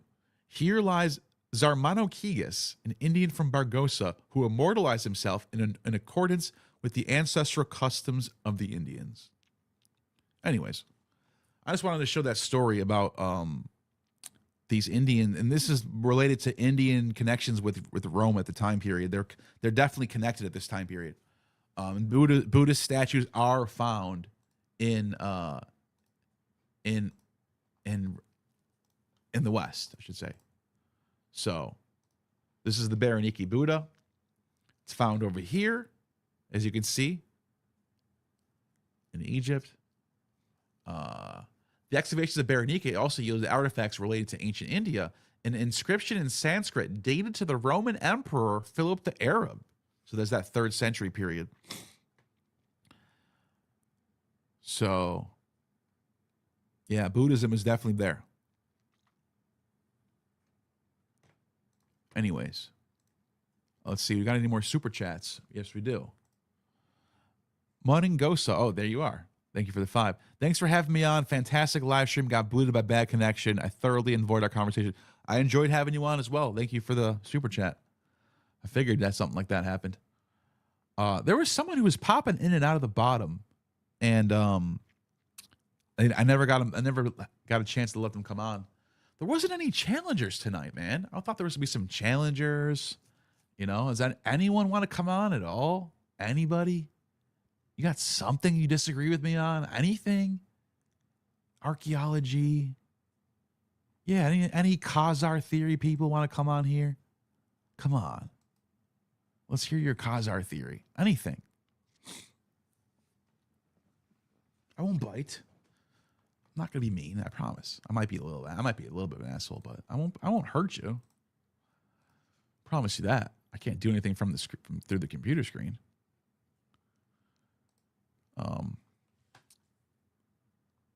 Khazars are Scythians. I don't know about that. Are they? They might be related to them. They might be somewhat related. There might be some relation. I mean, genetics is a complicated thing. Like, I don't know if you guys know this, but the ancient Israelites do have some Yamnaya DNA.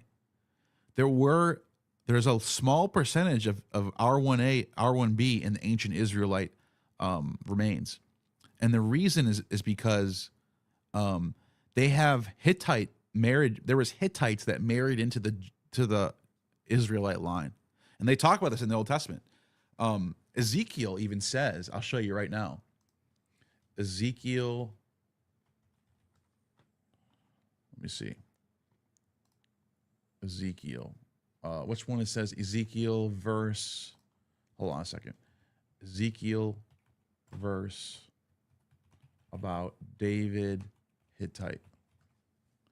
And it's not just in Ezekiel, it's other places too. Ezekiel 16. Let me see if I can pull this up. Ezekiel 16.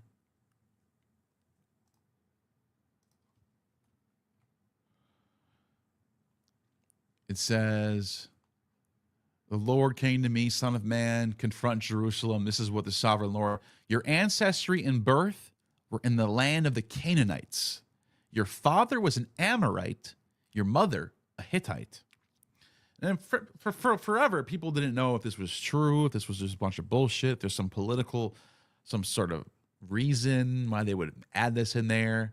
It turns out that when you test remains of ancient Israelites and burials and stuff like that, they do have like a small 5-7% amount of R1B DNA, R1A or R1B. I forgot which one it is.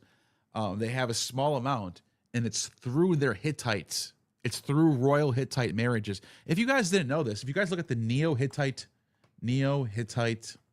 Empire, let me show you this real quick. The Neo-Hittite states. This shouldn't surprise you, by the way, that Judeans, that Israelites have Yamnaya R1A-B DNA, because the Neo-Hittites or the Syrio-Hittites, they literally survive all the way up until around 800 BC, and look where their borders are. They're right there, dude. So of course you're going to have mixing of going on of Hittite who are Indo-European genetically and linguistically people. So that's why you have that's why you notice, I mean, I don't know if you guys noticed this, Israelites or Jews are not as dark as most Middle Easterners. They are a tinge above on the scale, if you will, of complexion. And that's not just because of modern Ashkenazi. You can see the same thing with Sephardic Jews. You can see the same. They're not like they have a small amount of R1A, R1B DNA. So Amalek, get timed out then, bitch. What's going on? So what's the disagreements about? How come you can't come on here and do it? Why does it got to be on the comments? It's no fun. I mean, you guys are all having fun without me, dude. I want to have some fun. Who's it? Who is it? Who is it? Aquarian, come on in. Aquarian, let's hear you. Let's hear it. Aquarian, you got the link, bro. I know you got a camera too. I know you have a channel. What are you waiting for?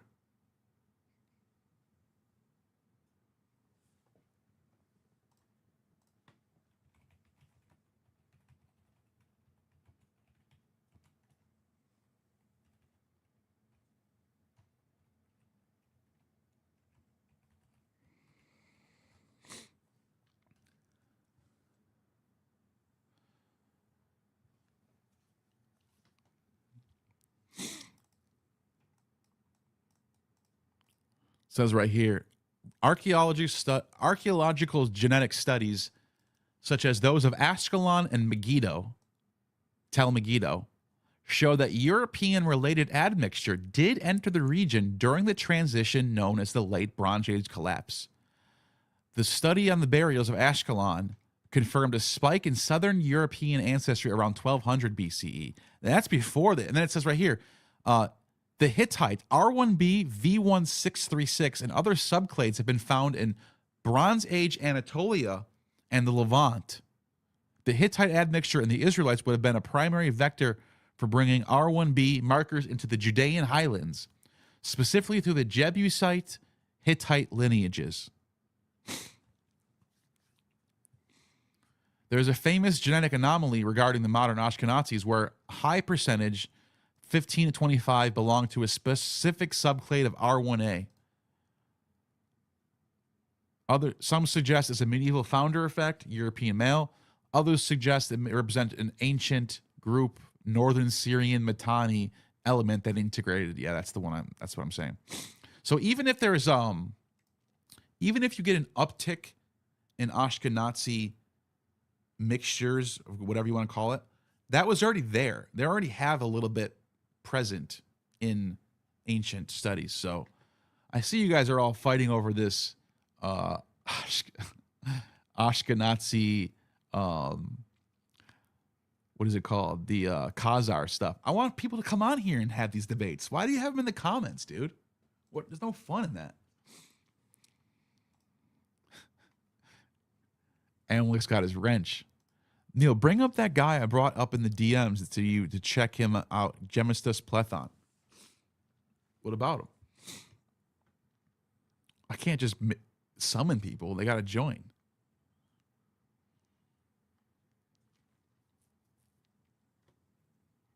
So give it a couple more minutes to see if anyone wants to join, but I'm probably going to close up pretty soon. It's 2 o'clock here, so.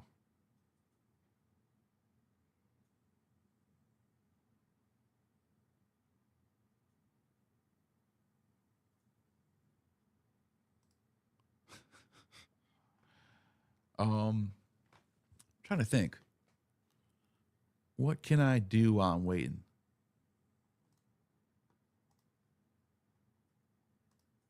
We could.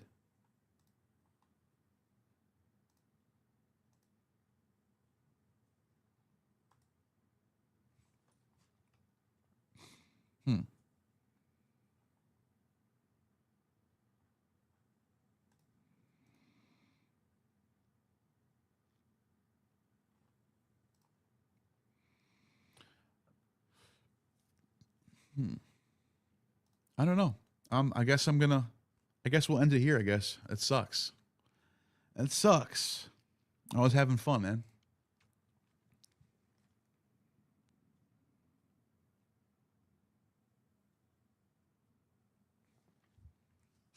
That'll do it for now, I guess.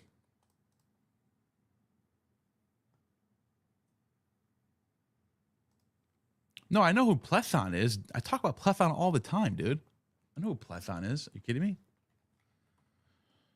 Talk about Plethon all the time on my channel. I thought you meant who's the guy that you want to talk to.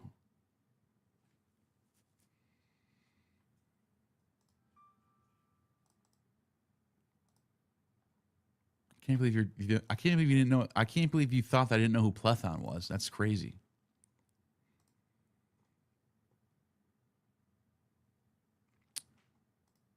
Hey, Sierra, thank you for the super chat. Or thank you for the comment. Yeah.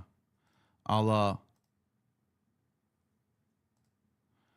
adding him to the game. Yeah, dude, I was talking to you and you go, I'm trying to think of the guy's name.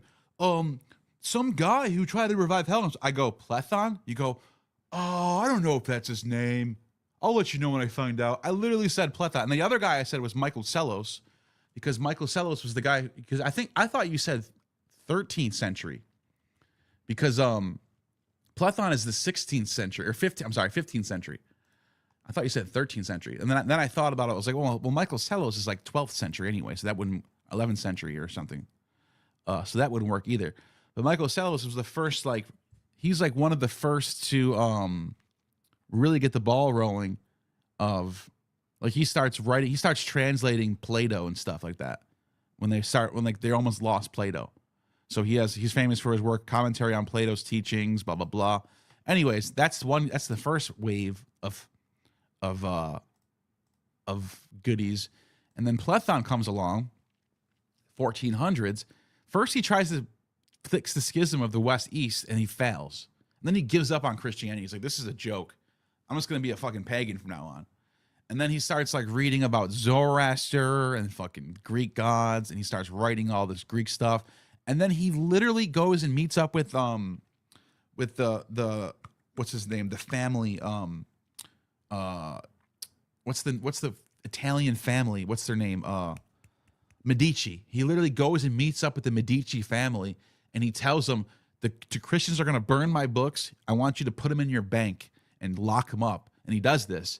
And then when he dies, his successors all start the Florentine Academy. It's literally the Renaissance peak is because of this guy. The Council of Florence. Plethon and the Renaissance. Here it is.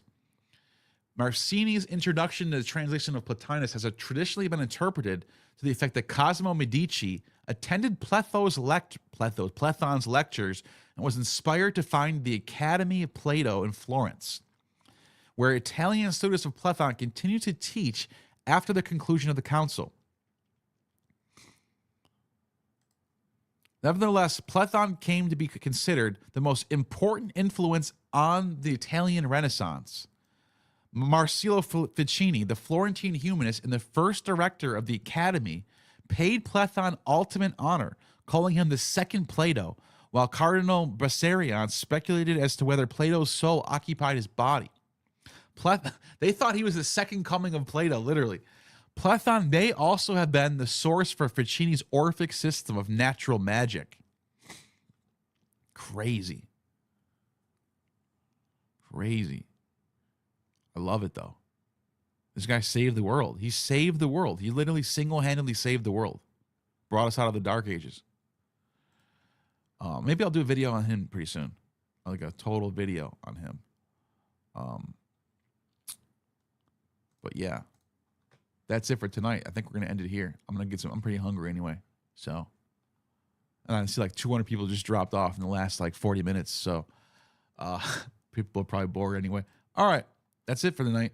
And hopefully next time we get some more challengers. I want to do some hot debates here. So, anyways, you just attained true Gnosis.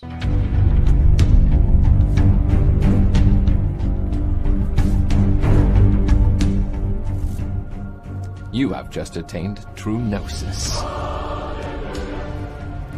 The Demiurge has no power over you.